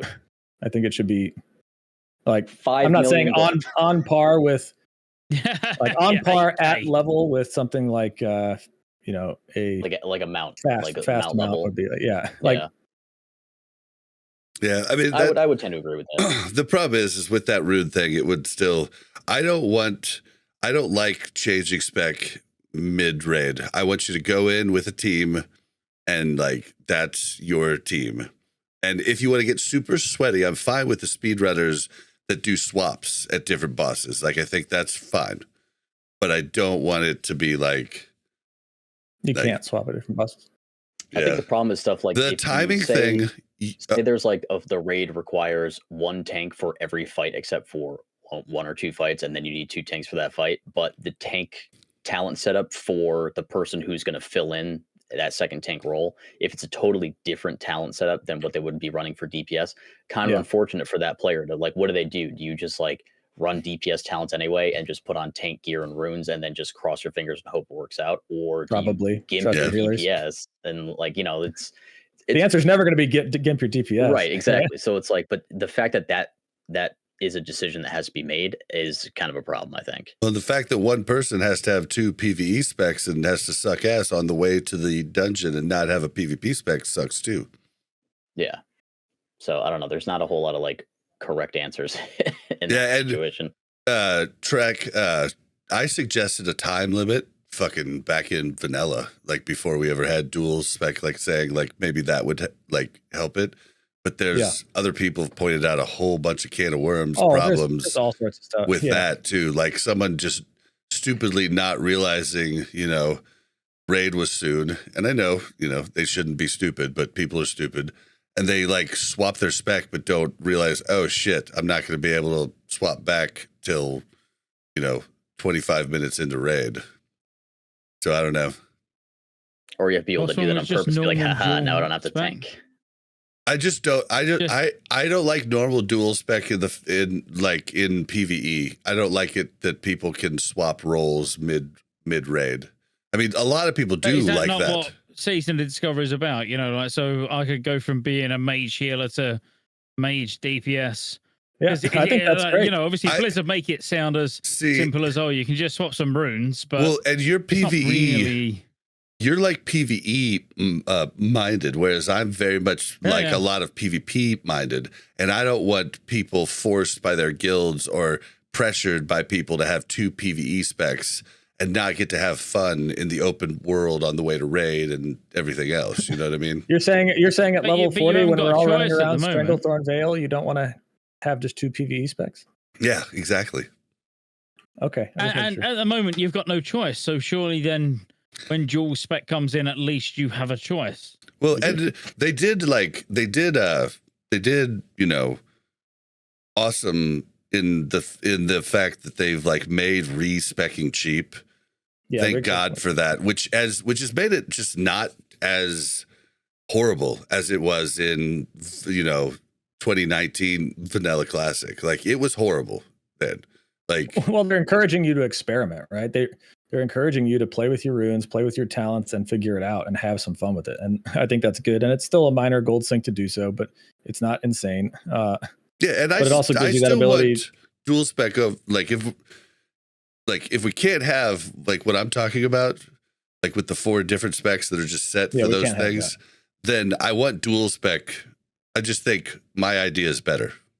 Well, the thing is, like, you can still, if they still keep respec costs low the way that they have been, then you could have like your primary, your normal DPS spec that you would normally run most of the time in PvE, and then your second spec could go back and forth between the niche PvE spec or the PvP spec. Yeah. Because once you do the raid, it's going to be like a few days, a couple days, whatever, before the next lockout. Yep. You swap that off spec to your PvP spec so that you can still do PvP stuff. If that's the case, though, I'd like for them to now. let you save your spec setups so that you can just like a loadout. You don't have to sit there and click everything. Have a loadout and just, hey, let me respec to PvP. Boop. Well, interestingly, that ties into what our add-on of the week is. Yeah, that's. I mean, that's an add-on of the week. Anyway, that's a great add-on.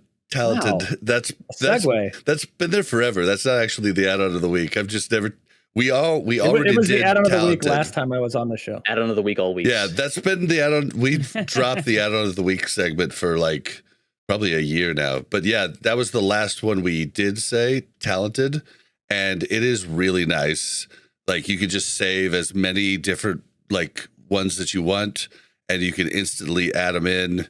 It's super, super nice. Crix talked about it in a recent video because everybody keeps asking him what it is. And if you want to see it in action, I don't know if the VODs are still up, but I remember specifically because Jordy has always played a priest as his main. I remember specifically there was whatever raid night it was in Vanilla Classic where Jordy was like going to swap talents between raids or between bosses or something like that in a speed run situation. Like they were doing a couple of different things, and he went to his trainer. He brought up, he brought up Talented, and like clicked one button, and his talents were like instantly there. It's not okay. When you're full, like level 80, it's not instant. You're gonna have to wait about 20 or so seconds, but it'll tell you when it's done. You just don't touch anything. But right now it's instant, like because we have so few talents. But you'll watch the thing while it's working. You've learned this. You've learned Blade Fury. You've learned this. You've learned, so like it's, but it's super nice. And I honestly think dual specs are going to be fine if they just keep respec to max 1 gold. That will be freaking awesome. Like, because the reason, like, it's fine now because our raid takes 30 minutes. But when you start getting into where you're doing 2 and 3 hour raid nights, and then guilds are doing Tuesday, Thursday, 3 hours, you're not going to respec for Wednesday. And like, you're going to respec after the Thursday night raid. And then, but like I always ended up when I would respec to PvP, so I could PvP Friday through Monday, I always felt pressured to PvP on the weekend instead of just being like, oh, I want a PvP. Like I respect, I need to go do this because I've spent so much money type of deal. Yeah, I need to make it worth it. Yeah. So I think if they keep the respec cost down and maybe just go up a little bit each phase, I think it's awesome. But what if there's no dual spec? I mean, that is saying that there's going to be dual spec at 40. Is that what do we want to see? I mean, nice. Dual spec is like, yeah, it'd be nice. I want dual spec as well. But that is like assuming that that's going to be there. At least it's cheap. Yeah, if they don't have dual spec, respecing is cheap, and I hope it stays that way. I don't know if they haven't said that they plan on increasing the costs at each level cap, but they may. I wouldn't be surprised. What else do I want to see? But what if it's not there at all? Yeah, like what would you want to see? Like everybody's like, yeah, let's talk about dual spec, but I think I will do a lot less PvP. You would want to see a lot. Okay, so here's what I want to see. I would do a lot less PvP, but I don't know. Maybe I wouldn't. If it stays at a gold, maybe I'd be fine. I don't know. Like the biggest problem in vanilla with not having dual spec was, well, getting to where you wanted to go. Like phase 2, being a Fury Warrior, like that was horrible trying to get to do my DM East jump runs. Like, I mean, I would rather be able to like fight my way there, but in all honesty, with the kill crews that were there, it wouldn't have mattered if I was PvP spec. I might have got to kill one of them instead of them just killing me outright, but either way, I'm not going to win the fight if just me and Mel are headed there and a group of 5 jumps us. Yeah, I mean, I think it gets progressively stronger as you spec down further in the talent tree, right? You're going to have more talents that are going to be PvP focused versus PvE focused, and I think it's going to build that. I think where you're going to have your issues are those classes like, I mean, the runes have helped out a ton, right? Like I've always played a healing class. The only thing I always hated about healing classes in vanilla is shitty kill power. You have like no kill power, and you're taking forever to kill something that a hunter is just tagging and chain pulling everything. So it makes open world farming a little pain in the ass. So being able to switch to shadow and go out and farm in classic would be awesome. I think what I would like to see though, outside of dual spec and respec and costs, I would like to see the next PvP event be I think we talked about this on the previous podcast, but like a MOBA style almost, like minecart push, or teams start on the opposing ends and the goal is to move one thing to another side of that would work perfect Vale. In Stranglethorn Vale. You have to clash to stop it, and it's just going to be a scrum over this central thing that's moving back and forth. And they better do it every other one. You switch sides, because there's going to be advantages and disadvantages to both sides. And everybody's going to find them right off the bat, and everybody's going to bitch about them because they weren't there the first week when it was broken and we got more rep. But it is what it is. It's a game that they're building in flight, and we appreciate their attention. Like they're actually actively taking a lot of time to fix stuff. That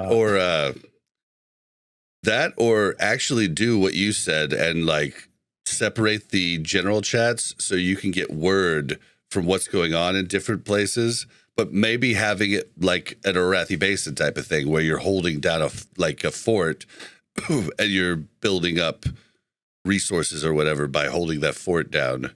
Maybe that's a call too. Blizzard did already confirm that Stranglethorn's the PvP zone, right? It's not Arathi Islands. They did say Stranglethorn would be the PvP zone. I thought it would have made sense for it to be Arathi Highlands, though, because that's what I thought too. Yeah, I did. We all thought that, and it's just like, I don't know, like it's like just a zone that doesn't get used much, whereas STV is already fine. Like it gets used a ton. There's already a lot of ganking going on in STV anyway. It's like one of the first zones where ganking actually like happened a lot in 2019 Classic on PvP servers. Yeah, I'm worried that it's going to fuck STV. Like STV is like such a great zone. Yeah, it's amazing for leveling. PvP in. That So is Ashenvale though. Okay, so here's another question. So with the Alliance or with the Horde having Grom Gall, right? And do you think they add in, was it Refuge Point up there at the north area for the Alliance is like the Rebels camp? Camp, it would have to be a rune. I mean, I would argue that they should just make that change. You're not going to have a rune make a era. camp up here, but like, I would argue that like that's one of the ones where they could make the change across the board and just put it there in era too. Like it should have been there from the start.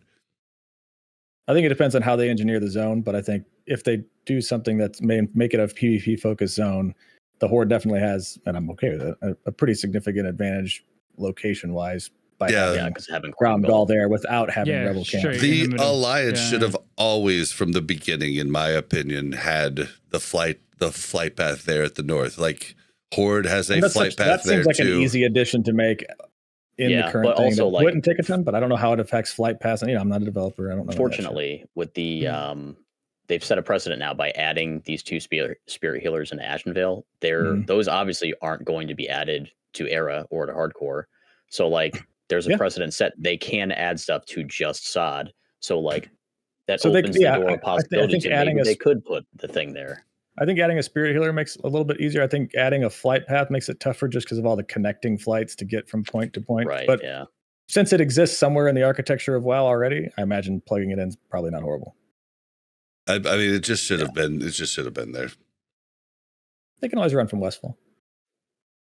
Or Dustwood. Can you imagine? Yeah, it's just even just for the gameplay, like in everything else, like it's absurd that you have to run from Duskwood to do your quests at the north end of Stranglethorn Vale. I mean, it's just a flight path that was overlooked, I think, in original vanilla and should have been there from the start. I'm going to read this thing that Go said. Do. His thoughts on what he wanted to do, what he wanted to see from Phase 2. Just reading directly from the message. Runes as heirlooms potentially is what he wrote. and he would mostly to make it easier to get them on alts. Like once you've gotten a particular class rune, if you make another of the same class, have it either easier to obtain it on the second character or just have it already available. Which I think would be interesting because there are like, I mean, Go and I both like druids. We both have multiple druids and stuff. So like a couple of those are kind of a pain to get. Like Star Surge is a bit of a pain to get for both Alliance and for Horde because it's in the wetlands and it's a very useful rune to have early on and makes things a lot easier. Useful. Like once you've gone, it's a very overpowered one-shot mob. Trivializes leveling. Yeah, Yeah, it's how I leveled my warrior. Is I got my wife to go do a druid and go get that rune, and then my warrior just sat there killing a mob while she killed 4, and then she would finish mine off. So it's how Mel leveled your warrior. Yep, exactly. But like, it's an interesting. I think it's an interesting idea because like, think of some of the classes that have extremely pain in the ass runes to get. Like some of the warrior runes are like pulling teeth to get those. Some of the rogue ones are a pain in the ass. If you make a second of that class, you have to go do it all again. Like that's a bummer, man. Like, see, I don't think it is because the majority of people don't do that, and like class. You want people going out in the world. So I like the concept because people who really like classes and want to make the same ones totally get. The only thing I would say I don't like about it is some runes are gated behind levels specifically, right? Like some runes you can't get until you're level X, Y, or Z, and there's reasons for that, whether it's power shift or whatever. And so when you start looking at how are WoW players going to adapt SoD to fit how WoW players adapt everything, there's going to be twinking, there's going to be all this other stuff. So like you're going to have this twink now that has access to a rune that he would never have had at that level just because his main big brother hasn't. Maybe that makes it cool. Maybe that makes it a ton of fun. I don't have a clue. I think it's just different. I don't care one way or the other. It doesn't really impact my player performance, but it would definitely make it easier. There's already a rune tab, so just copy that tab over to the next of the same class. I think you do the M, second M in MMO, and you find a friend and you have that friend help you. I did the most. Oh, you mean you pay somebody to summon you and clear it for you? I mean, you could do that. From the GDKP? You could we got it, Bob. You could do that, or you could do what I did with my warrior 2 days ago or 3 days ago, and be like, table. Let's be like I didn't say Frodo. I said let's be like Bilbo and go on an adventure. And we went and we got my warrior runes.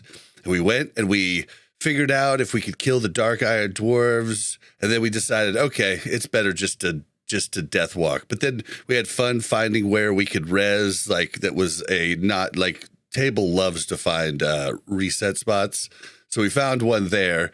And then we went down and then we went into the cave. And this is one of the coolest things. We went into the cave where hunters have a rune, warriors have a rune. You have to go kill that thing in wetlands. In the cave. And there was 2 alliance hunters. There was one like 25 and one like 14, right? And we're like, we could kill them. But we didn't. And we helped them. And they helped us. And then we went in. And it's one of the coolest things about PvP servers is you don't have to PvP. There are times where you're like, bro, we're doing something. You're doing something. Let's work together. And then we did that. We got the rune. Like we let them go. We let them go in front of us. Then we went after other alliance came. They told them, I'm assuming, and they didn't attack us. And it was just a cool interaction between, like, we had the choice. We could have fought, but we didn't. And like, that's a cool thing about PvP servers. Then we adventured over to Red Ridge and had to figure out how to get that, the 2 of us. And we did different things, but we got it. Get some a lot of PvP in the meantime, but it was a fun time. It was a fun fucking time. And I don't want to cut that out of later stages.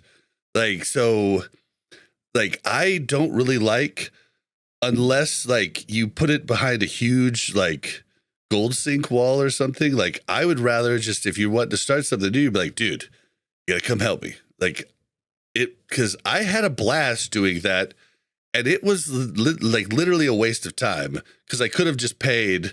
I've made a lot of gold now. I could have just paid to get summoned and done it solo, but like getting to hang with Table, talking, chat with him while we're doing this, like, it was a good time. I played the game and had fun. I support all that. I was with the same guy. Yeah, I was with the same guy. This guy down here. Yeah. Not killing people. I was with the same guy. Knew all the skips he was showing me with. Not skips, but you know, like evade spots. We'll call them evade spots. Where to stand. And there was a hunter doing the same thing, as in trying to get the rune, and he kept fucking him up. Well, so there was no. That's because there's no. But you have to consistency is here. You have to weigh. Have a great time working with them. We were when super I was with him.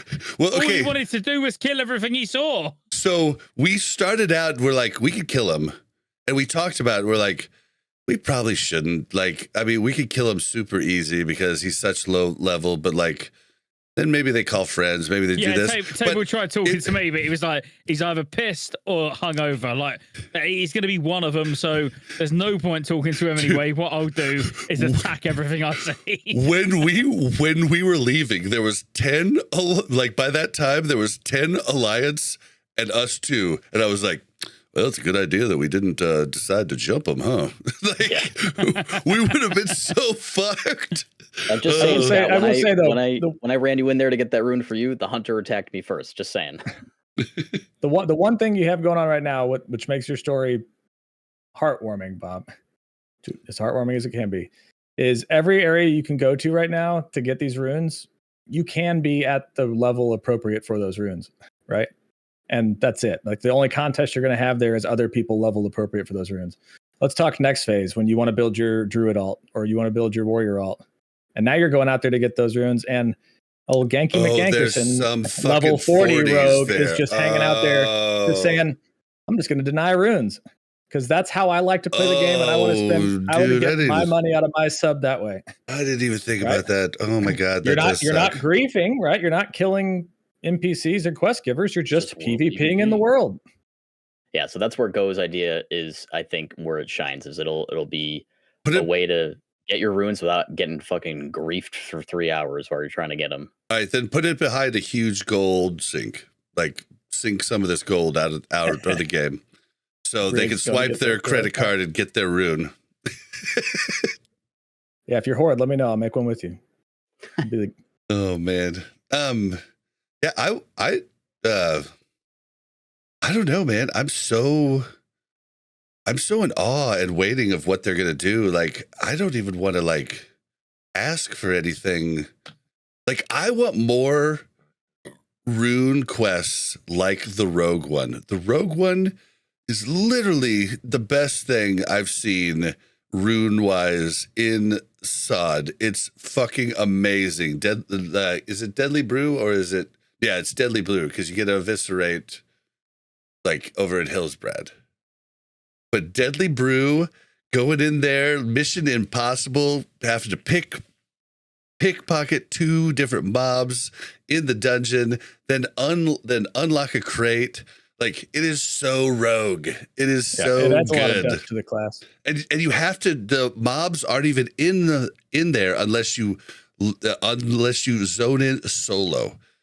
So freaking cool. So freaking cool. And let's not forget, Agrand even said, like, when Alenia, I think it was complaining about, everyone's already planning to dungeon cleave, which I already am. Like, I've already got plans. I'm going to do it to at least 30. And he was like, who said, questing and dungeon cleaving is the only way you can get XP? That's a weird comment. We talked about it last week, and I think they might be adding, because they don't want to wait for everybody to hit 40. I think they'll add, for the PvP event, I think they'll add EXP. I think they'll add, so I'll go the other way. I think they'll add XP from gathering. Ooh.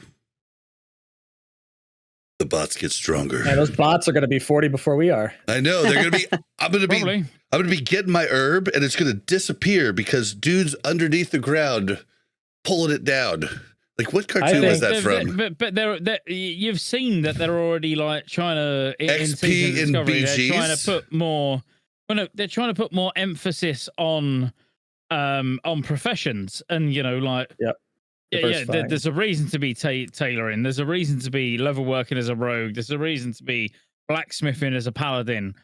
Rigs gaming. I think they'll. Oh, sorry. I didn't mean to cut you off. Rigs. I was done anyway.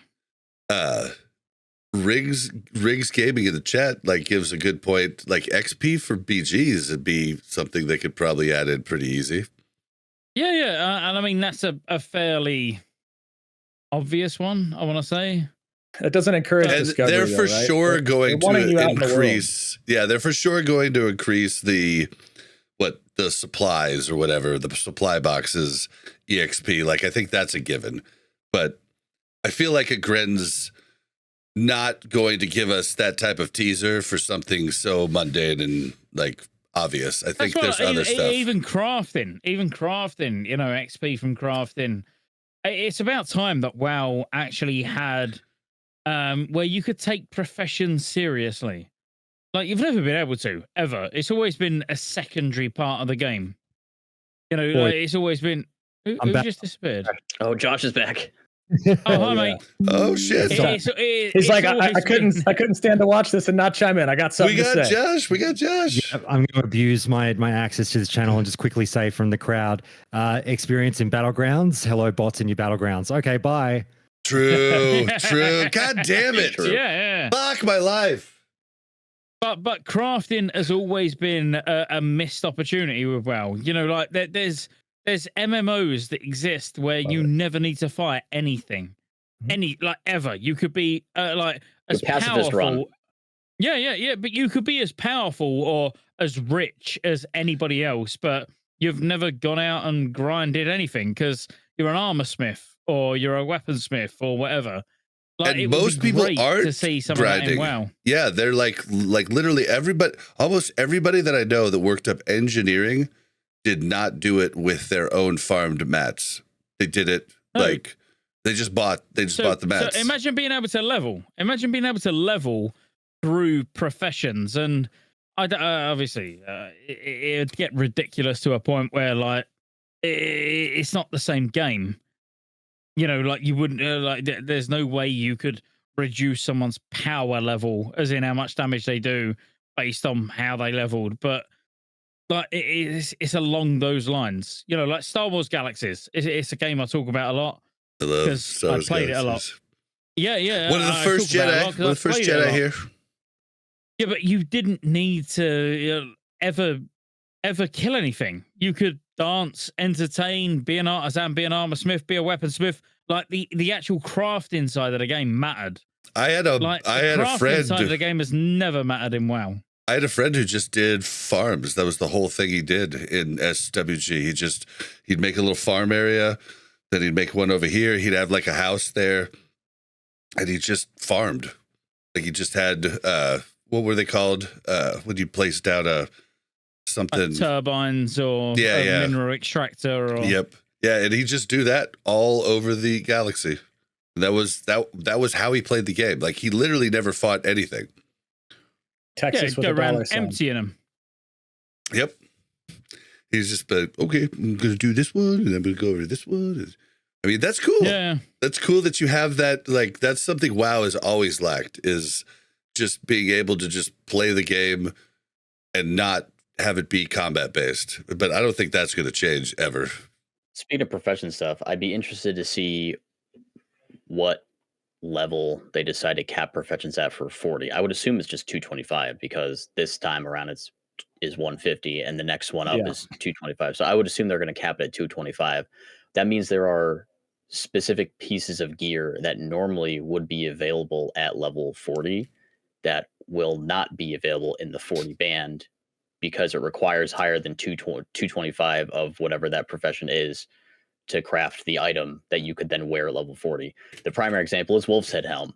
Wolf's Head Helm only requires 225 to craft the helm, but there's a quest line you have to do to gain access to tribal leatherworking, and 2 of the items that you need to craft to complete that quest require leatherworking 235 to be able to craft that item. So if it's 225 cap, then Wolf's Head won't be available at 40. I'm sure there are other items too that would normally be available at 40 that won't be because of the 225 cap, but that's something to keep in mind for sure. So like I would like to see... That's easy, Table. Just go Gnome Druid.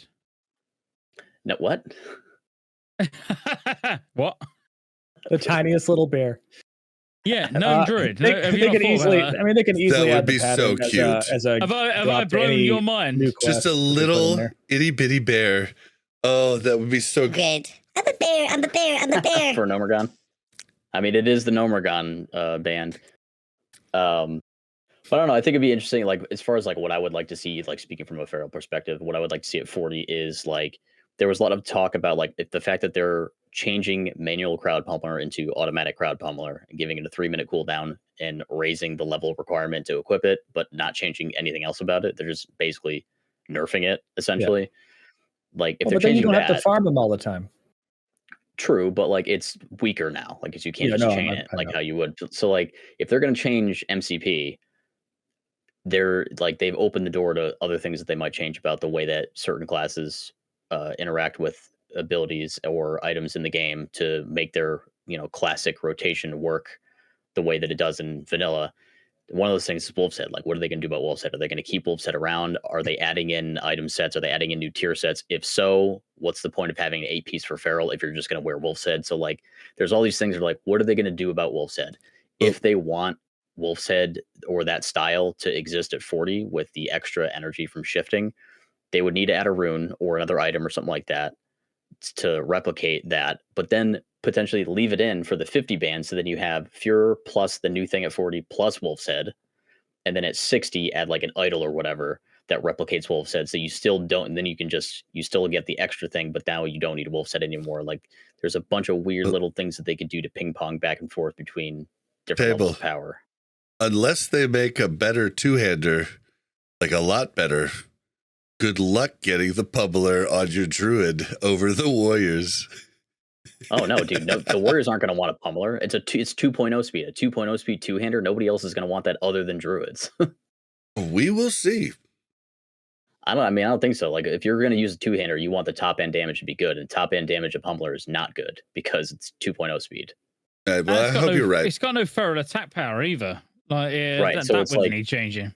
Ferals will only use ACP for the proc or for the on use because and then as soon as the on use fades, you'll switch back to Fist of the Wild unless they add another feral attack power weapon. Nope, there's going to be I think the feral attack power was a quick fix here for phase 1.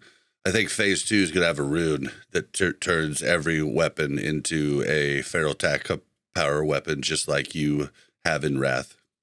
That'd be nice. That'd be kind of cool. That's what I think is going to happen. All right, well, guys, I have a GDKP here in 20 minutes. I need to get in there so Pummel doesn't kill me. So we're going to start wrapping up here. It's been a banger of an episode. Love Josh's fire. Check him out on Countdown to Classic. But don't forget to follow us on Twitter at WC Reloaded. You can follow the Mash Those Buttons Network at the MASH Network. If you want to send us an email, it's WCRpodcast@gmail.com. If you'd like to join our Discord, it is warcraftreloaded.com/Discord. Also link in the description. How can you help the podcast? We need ratings and reviews and comments on the Spotify episodes. That's something you can do now. But give us stars on Spotify, give us stars and reviews on Apple. I should check Apple. I wonder if we've had one. Like I stopped checking it because we hadn't had one in so long. We used to get them like a couple every week, but I should probably check that. You could also the YouTube. Like, comment, subscribe, hit that bell, leave us a comment.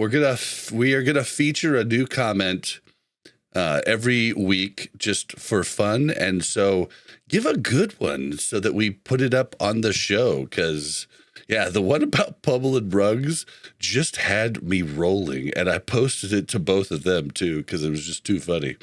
So, yeah, help that out. If you want to help out the show, Patreon, warcraftreloaded.com/Patreon, or just go to warcraftreloaded.com. There's a Patreon button there, also link in the description. And yeah, if you want to leave a voicemail, then the number is 816-866-1066 or speakpipe.com/warcraftreloaded. Bam, we're done. Where can we find you, Scotty? Scotty J, anywhere you want to find me. Scotty J. All right. Table, where can we find you? You can find me on YouTube at Table Slam or on Twitch at twitch.tv/table_slam. And yeah. And Track, what about you? I'm on Twitch at twitch.tv/TrackZuit. It's like a tracksuit with a Z instead. All right. And you can find me on Twitter at Blazin_Bob. That's BLAZZIN_BOB. You can find me on Twitch at BlazinBob. Whew. What a fucking episode. Let's get the fuck out of here. We'll see you guys next week. Later, friends. Thank you for having me. Always a pleasure. Thank you very much for checking out Warcraft Reloaded podcast. Make sure to like and subscribe and hit that bell so you don't miss any future content.